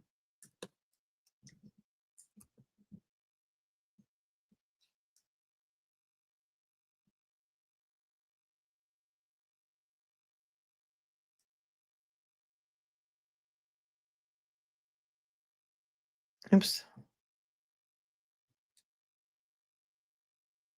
Let's see if it's on their website. It is. Oh, glory be. Here we go. Praise be. Oh, they're going to make me sit through a commercial, so talk amongst ourselves for a second until we can get this up for you. Nope. And then I click on it and it sends me to somebody else's website. Come on now. That'll make it easy.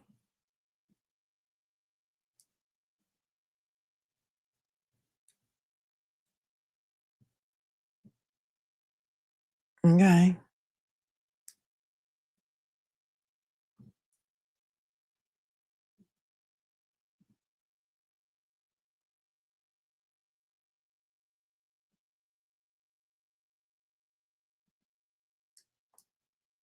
Why does it kicks me off until I get another thing? Hold on. I hate these kind of things, all the damn pop-ups.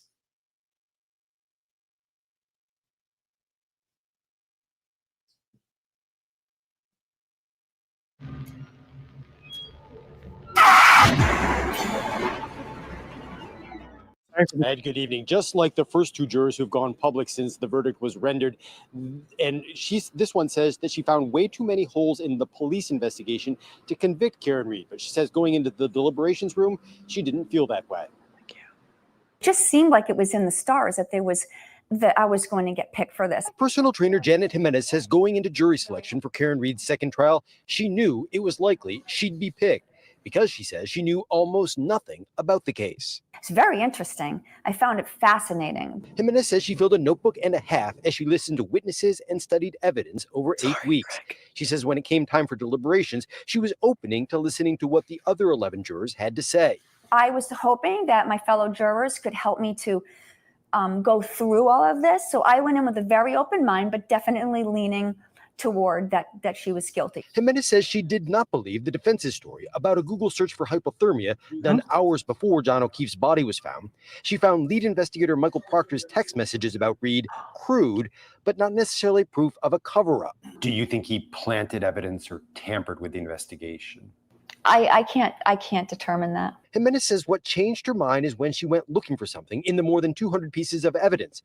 She won't say what that something was, but says she didn't find it. And it was one big part that led me closer to there's a lot of doubt here. Jimenez says she was aware the court officers were trying to keep them away from the crowds outside. She says since the trial has ended, she's learned a few things she finds interesting, but nothing, she says, that makes her regret the jury's decision. I don't want to be like, oh, should I second guess myself? Because I'm very comfortable with how I came to the decision. So I guess it'll be part of my story. Oh, her story. Is she going to write a book? And for the first time tonight, this juror is shedding light on an incident that happened during the 5th week of the trial when 2 jurors had to switch seats in the jury box. She says that is simply because one of them was having trouble hearing. Oh. Well, that's interesting. All right, that was juror number 12. All right, now let's get back to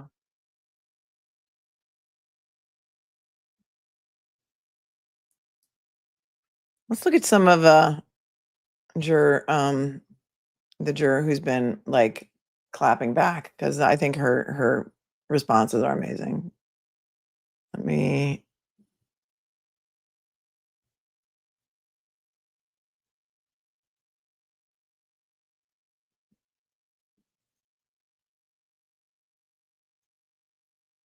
All right.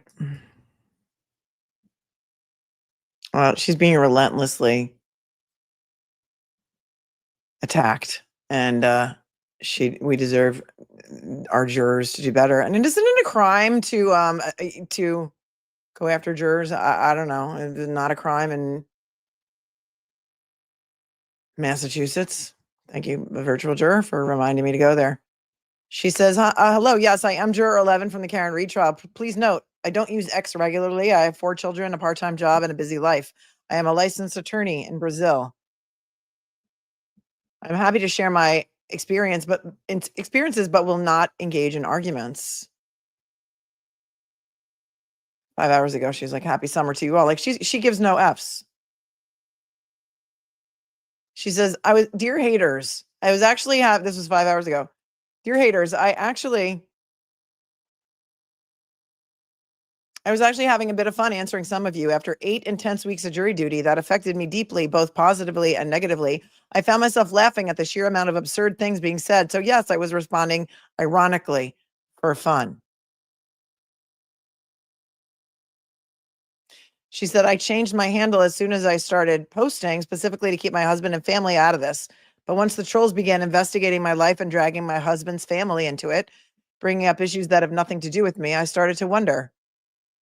So I think it's time to end my little tour, retire from my attention-seeking career, and head back to work at Target. Because even though I'm an attorney in Brazil, here I'm just a mom, a very well-educated mom who's now going to enjoy a little silence. That's interesting. And then she said, I will try really hard to hold back my incredible urge to mess with these people, basically, or because I know the moment they start truly messing with me, it could eventually impact my family. And that's a line I won't let them cross. How long until they go after my kids too? This is not fun. It's invasive and it's wrong. Like that's insane.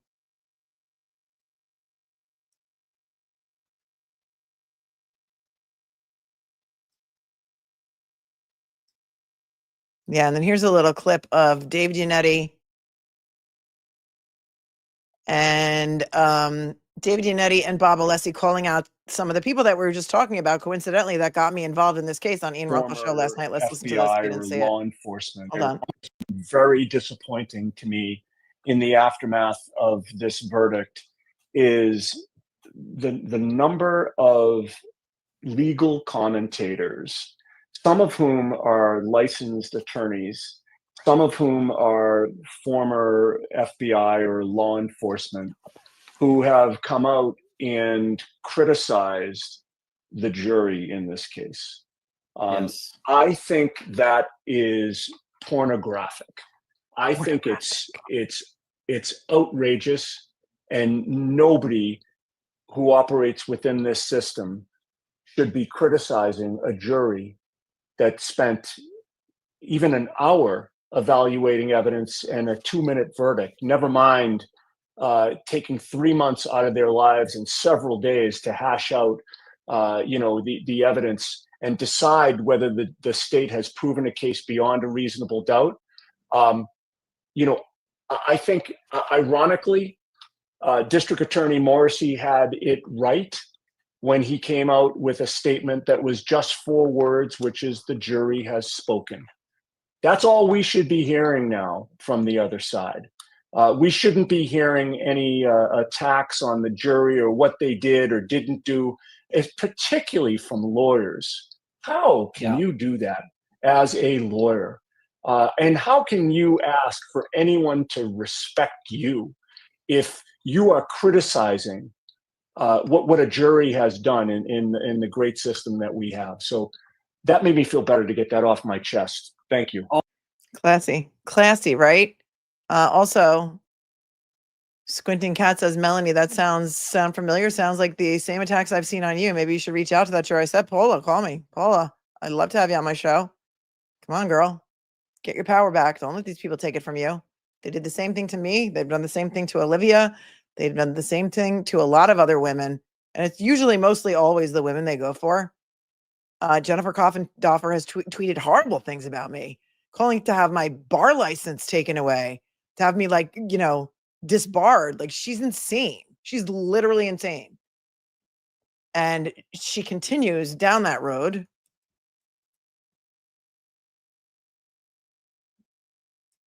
because now she's going to get called out on it. She was just called out by David Yannetti, even though we didn't say her name.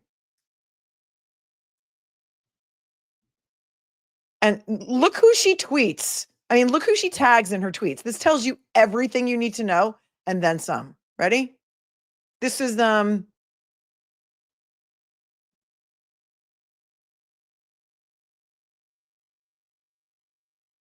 This is 10 minutes ago for your consideration. And of course, hashtag Karen Reed and Karen Reed trial so she can get all the views. Yes. So Paula, if you're watching, or Paula, my email is in the show notes below. She tags John DePetro, Mama Llama, who is the self-described best friend of Jennifer McCabe, another one who has relentlessly attacked me and several others. Julie Carpenter, as Auntie Deb has some nicknames for her, another one who has relentlessly attacked me and others. Tuesday Gazette, another one. Mafia Masshole, who may or may not be in cahoots, a not so confidential informant. And the guy the yellow cottage cheese guy. This is who she's working with. Okay. In Massachusetts, lying to get on a jury and lying about social media activity during a trial can be crimes, primarily perjury, up to 20 years in state prison. She's like calling out this juror who, after the trial was over, started following people on social media. Okay. And then she twice to tweet some other things in between. You know, like Diddy, Trump, other things. But you know, then she cannot let it go. She just cannot let it go.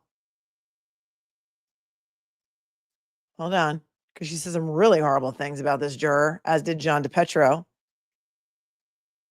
She says 4 hours ago, because you know this is like her job. It's becoming clearer that the verdict in the murder trial of Karen Reed was due to jury nullification. It happens. Infamously, it happened in the O.J. Simpson case. Reed was found not guilty despite the facts indicating that Reed was responsible for John O'Keefe's death. Sadly, nullification is part of our system. It is the prerogative of a jury to acquit for any reason they want. But let's call this for what it is and stop the nonsense that the Alberts, the McCabes, Brian Higgins, and 50 plus others participated in a cover-up to murder John. It is defamatory to them. Take the verdict, Reed, and free Karen Reed, and be grateful you were able to fool so many. You have many more civil cases on the horizon that should keep you busy. Again, she's threatening me and other law tubers who are speaking out about this. I'm sure Reed's followers will foot that bill too, so it's time to get those checkbooks out, FKR.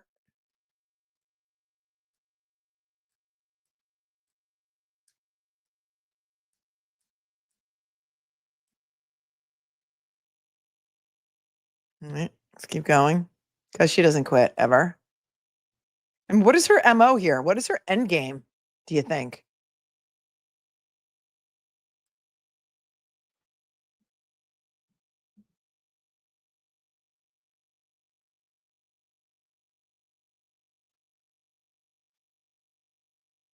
Oh, is it that crazy judge? Oh, then she says, "Thank you, judge," and she plays this crazy clip. Is that the crazy judge clip? Being held responsible here. for the death of John O'Keefe. And Judge, outside of court, one of her attorneys. This is Judge Jack Liu, L-U. I think, is he retired Norfolk County judge? She says, "Great job" to this clip. Listen. Was asked, are you calling for a reinvestigation into what really happened? You think the Commonwealth will actually reopen any type of investigation? You know, I don't have any inside information, and I had no communications with the folks involved in this, but certainly not. Karen Reed killed Mr. O'Keefe. They just couldn't prove it to a jury. I'm sorry, you're a retired judge, and you're saying Karen Reed killed Mr. O'Keefe? They just couldn't prove it to a jury. Who is this guy? Jack Liu, L-U. Honorable, and I use that term loosely, retired Superior Court judge from Massachusetts. Wow. Right. And mainstream media wonders why it's fallen out of favor. In America, that means you're not guilty. It does not, I repeat, it does not mean that you are innocent. She had a lot of nerve saying to that microphone that I want justice for Mr. O'Keefe. She was acquitted, but there's nobody else to investigate. There's no third-party culprit. I being held responsible. Who is this man and why do they give him a platform? But, you know, Jennifer Coffendorfer is right there giving him all the props.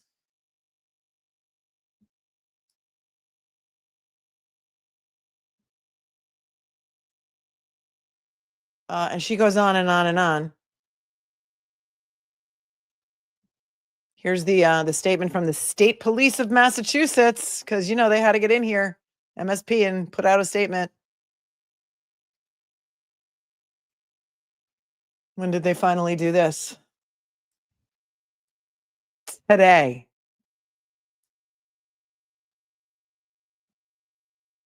State Police Association of Massachusetts.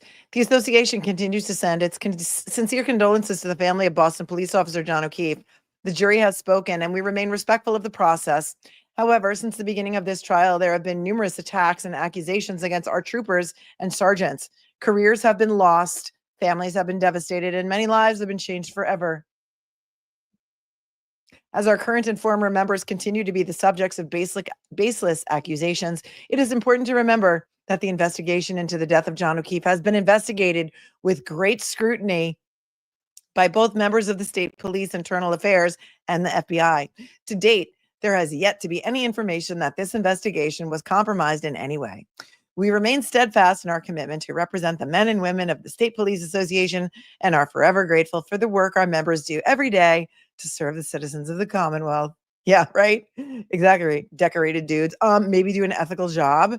Brian says, are they on crack? Yeah, they are. So they want everyone to stop investigating, stop talking about it.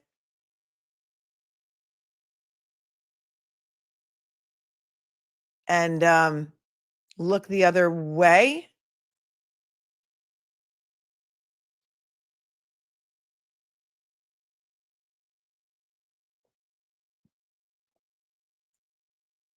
Just unbelievable to me. Juror 4. Oh, here. And here, Bettero tweeted a little while ago, or actually maybe this was yesterday. How far has Court TV fallen? They're platforming a non-legal and definitely non-factual expert to speculate what the facts were because she says so, and to criticize the fact finders, the jury, for being wrong. So here's Jennifer Coffendorfer from just yesterday with Court TV continuing to give her a platform, despite what I showed you at the beginning of this show from January of 2024. Here we go. Well, there were two facts, if you will, that each of them said that were just unbelievable to me. Juror 4 said that he didn't believe the tail light was even broken. That's right. And juror number 11 said she didn't believe that Karen Reed was even at the location at the time of the death. She said she was just there to drop him off. So it was clear to me that somehow the evidence that was in evidence just went over their heads, or they didn't pay attention to it. It also seemed that it was very probable they did not consider her statements, which, remember, was one of the questions that came in. Yeah, and her. Well, there were two facts. So there you go. She's still spouting on behalf of the family. Hatley Howard in the chat says, large loss litigation, GL adjuster here. She's an adjuster for big dollar cases. And she's telling you, I'm taking this to trial if I can't get a motion for summary judgment for no collision. Thank you. Thank you, Hatley Howard, for pointing that out and for your super chat. Claudia says, off topic, but I saw on the news Karen throwing boxes out in the dumpster at a hotel. I sure hope nothing crazy was in them to be dumpster diving. I doubt it. I think that's probably just like empty boxes that maybe they had all their files in, but the files are preserved, so don't worry about that. Thank you. Laura says, Nathan said the infotainment system is fried. Yeah, I'm sure it is, but still auction it off. Kai says that when the civil cases get moving, will you be covering? Oh, yeah, I've already been covering. My boyfriend was so happy to see Karen Reed on still, LOL. I said, but Melanie is on. And then there was some dancing bears and some I love yous. Thank you, not fade away, Kai. And Hatley comes in again and says, also, if I was her insurance, I would send Proctor a subrogation demand for taillight repairs. Oh, well done, girl. Well done. I love you too, Arlene Wiley. Thanks for hanging out with me for 16 months. Seemed to be what insurance? There was never a crash report. Well, her auto insurance will cover her in the event that a lawsuit is filed, like it was for her. So her auto insurance carrier will cover her for the lawsuit. And they are. Will Wallace says she's got a point. There's a killer still on the loose. Thank you, Will, for your 20. Thank you, Lola, the good dog. Sending Chihuahua hugs and cuddles. Thank you. Thanks, Romy. Romy's been here for 9 months. Hey, Romy. King Ginger, are you going to play the McAlberts interview? Oh, yes, we did. This is from earlier. In my opinion, it was very telling. Their body language screamed guilt, especially how they kept looking at Brian. Thank you for pointing that out. Sorry I didn't pull this up earlier, but you said everything that we were thinking. Lola said, I was wearing my free Karen Reed shirt while walking the dog in LA after the verdict. A guy across the street yelled, not guilty. So awesome. That is so awesome. I love my California viewers. I love all my viewers, but especially because during trial 1, there was not a lot of West Coast attention on this case. And so I'm so happy that, you know, there was a lot more of it this time. Auntie Bev's Cape Cod Cottage. I was here with you and Mark, Melanie. I would love to see what your 11 thinks when she finds out how many of those people in the crowd were persecuted by the DA's office. Yep. Ms. Moto Horizon is here. Jim Morrison's wife. I am proud of you and our little fam. Thank you. Our little cupcake fam. Thank you. Thanks, Esther, for your super sticker. Z says, the law says innocent until proven guilty, and 24 jurors said not guilty. Karen has always been innocent. Dr. Scorty Bello, Stonebridge, Wolf, Russell, Sheridan, La Posada, Wolf with an E, and Rentschler also said no collision, right? They did not have one witness testify for the prosecution that said there was a car accident. Not one. No, Coffin Duffer is not a made-up name. It's real. I know. It's hard to believe, but it's real.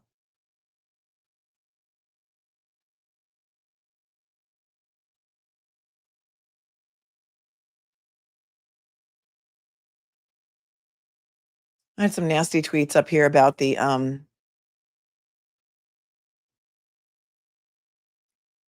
Paula, but I'm not going to pull them up. You can search for them on Twitter if you want, but I don't think it's good.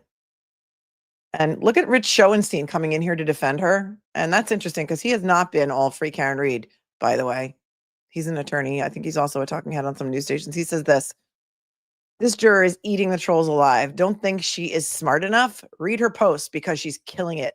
And then lay off the Karen Reed jury. They did their job.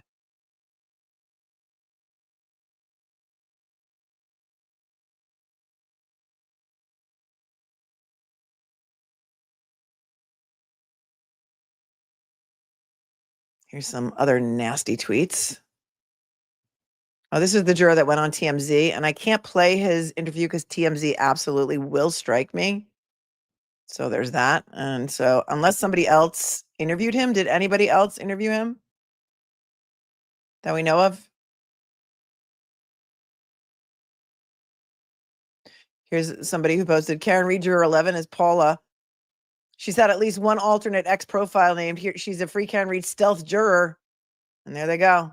They're coming after her right away, immediately.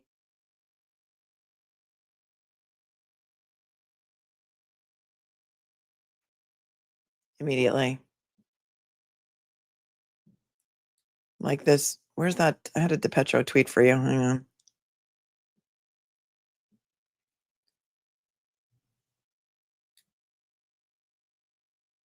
I mean, he tweeted some really nasty stuff about her that he deleted. But I don't know where the hell it is right now.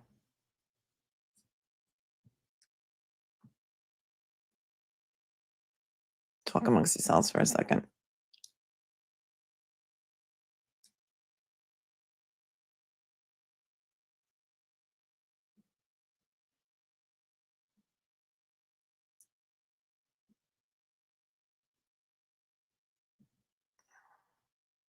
Olivia has sent me the entire Herald article on the jury foreman, so I thought I would read that for you.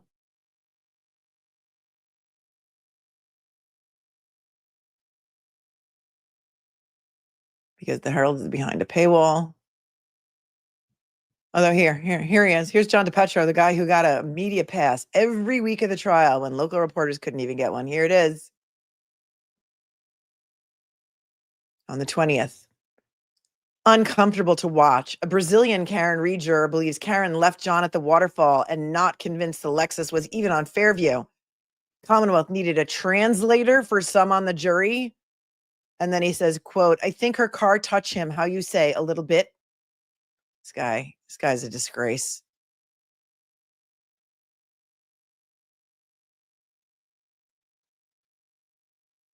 Today's show, I can't play that for you. Here, Jennifer Coffendorfer, June 20th.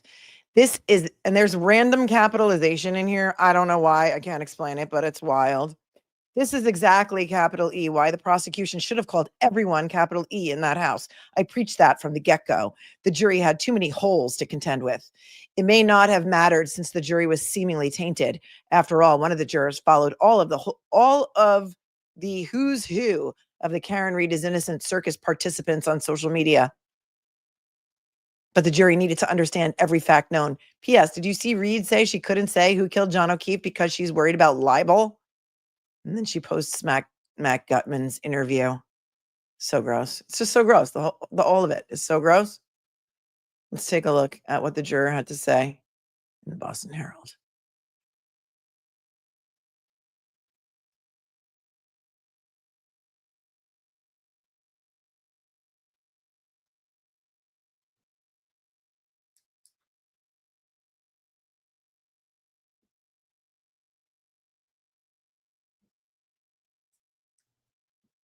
Okay, where's the rest of them?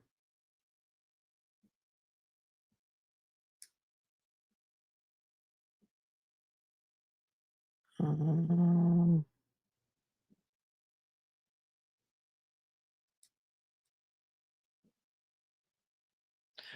moment.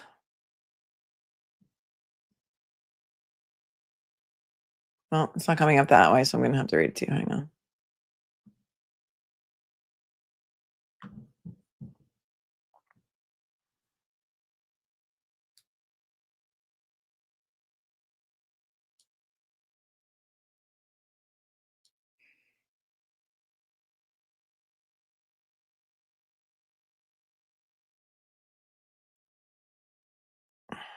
I don't know if these are in order, but okay. So this is interesting. So the foreman, who asked that his name not be revealed, spoke with the Herald by telephone late Friday afternoon along with his wife. The couple has 3 children, and they have come painfully close to crime before. This is wild. Listen to this. The juror said that he knew both, I'm going to butcher the pronunciation of this, but it's Tsarnev, who along with his terrorist brother, Tamerlan, detonated 2 bombs at the finish line of the Boston Marathon in April of 2013, and a bombing victim, 8-year-old Martin Richard. Plus, his wife was working at MIT the night campus cop Sean Collier was executed by the Tsarnevs, who would soon engage in a deadly firefight with police in nearby Watertown that ultimately ended in Tamerlan's death and Doxon's, I don't know if I'm pronouncing that right, capture. His wife took a train home, avoiding any trouble. The juror said he works with at-risk youth in Dorchester and met both Doxar and young Martin while working at a charter school in the city. We said, of course, I was then picked for the Karen Reed jury. The couple added together over the phone, sharing in the irony. The juror said he's still struggling with the whirlwind case and the times he'd gaze over at victim John O'Keefe's mother, who would wipe away tears when images were shown of the Boston police officer with his head split open. Still, he added the jury couldn't lock up Reed, the officer's girlfriend, on the measly evidence presented. The foreman added that the jury's announcement of a verdict on Wednesday that was suddenly pulled back was over one male juror who had doubts. At lunch, I asked the juror, "Are you okay? Do you think I can take back my vote?" he asked. Other jurors got a little nervous, the foreman added, but 20 minutes later, he said, "Okay, guilty of OUI." It was the only charge they agreed on and the only clear evidence, without a doubt, the foreman added. We only went with what was put in front of us, he said of the panel, 7 women and 5 men. I'm still asking, where is the justice for John? Another juror speaking out after the verdict says she's disgusted by how much taxpayer money the Commonwealth has poured into the case and how O'Keefe's family is still seeking justice. Walpole resident, the other juror who is being killed on Twitter, says she feels deeply for the former police officer's family. It's not our fault that they didn't find out who killed John O'Keefe, she said in an interview, and we listened to her in an interview on Howie Carr, and so that's that. All that Marcy has said since the jury delivered the verdict on Wednesday is a 4-word statement provided to WBZ. The jury has spoken. And so there's more interesting intel from the foreman that he knew both Boston Marathon bombers and a victim, and that's crazy.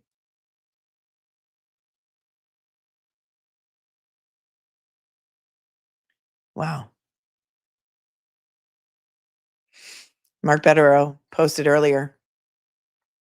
To the Massachusetts State Police, the recent retaliation and attempted harm against those who served on the Karen Reed jury presents you with a legitimate opportunity to use your state's witness intimidation statute, which protects jurors from retaliation related to their service. Seems more legitimate than using it for suppressing reporting on matters of public concern and finding out who throws rubber duckies around Canton, don't you think? Well done. Will there be any ramifications? Thank you, Gina. Please show baby lawyers before ending stream. Soundbite for Melanie is super cute. Which one? Is it the one that we showed the other day, or is there a new one that I'm in? I don't know. Hang on.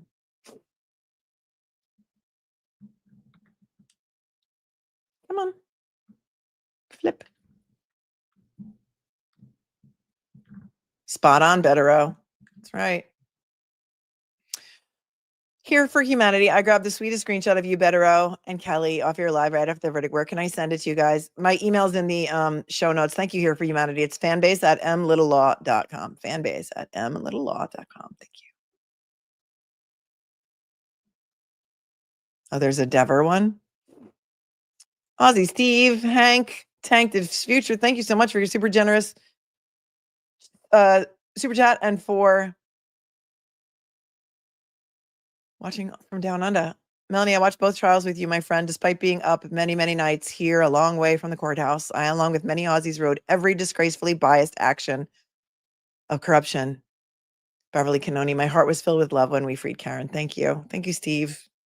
Each and every one of you has played an amazing role in this because you watched, you paid attention, you shared it, you told your friends about it. TG, did you mean to send $400? Because if you did that by accident, I will totally help you get your money back. But if you meant it, I mean, thank you either way. But if it was a mistake, I will help you. That is so generous. TG says, I mentioned this the other day. I just wanted to note the corrupt case against Crossley Green in Florida.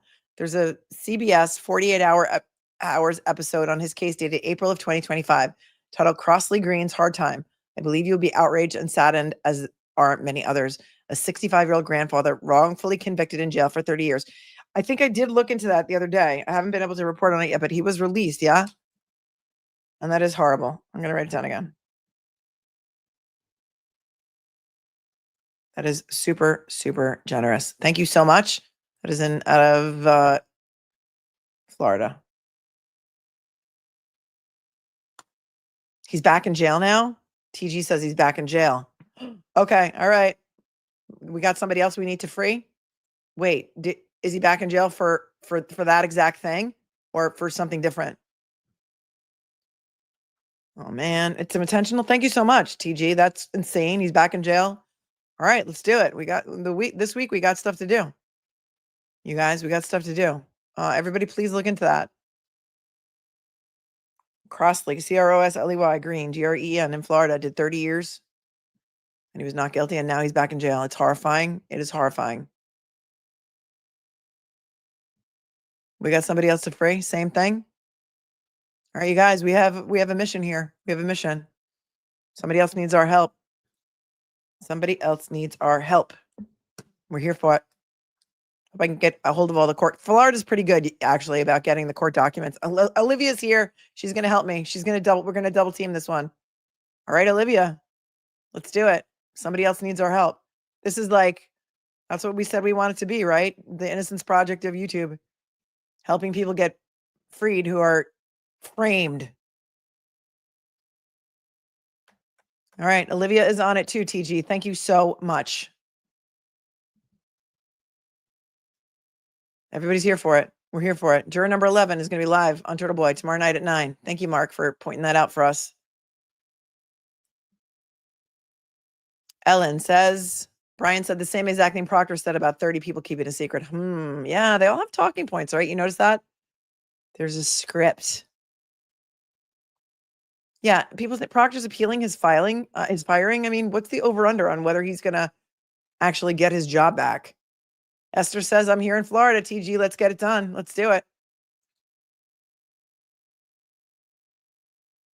A lot of people commented on your very generous super chat.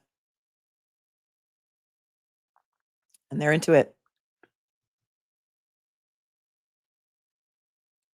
Anybody think he's going to get his job back? He's going to get reinstated?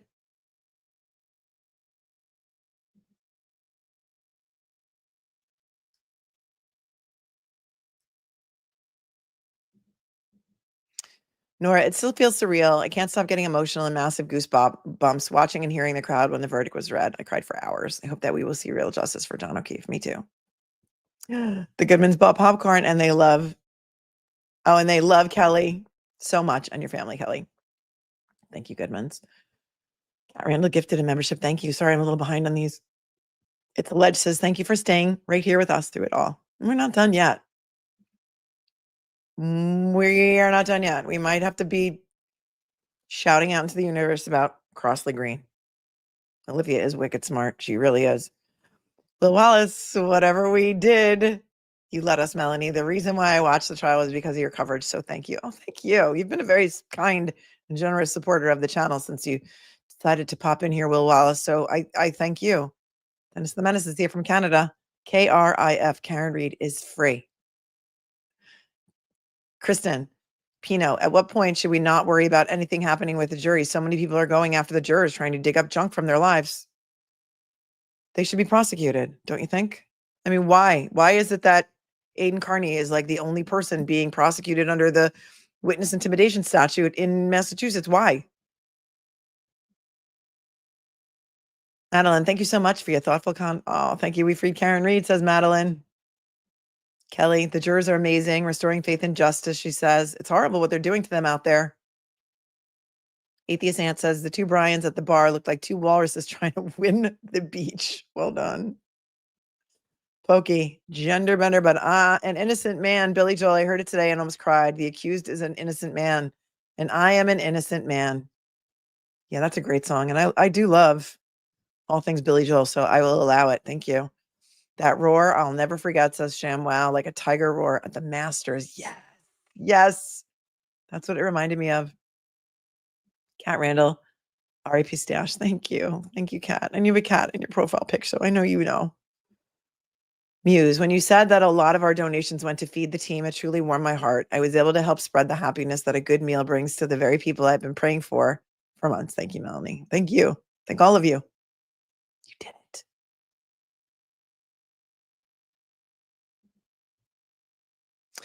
Did you see Turtle Boy go off the other night? It was so cathartic. Missed you, Mel, in the last 2 days. I had to unplug from this case because it has consumed my life. Like, not as much as the people who were actually involved in it, but for so many years that I just had to watch Friends and Neighbors because I love John Hamm. But no, I didn't see it. Caravira, I will look for it. Thank you so much for your 20.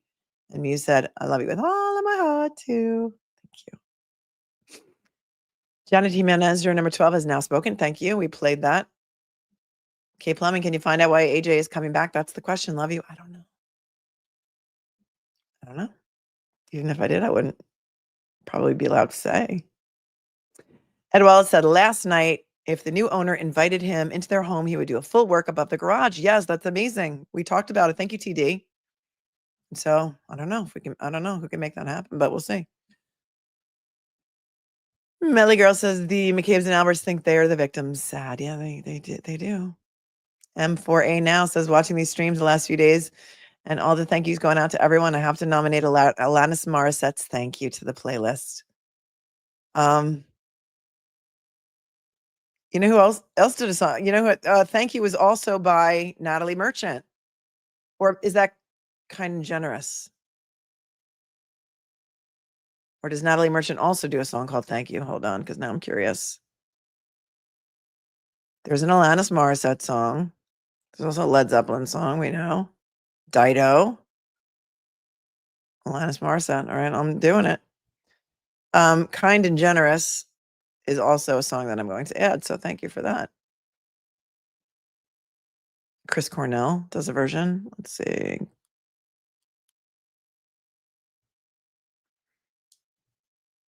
You've been so kind and generous. I don't know how you keep on giving. I love that song. Okay. Thank you. Well done. Will says, anything you say can and will be used against you in a court of law. Why did their lawyers let them do this PR bust? Not that I'm complaining. Love hearing from them. Where's Colin Albert and Brian Higgins, suspects 1 and 2? I don't know. You would think, right? Wouldn't you, that they might have like consulted with maybe like a PR firm before doing that? But they're just going to double down that it's all about them before the O'Keefe family even released a statement. Melly Girl says, bunch of narcissists right there. You know. Nancy Rolfe says, oh, honey, you're just emotionally and physically exhausted. You were invested in this family. Sorry about your cat. You need a break. Thank you. Thank you.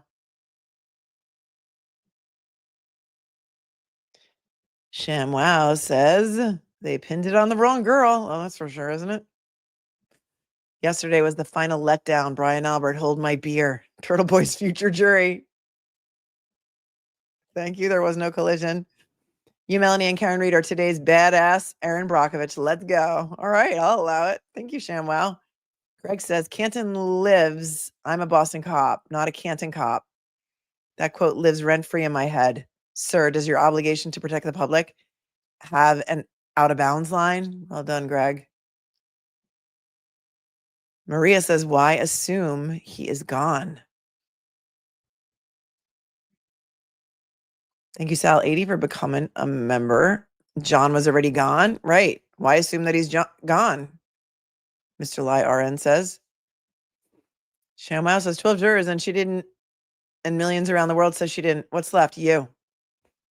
Cat in Virginia, thank you.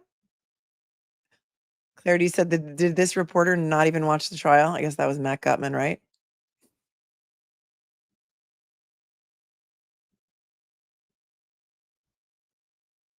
The body language guy reviews this interview. Thank you, Patty O. Storm Dancer says they never ask them about the 5 unknown male DNA on John O'Keefe's shoe. Convenient. Yeah, I think that the samples were not, they were too degraded to test, I think. But yeah, I agree.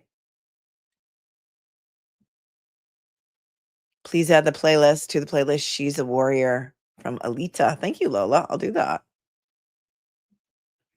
This is the one we went over. Thank you, TG, again, for your super generous 400 on a Crossley Green. We got to look for that 48-hour episode. We should be able to get that on demand, right? Somehow, on whatever the CBS streamer is. Is that Peacock? I don't know. We'll find it. Kelly, did you see on Runkle that Alessi confirmed he's 67? Yes, he did. Yes, he did. Equally shocking that Unetti is 62. I'm so glad this jury got it right. Karen Reed is finally free. Yay.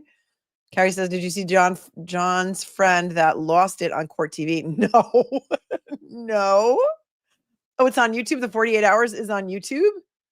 Okay, Ryder, thank you.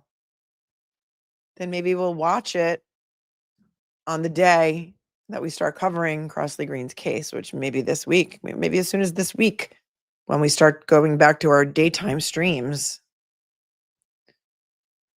Carrie says, yeah, so who's his friend that lost it on court TV? I don't know.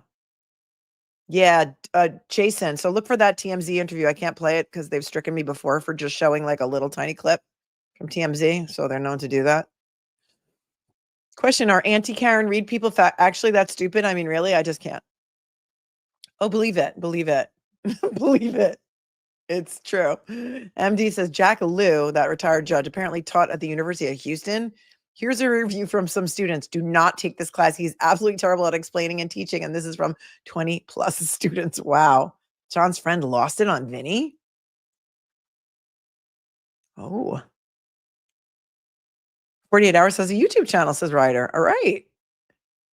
Tracy says the bromance between David and Bob is awesome. Stricken by TMZ, yeah. It happens. Were you stricken too?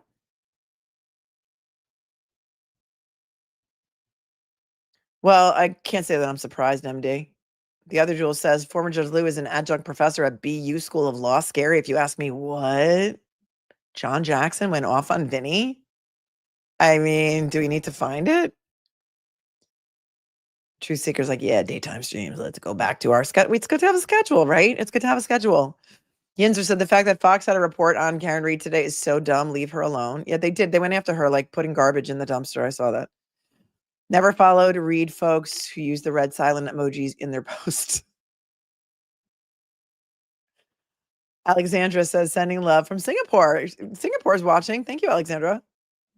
Dennis the Menace. I was sued $100,000 for a road traffic accident, but insurance took care of it and never went to litigation. A friend was the insurance adjuster, did his job. Thank you, Dennis the Menace from Canada. Look at Olivia getting in here with the amazing,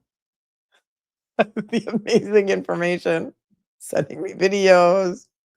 All right, you guys want to watch it? I mean, we kind of have to now, right? Thank you, Olivia, for being so amazing. Here for me.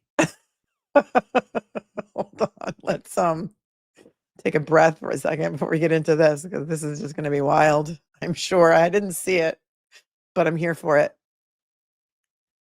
I don't know anything about Peter and whether he was struck or not. I don't know that Peter would tell me if he was struck or not, so cannot speak for Peter. Okay. Sorry, I can't speak for Peter. But when you telling me that someone else didn't get struck, how would you know? Unless you actually manage his channel. All right, let's would mocking and harassing a former juror get you banned from covering cases from courts? Well, it could get you some actual criminal charges. Despite the look on my face, you're still talking. Here we go. Here's John Jackson going off on Vinnie Politan last night. Let's go. He is a close friend of John O'Keefe. They were good friends since college. I can understand this can't be easy, but I need you to help us understand what it's like from the other side. That story hasn't been told enough. How are you personally handling what transpired and the verdict in this case? That's the lead-in. That's the lead-in to this. That's the footage of the lead-in to this. That's Vinny. We saw you out there. We saw you with the pink tie. We saw you just bathing in the sea of pink. Slow down. Yeah. Didn't wear a pink tie, John. Didn't wear a pink tie, so John. You hold it up. You held it up, right? No, I didn't. I held up a red tie, John. Oh, it's gonna be good. Oh, don't come for Vinny. In fact, we watched Vinny shop for purple ties before he got in the car or wherever, the plane, to go to Dedham. He was shopping for purple ties because he said he cannot wear anything pink and blue, and pink and blue mixed together is purple. Oh, okay, John Jackson, you go on with your bad self. You got your 5 minutes on Court TV, and this is how you choose to spend it. Okay, I didn't know this was going to be so good, so I got to rewind it just a little tiny bit. Okay, let's rewind it to the lead-in, because this guy's not happy with the lead-in. Hang on a second. Oh, it's good. Some good stuff right here. Hang on. Jackson. He is a close friend of John O'Keefe. They were good friends since college. I can understand this can't be easy, but I need you to help us understand what it's like from the other side. That story hasn't been told enough.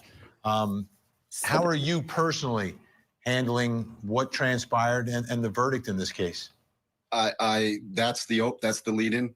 That's the lead-in to this. That's the footage of the lead-in to this. That's Vinny. We saw you out there. We saw you with the pink tie. We saw you just bathing in the sea of pink. Slow down. Bathing in the sea. Didn't wear a pink tie, John.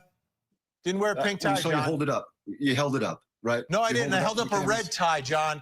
If you've watched me, if you've watched my career, so every verdict I wear a red tie. So I switched from the purple.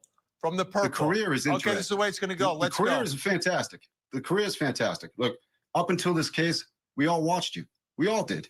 We all watched, any case that had any kind of interest to us, we watched. But I just watched that interview with that juror. Well, I was here to talk about something completely different, and it's unfortunate because. Okay, let's talk about whatever you want to talk about, John. I'll give you an opportunity. It's not a problem. I can't Wow. believe what I just heard from that. Keep in mind also, this is a live show. Vinny does 2 hours live every single night from 8 to 10. So this is live. Like, he did not know that this guy was going to go off like this, and he handled it really well. He's like, okay, all right, you want to go there? Let's go there. I'll let you go there.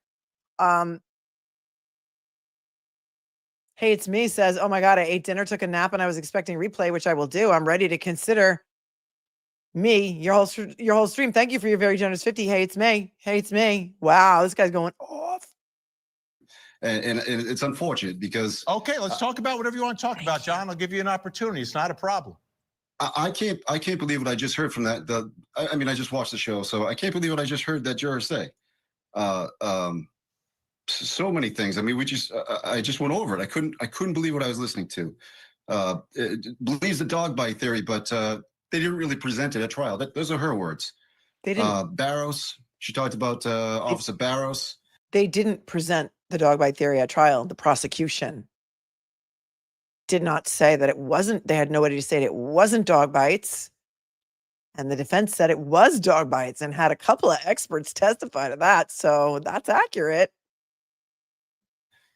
She apparently missed the the cross-examination, although she did hat tip to Mr. Hank Brennan for his cross-examinations. But hey, look, I'd love to talk about Johnny. John, let me give you an opportunity. You could talk about whatever you want.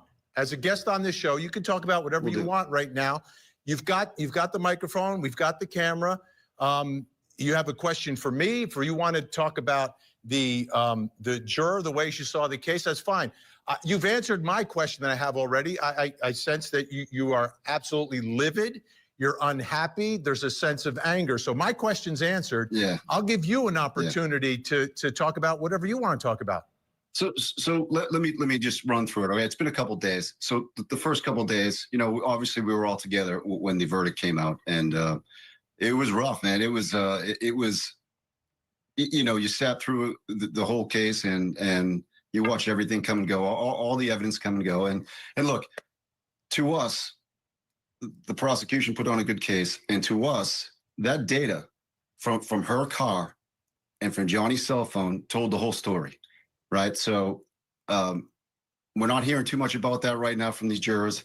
I'm a little surprised. Look, I came out that night. I said, look, we respect the jury's decision. I mean, that's how it is. And it's OK. That's the process. I'm to be honest, I'm stunned at what I just saw. I mean, that's kind of where I'm at. I wasn't really there until I just saw that interview, and it kind of put me there. Interview with the juror? It is literally like the social media side of this and the blogging side of this and the law tuber side of this just came out of that juror's mouth. The law tuber side of this. I was calm. I wasn't here, but I can't believe I just heard it. It kind of put me in a position, and I'm sorry, didn't mean to start off that way. Hey, John, your emotions are real. You're entitled to your emotions. Of course they are. This is an incredible loss. And I've seen cases of not guilties before. I know it can be crushing. I know it can create anger. And I just want to hear it. I want to hear your side of this. So hearing what we heard from juror number 11 tonight and the way things went down, where do you point blame anywhere for why this result came out, a result that you don't believe in at all? No, they're always watching. Yeah, so obviously, there's a couple places we'd like to put some blame, but let me start off again. We respect the process, right? If the process is fair, if there's no fingers on the scale, we respect the process. And the only finger on the scale was the judges. The judge's finger was on the scale during the entire both seasons. So we saw that. I'm really sorry that they did such a crappy investigation for your friend. I'm really sorry about that. But you're directing your anger, right? Misplaced anger and blame, exactly as Olivia said. Blame it on the cops who didn't investigate this murder. Blame it on Proctor for never taking a picture of Karen's taillight. Proctor never even went to the scene at 34 Fairview on January 29th of 2022. Right? I mean, we understand that's it. But, you know, what we don't appreciate is the narrative that got away from us pretty early was a false narrative. So, you know, trial one, trial. The narrative that went out to the media on January 29th of 2022 is that law enforcement sources say there's ring camera footage of the incident. It's never been retracted as far as I know. That was the initial spin on this. You guys remember? I know we remember. That's what we all heard. And we're like, oh, wow, that's really sad. This girl hit her boyfriend and then probably didn't know she did it. And there's ring camera footage of it. And now he's dead. That's so sad. And we all just moved on with our day. Didn't hear about it again for however long until it came back into the news. And then all of a sudden there was no ring camera footage and there was actually no car accident. So that's the spin or whatever he said was in the media at first. We were there. Too, both of them. In the, you know, the popularity of the movement grew. And as the movement grew, it drew in more and more media types, you know, traditional media, new media, drew them all in, and they went and chased the clicks and they chased the likes and they chased the popularity, which is fine. That's what they do. But no, I was talking about this case when no lawyer would touch it. That was not the popular thing to do. In fact, maybe not you, but all your friends over there came for me. They came for me. I'm too old to give. I got no more F's to give about clicks and likes, sir. I was speaking out about an injustice that was being done and a wrongful persecution that was being done by a district attorney who had no business prosecuting this case with the lack of evidence that he had. And then when your friend Carrie Roberts came out and admitted that she lied to the grand jury, it all started to make sense for some people, even during this trial. So I understand your anger and I feel really, really sorry for you, but do not blame people on YouTube like me for talking out about this case when everything that I have said since January 1st, of whenever that was, of 2024 has come true about this case. Wow. Oh, that was Jackie Dougal. Okay. Wow. Yeah, it was not a popular thing to talk about. A lot of people are jumping on it now because now it's a real popular thing to talk about now that she's been acquitted. But nobody wanted to talk about this. Very few. Turtle Boy was one of the only ones.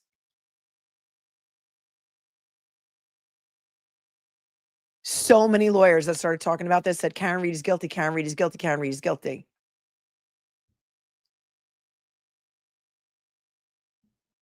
what we feel is that at some point, I mean, look outside that courthouse, right? The family heard the cheers. Brother, friend, son. They heard the cheers, and it was devastating, right? So the media needs to take responsibility for their part in this. I'm not saying it was totally there, but for their part in this, for allowing themselves to choose sides, for allowing themselves to be part of the fuel for that fire that caught and wound up outside of that courthouse. So yeah, some of the blame goes there. So let's go ahead. Boston media has tried to stone Karen Read in Town Square before hanging her on the wall in Gilead. Okay, so do not say that mainstream media has been on the side of Karen Read, because that is the most blatant thing that you've said. That is a lie. Absolutely not true. Right? Are we allowed to be on the side of the truth? Nobody in Boston media ever thought Karen Read did not kill John O'Keefe. That is just a complete ridiculous statement. Oh, continue. Remember Judge Janine? Remember the whole show that I did on Judge Janine when she started speaking about this case and I went berserk? Remember that?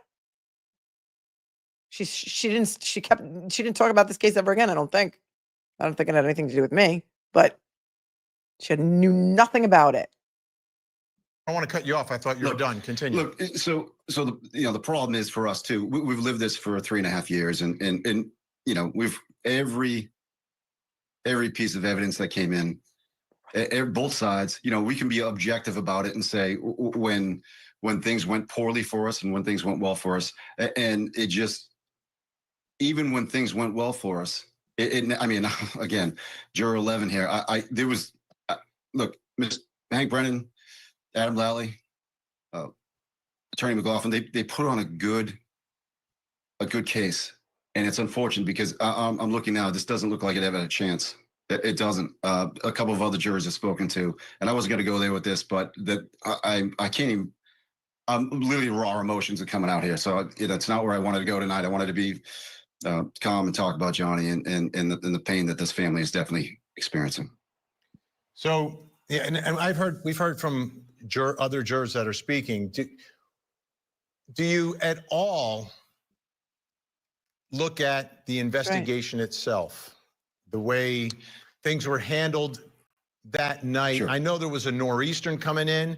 I know that is difficult, but it's Massachusetts, you know, not securing the scene, other things that were pointed out to the jury, because they kept saying to me, not just this juror, but other jurors, holes in the investigation. There were holes in the investigation. Sure.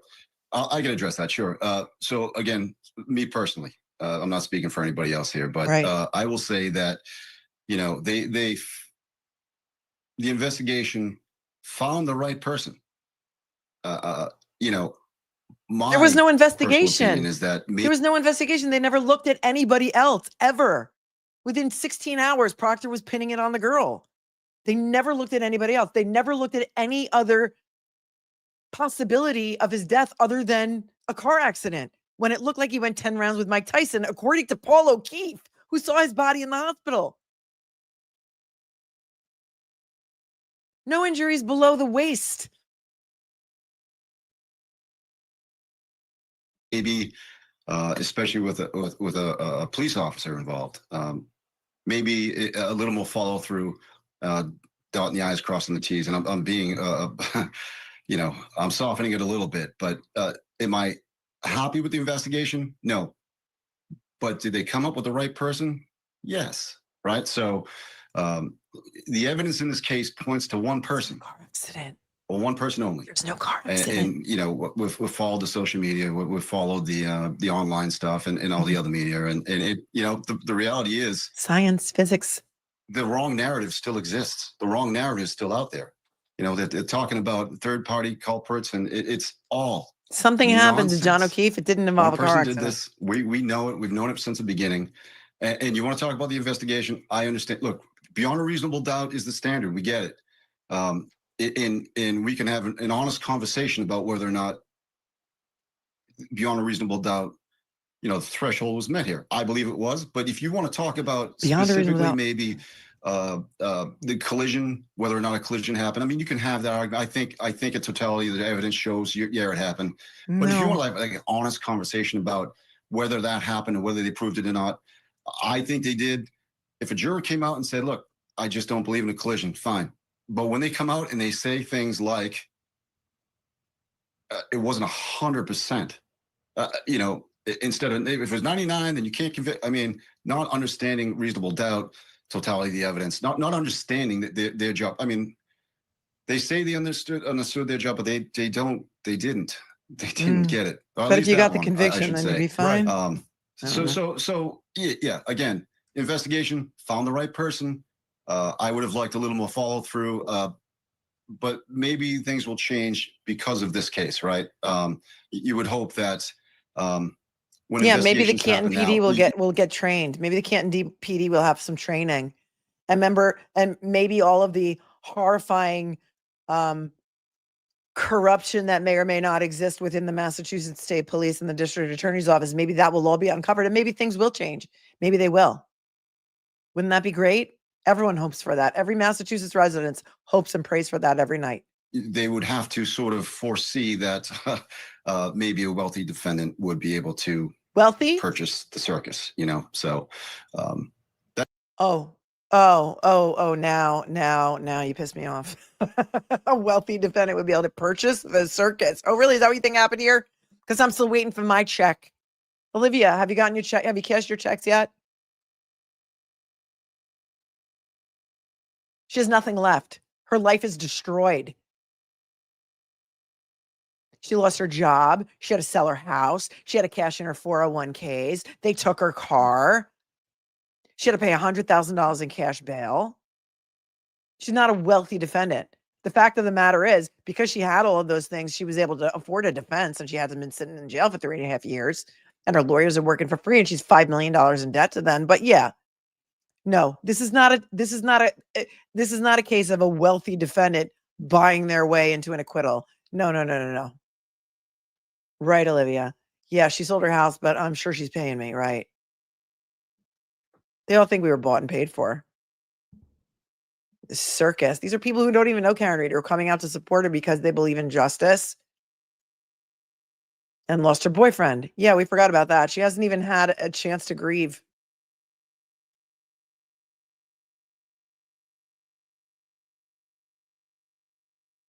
That's how I see it. So yeah, if you want to have an honest discussion about reasonable doubt, I could probably get on board with that. But the other stuff, I don't think you'll be invited this back. last juror talked about the dog bites. Barrows, she never listened to Hank Brennan's. I mean, Aperture was unprofessional. I mean, really? Look, you say what you want, but you know, you can go after the individual if you want. But Shannon Burgess, he found the chip that put the data that put her car there. She was the one who drove the car forward 30 and change feet, and then reversed and another 50 feet at a high rate of speed. Even that juror said she said it. She says she doesn't know what maybe she hit him, but then he went in the house after with his socks on. I mean, oh my God, he didn't have a shot. There was never a shot here, and so the emotions you hear now is I'm transitioning away from the grief and the disbelief to anger. You know, we're pragmatic about it. We understood that this angry. could happen. We get it. We get it. This is not what we expected. We expected a more nobody bought me a sofa. A more deliberate jury, I guess, would be the best way to say it. John, now they're going for jurors. Yeah. You know, there are commercials and there are segments in a show. Sure. But sure. I want to extend this segment and give you an opportunity again. Is there any other area that you Olivia, would what want if Shannon didn't have everything off by an entire day? What if Shannon was right and all of these key cycles happened on the 30th after the car was in MSP custody? What about that? I thought about that the other night, you know, because this case keeps me up at night. What if Shannon Burgess was right and all of those key cycles were really on the 30th? Oh, that would have been when the car was in MSP custody, right? Huh. Food for thought.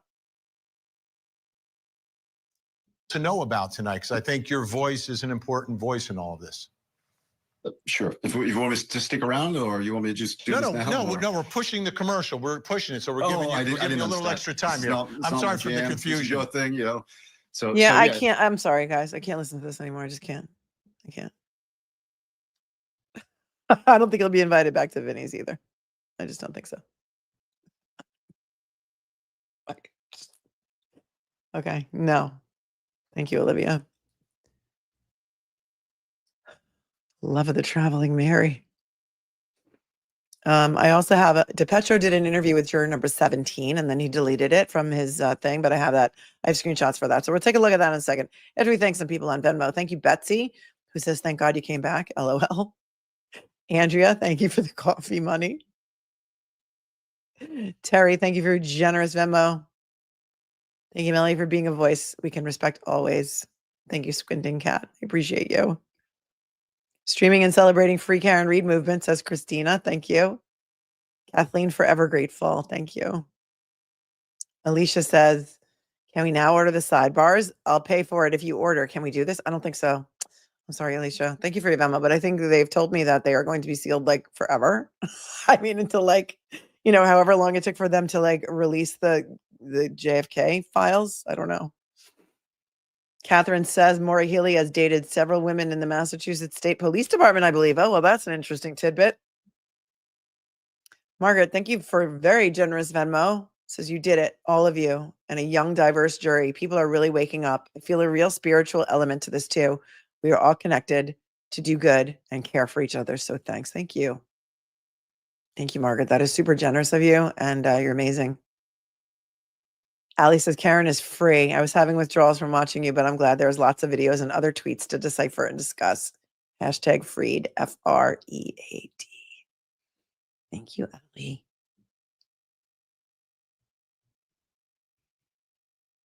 Here, this is Karen Reed juror exclusive note taker. This is the alternate juror 17 on the Karen Reed case. And these are screenshots of John DePetro's interview. And I think he's deleted them since, right?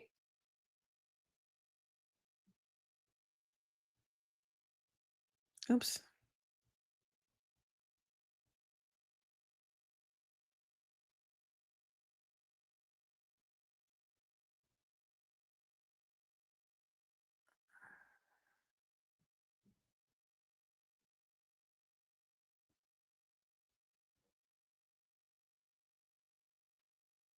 All right. It says,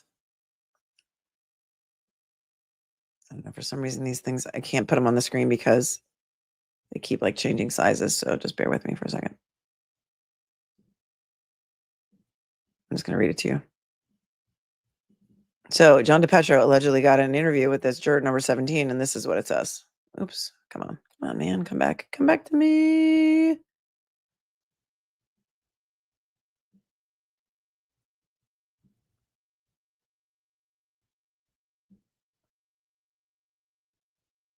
I was not a deliberating juror, so this was an alternate. So I can't speak to what the 12 deliberators were told. As for being an alternate, I have to confess to being very let down when Jim called my number. He called 3 other jurors' numbers before 17. I thought I was going to get through, but what can you do? It's the luck of the draw. 6 of us had to be alternates. Question, how would you have voted? I would have voted not guilty. Answer, I would have voted not guilty for all charges except maybe the OUI.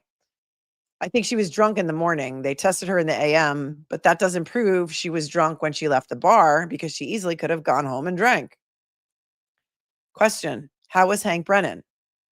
Answer, Hank was very focused, very determined. He did a great job at crossing Sergeant Barros. He definitely tripped him up and got him confused on the pictures.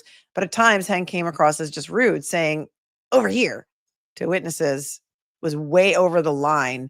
And the thing with holes in the back of the hoodie, that really hurt his credibility. Okay, that's a great answer. Because we wondered that. We wondered, is that going to affect Brennan's credibility? The fact that he, tried to put one over on the jury with the holes in the hoodie. And the over here, look at me. She didn't like it. How was blue paint is the question. Honestly, my head was spinning. I thought it was a joke. I couldn't believe a, quote, forensic expert would do something so silly. All it did was demonstrate that if you intentionally put your bare skin against wet paint, the paint will transfer to your skin.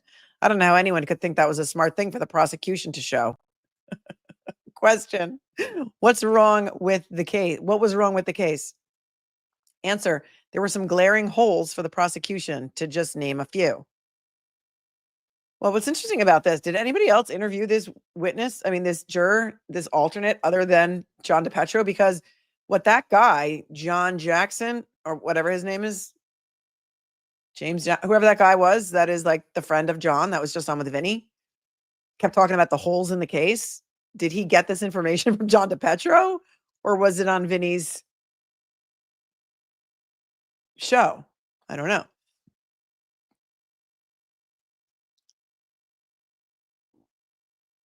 She says, there were some glaring holes for the prosecution, to name just a few. Number one, Hank kept portraying Karen Reed's statements at the scene as an admission, but that doesn't add up.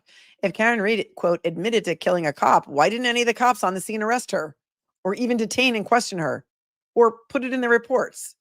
There's an officer down and there's a woman yelling her admission for emergency responders to hear, but by coincidence, not a single cop heard it or thought to write it down. That's odd, right? Oh my God, she got it. She got it. She was an alternate. Number two. Oh.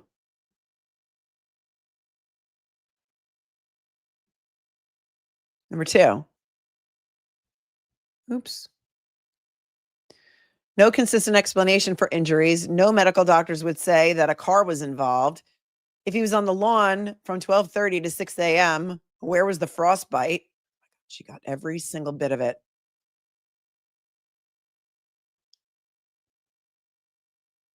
The state just ignored this. Why? I'm not a true crime guy. I don't know about other murder trials, but maybe you do. John, talking to DePetro.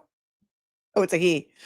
Is it normal for the state to charge someone with murder when their own medical examiner can't and won't call it a homicide? Is it normal for the state to not call the main detective?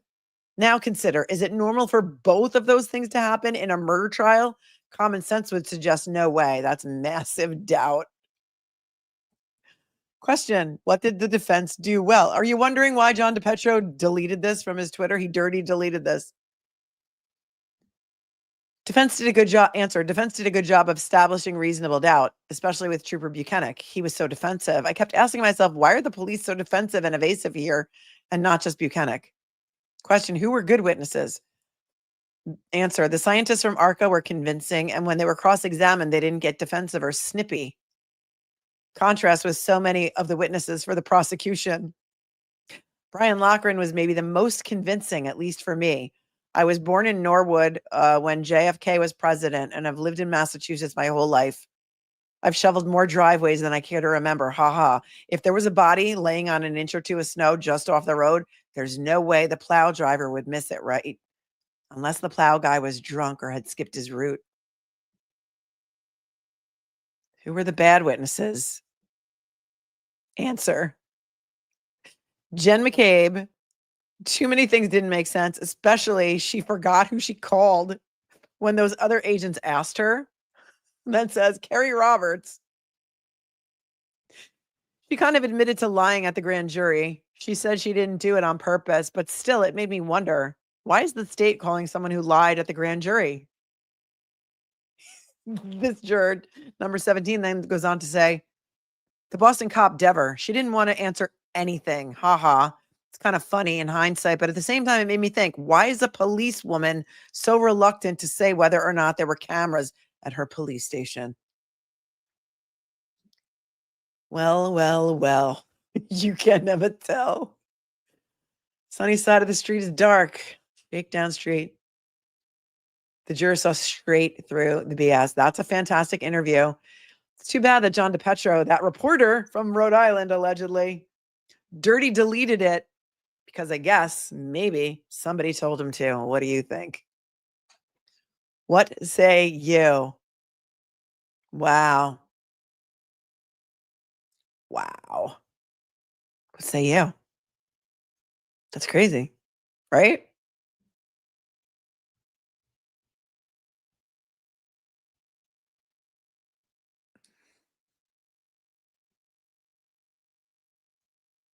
We covered that, Greg. Thank you very much. Lolly from Australia. I work for the government. My whole office knows about this travesty through my daily updates. They suggested I study law after witnessing my passion for justice and Karen Reed. I've enrolled to become a paralegal. Love you. Oh, that's amazing, Lolly. Amazing. You're never too old to dream a new dream. Do it. Just do it. Do it. It's always the older students in class 2 that ruin the curve. So I know that from experience. I went to law school right after college, and the older students that were going back to school were all the ones that ruined the curve. If Karen stays in Massachusetts, she definitely needs security mandatory, says Will Wallace. I would agree. Leah says Proctor's father-in-law is retired FBI. Maybe that's the nexus. Some people did point that out at one point. That Coffindorfer may or may not have like some, I don't know, connection. I don't know. I can't speak to the authenticity of that. It was a butt dial interview, said Ryder. Yep. No other interviews were done. Hey, Juror 17, call me. Call me. If anybody has any line to any of these jurors and they want to talk and have like an hour to talk, to say whatever they want, they can come on. They don't even have to say their name. You have to somehow to confirm for me that you actually are a juror, though. There's a juror going on with Girl Boy tomorrow night, so don't forget to watch that. Jordan Patterson says, clearly the Alberts didn't stick to the weight loss challenge. Oh, I can't body shame them. Brenny says, done by Frazee Ford for the playlist. Please, and thank you, Melanie, for everything. Thank you, Brenny Wood, for watching. Rachel, notice how they keep saying house people wouldn't call their garage the house. Yes. I told my family and friends, right? Right. And that garage, the door to the garage did not go into the house. It went into the garage. And I don't think, was there a way? Does anybody know? Because I don't know. I've never been to 34 Fairview. Was there a way from the garage directly into the house? Or could you only go into the garage from the breezeway there and then out into the backyard from the garage? I don't think there was any way from the house into the garage, but I don't know. I have no idea. Good point. John Fairbairn, playlist Striper free. Great song. Little Christian rock. Michael Sweet was the first artist to help the Station nightclub fire. Oh, to help us. You're a Station nightclub fire survivor and family. All right. You got it. You got it, dude. Harbinger of imminent death says your live streams were my go-to. Been here since the first trial. Thank you for your coverage. You helped shine a light on this case. Thank you. Just a girl with a microphone with a law degree who has a lot of opinions. Not a cupcake. It's a Paris Ray kind of night, says the Goodmans. Thank you. Hey, it's me. Thank you. I thanked you earlier for this, but again, says, oh my God, I ate dinner, took a nap, and was expecting a replay, which I will do. I'm ready to consider the whole stream. You should do it. But, you know, if it's late, go to bed. You can watch it tomorrow. We'll still be here tomorrow. Thank you, Ryden Bowen, who says, I love your fire, Mel. Thank you. Shamow, if an arm breaks a taillight, the arm will be broken too. Wake up, John Jackson. I know. I don't understand why nobody believes that. And then the x-rays showed up, right? The x-rays showed up. We did not see x-rays in season 1. We did not see x-rays in season 1. But apparently they existed the whole entire time. And then it was discovered that indeed x-rays were taken of that right arm and there were no fractures. Physics is 100%. Thanks for your 20. He says, when I hear individuals put more weight on the phone and car data than John's body and injuries, it's really telling as to how much they really cared for him. They're literally ignoring John's own testimony into his murder and saying, right? His body tells the story, right? His body tells the story. I totally agree. I'll give you 20. Aussie Steve Hank tanked his future. Says, ironically, when guilt is exposed, these people are going to go look and feel so stupid. Deleted searches, etc. Point away from an innocent woman. He's delusional. Thank you. Cat loves Catskills. Maybe this guy should talk to Judy, Ron, and Ed. Maybe. They'd probably let him on. Thanks, Uncivil. I think you need Euro trash. 1 F, 2 F feet. Guacafina for your personal playlist at this point. Love you, Melanie. Thanks. I love you too. Pin it on the girl. Grr, stop, says Lady Gem. I think she was listening to Mr. Jackson, not the Alan Jackson, a friend of John O'Keefe's. 1 second. I'm hiccuping all of a sudden.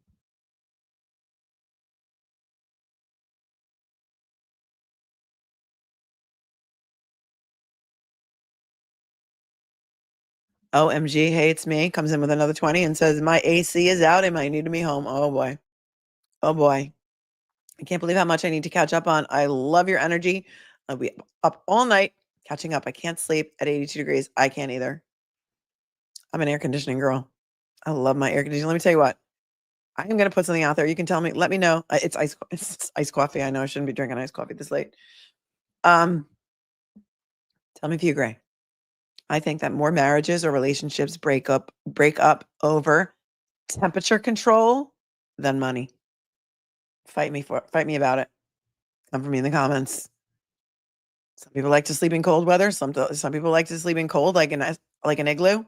Some people like the heat.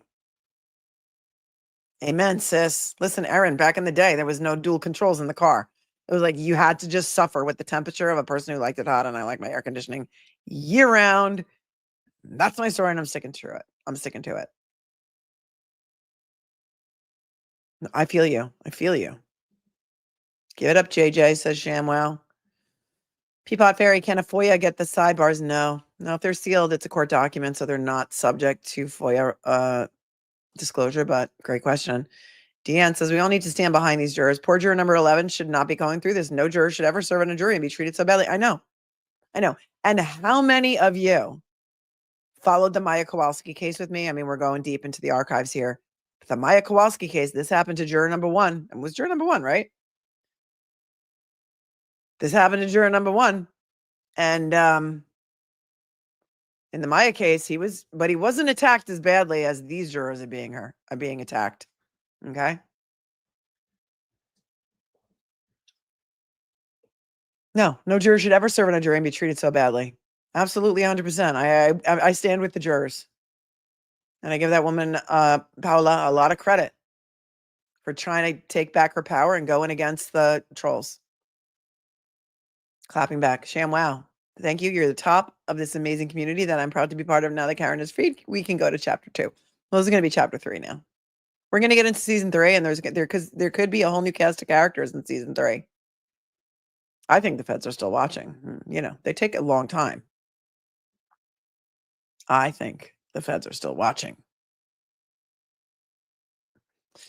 Ain't So Plain Jane says, I'm more and more convinced that the OUI was meant to be a game changer and something was up with that first jury. The OUI was a brilliant move. I think we all breathed a sigh of relief when we heard Hank Brennan say, I recommend 1-year probation and a 24D program, because I think, including me, I was like, Judge Cannoni wants to see Karen Reed go to jail. Whether other people have ever been sent to jail on this or not, I thought she would find a way, and I was pleasantly surprised. I think Karen probably was too. Anybody who chooses to play on the cesspool of Twitter, you can certainly tweet to the juror who's been speaking out to tell her that I would love to talk to her and this is a safe place. And we will not, we keep people out of here that attack people. We do.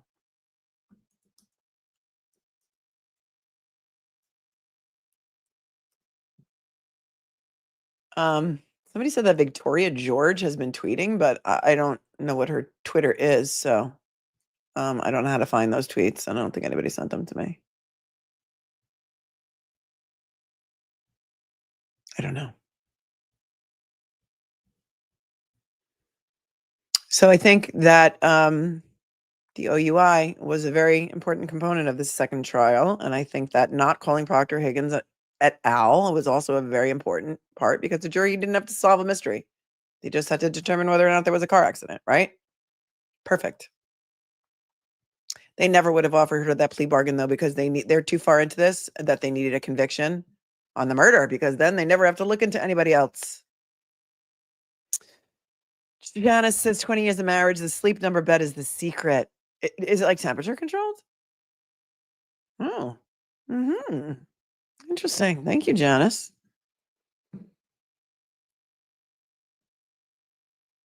Oh, thank you, Erin, for sending me that Juror 17 interview by DePetro. Appreciate you. You're so collaborative. We're so collaborative here. Thank you, Colleen, says free Karen Reed via Venmo. Janet bought a matcha latte, says the worst is Wendy Murphy, law professor at New England Law. Well, do you know that she's also Grant Smith Ellis's mother? Here's Olivia. Olivia. More information.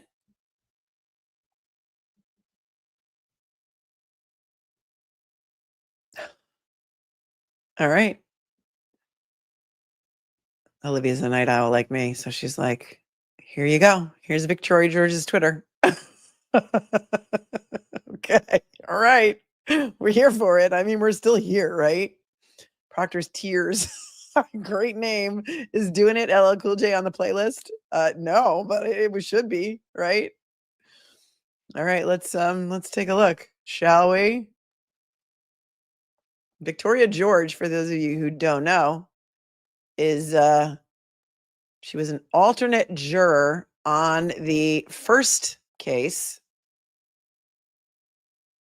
Karen Reed's first trial. She was then hired by David Yanetti's firm for the second trial. She was there for jury selection. She was also pregnant with twins during Karen Reed's first persecution.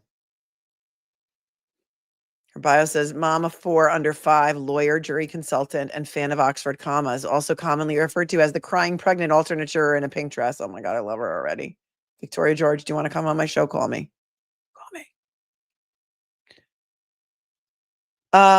She says on June 20th, this is pinned. For those who don't know me, hi, I'm Victoria. I was an alternate juror on Karen Reed's first trial who joined the defense team for the retrial. More on this below. So that's the Vanity Fair article. 2 hours ago, she says, this idea of nullification has been floating around on the sore loser side of the internet today. See the attached post from one of their fearless leaders in misinformation. And I just want to clear it up before it gets any legs, because it's an egregious misstatement of the law. Oh, this is great. And she's attaching Jennifer Coffendorfer's tweet that we read earlier.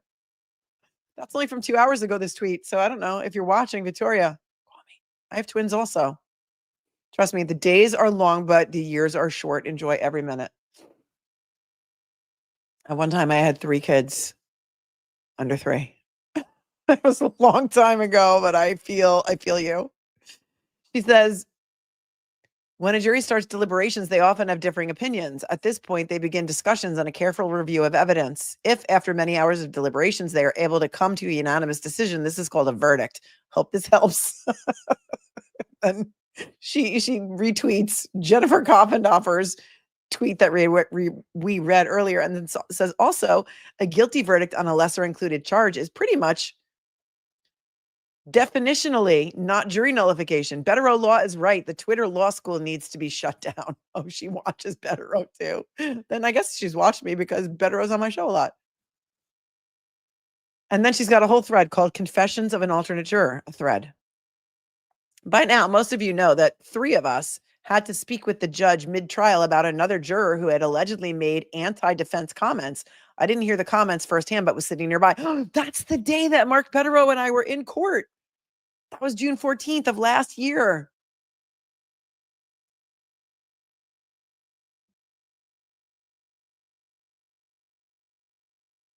Oop.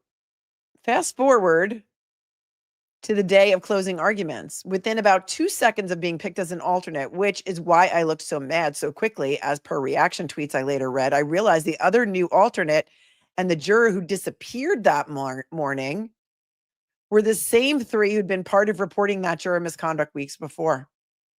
That's right. This, combined with how the wooden box sounded pretty hollow to me, how quickly the draw happened, and how I don't think Jim even looked at my wooden ball before reading my number. I've tried desperately to find this video, but it cuts away before he reads mine. All led to me believing that something was off. Oh, she's saying that the quiet part out loud. Here she is. Karen Reed has been acquitted and Victoria George is coming in hot. So when they brought us back to our juror lair, I immediately asked the court officer if I could talk to the judge because I felt it was a rigged draw. He looked at the other alternate and said something to the effect of, "Do you think this too?" What? Victoria, if you watch the Harry, well, I don't know. You've been very busy. During the Harry Turk trial, we played the videos side by side or in succession. She's telling us everything of the way that Jim did it and the way that Margaret did it in the Turk trial, and it was totally different. This is the most exciting thing I think I'm reporting on tonight because I think she just tweeted this while we've been here because we got here 5 hours and 26 minutes ago, and she tweeted this 5 hours ago.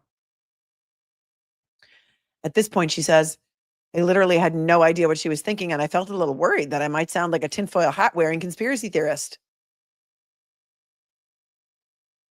When her response was, it feels pretty convenient to me too, I was floored and validated. What? The other jurors said that?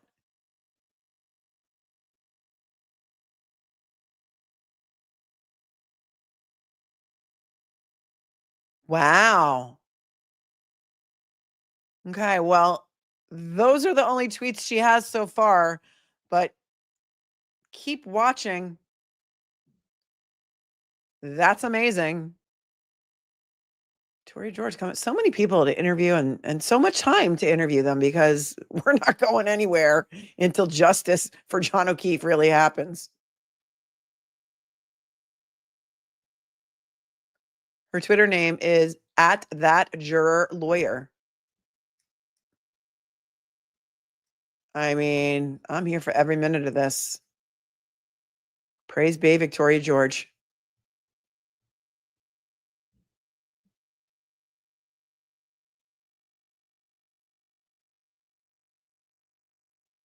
Oh, wait, there's more.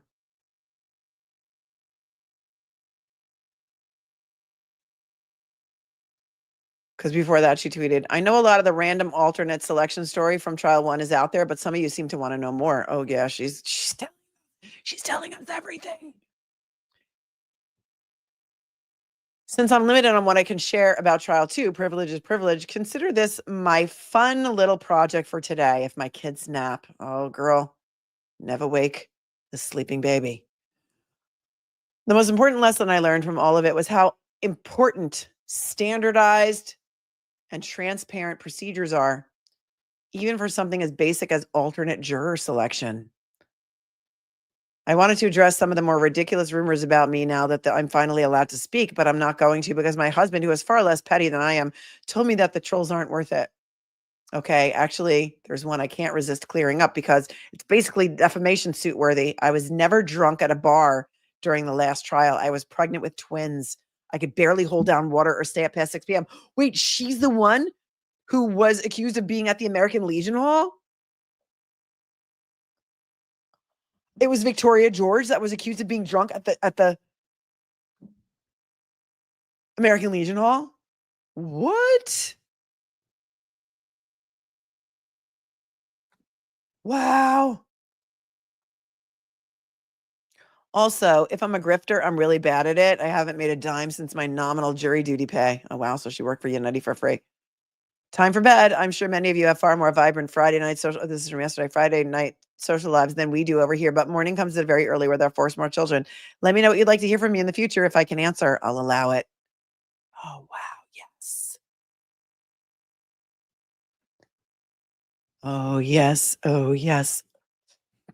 Oh, yes. Oh, yes. Oh, yes. We both. Oh, yes. We're here for it. We're here for it. We're here for it. We're here for all of it. Victoria, if you want a platform, girl, come.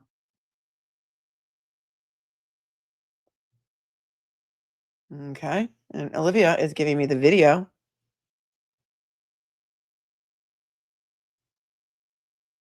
From that jury selection.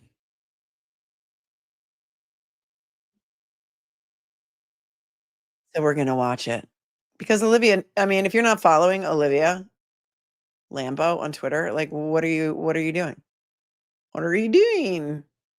Stuart, what are you doing here? Remember the Californians? I don't have Twitter, so I can't DM her, but you guys can. You guys can tell her to call me if you're on Twitter. I don't hang out with the Twitty. Not that she's one or Olivia's one, but I just don't do it because they came for me. And then I was like, I had an old Twitter account. I'm like, what am I doing? Like, I am not like, there's no rules here. Like people can just do and say whatever they want about you. And and hide behind fake names. Like I'm too old for this. I don't have time for this.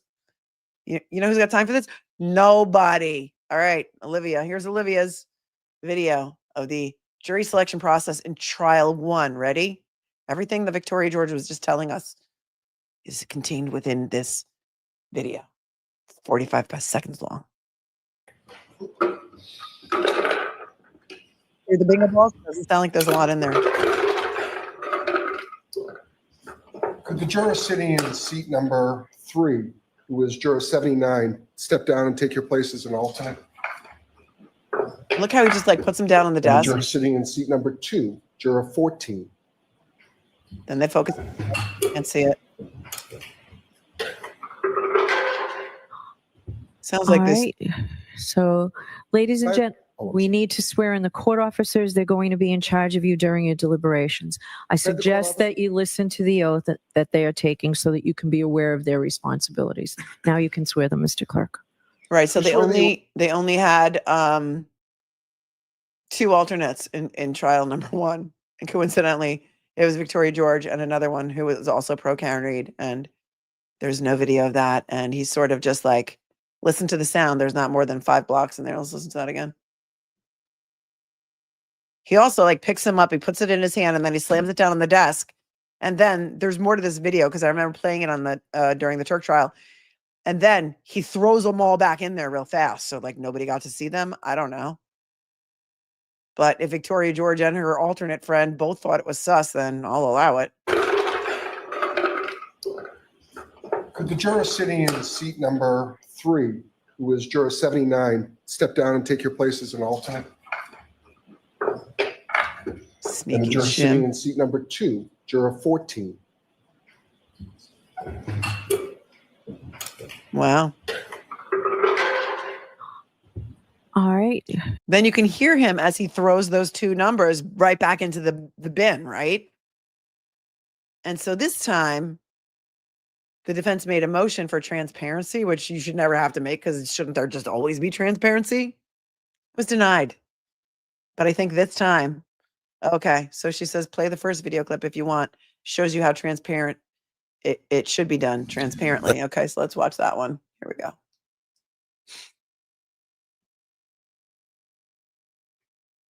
This is another judge doing this in another case. Oh, well, it would help if I put it up on the screen for you.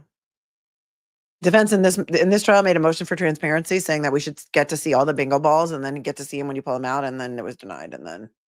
But I think they all did go up to sidebar and look at the bingo balls before they went in to make sure that all the numbers were there. Here we go. Let's take the strike the jurors as necessary. All of the jurors' numbers That's how it's supposed to be done. Exhibited to the defendant, I believe, and Oh, they're paper see? clipped together now. And then please put them in the tumbler, and the bailiff will rotate it, and then the defendant will draw out 6 of the numbers. Wow, look at that. No, just separate them. And They asked that Karen Reed be able to pull the alternates, and no, they said no. And this is in Rittenhouse. There he is. There's Kyle pulling out the alternates himself.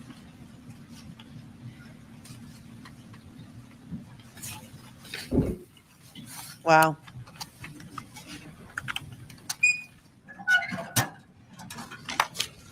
That's how it's supposed to be done. let's take the strike the jurors as necessary. All of the jurors' numbers have been exhibited to the defendant, I believe. Yeah, there you go. And That's on a loop. Oh, there they're you paper go. clipped together now. It's not that hard, right? It's really not that hard to do it properly and by the book and transparently. Katie Cakes in Boston says, OUI was well played. I watched you every day of season 2. I hope to see Marcy get new shiny bracelets. Either way. Steve McClellan for DA in 2026. Yeah, there's more. There's more stories. We got more stuff that we didn't even go over, like the statement from DeJuna Perkins, who's going to run for DA, and so many more things that we can talk about. But I think we've been here for 5.5 hours, and my moderators and I all need a break and, some sleep. But we will do it, Katie. We ain't got no good. And here's Zoe, our resident statistician, says, sorry, joined late. It's okay, sweetie. 49 out of 49 objections were sustained for AJ. Was Dr. Wolf on trial day 28, Friday 6/6. Hope that helps. Oh, yes. Oh, yes, it does. You're the best. I heard somebody was looking for statistics. One of the attorneys on the defense team. I don't know if you've reached out to them with your statistics, but you might want to pass them along. Because I think was it Alan Jackson saying that on Howie Carr that he didn't know, but he wanted the statistics? Maybe that's what it was. Thank you, Zoe. Zoe's my non-consensual statistician. Shamwow says it's not the coffin you carry me coffin. It's the coffin doffer that brings us laughter. Oh, you're funny. Janelle says maybe Brian Albert didn't come out of the house because he had fighting wounds too. That's what people think, Janelle. They are not balls. They are discs, says Dennis. Thank you, Dennis the Minute. They are discs. Okay. That's interesting. So they're like little frisbee type things. I mean, you know what I mean. Shaped things with two sides. Okay, I dig. Thank you. Thank you for letting me know.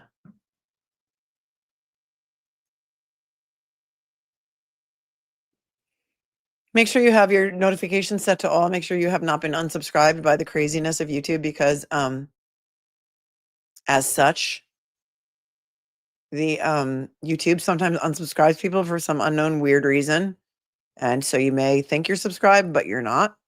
And that would be sad if you didn't get any notifications for what's going to happen. Who knows tomorrow?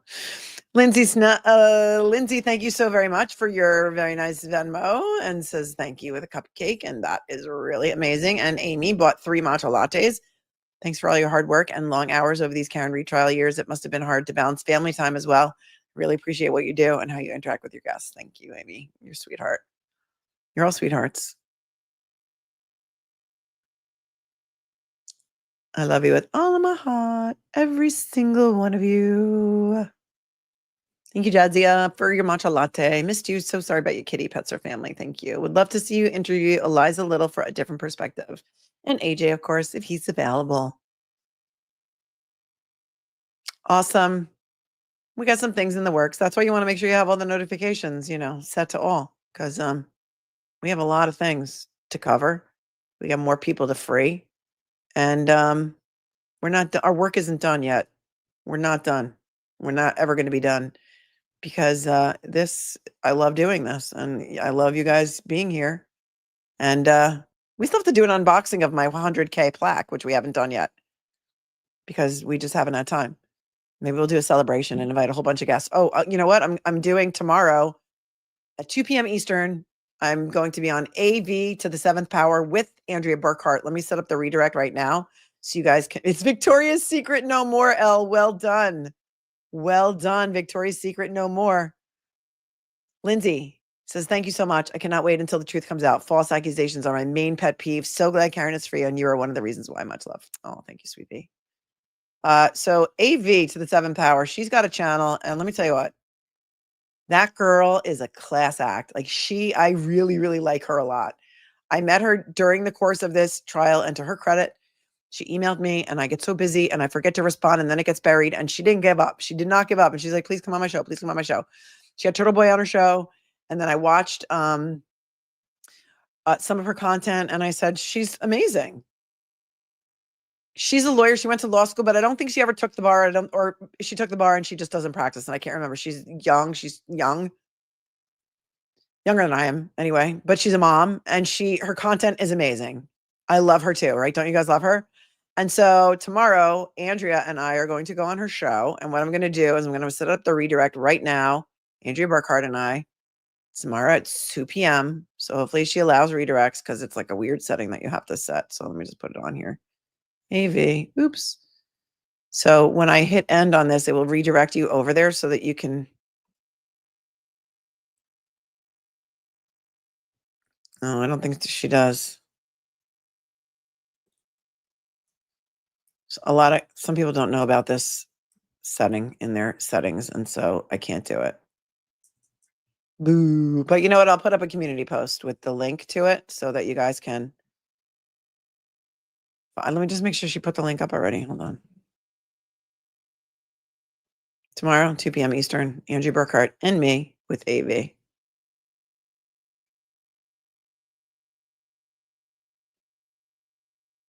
Did she put it up yet? She did. Power Hour, Melanie and Andrea Burkhart tomorrow, 2 p.m. Eastern. Okay. Be there. I'll put it up on a community post so you see it. Okay. Oh yeah, let's do that. Let's do that. You know what? I can put the link right here. Share. Look at me. You're so smart. You're so wicked smart. Here, I'm going to put the link right here so you can go over there. You can go over there and you can, let me pin it. Oh no, it just sent me to the link thing. That part doesn't work so well. Anyway, I put it in there so you can, and I'll put it up on the screen. Oh wait, can I pin it from inside StreamYard? I don't know. It's in the chat. You'll see it. Click on it. Hit your reminder for tomorrow. Okay. Thank you to the moderators for keeping it so classy today. You're amazing. I love you with all of my heart. If I don't see you soon, I'm going to die. But at the very least, I will see you tomorrow at 2 p.m. on AV's channel. And also, thank the moderators, because without the moderators, we could not do this. We couldn't do it. We just couldn't. We just couldn't. Thank you for hanging out with me tonight for like almost 6 hours. So you're awesome. Keep doing all the good things. Keep on keeping on, my friends. And, we are the world. We are the eyes of the world. We are still watching. We ain't got no quit. Lieutenant Pez Dispenser Tully is here and says, I'm hugely in love with all of you in this and other chats supporting Karen. It's completely restored my faith in humanity and the miracle of empathy. I know, listen, it's hard being an empath. It's hard because you feel everyone's emotions as your own. I know it's hard to step away, but we just keep doing it. Thank you, Larry70, for thanking me. Says I'm super. Thank you, Larry. And Lieutenant Pez Dispenser Tully, you sent that twice. Oh, no, wait. The first one said, I love you so much. You're a life-changing kind of person. Thank you. You and Chad have kept me going. You're just amazing. Well, that's so sweet of you. Thank you. And here's our Semper Fi cowgirl. Does John Jackson give anyone else creepy cousin Tommy from Ashley Benefield trial vibes? You can lead a horse to water, but you can't make him drink. I don't know what's going on there. Semper Fi girl. All right, everybody. Stay cool, stay kind, stay classy. Come visit us tomorrow. It's going to be a really good conversation. So I would love to see you there tomorrow. I will see you tomorrow. I think Turtle Boy said he's going to interview juror number 11. I think he said tomorrow. I'm not really sure. But check it out. I knew right away you were not like other girls. Says Special K. I'll allow it. We will get by. We will survive. Peace, my friends. See you real soon. Good night, everyone.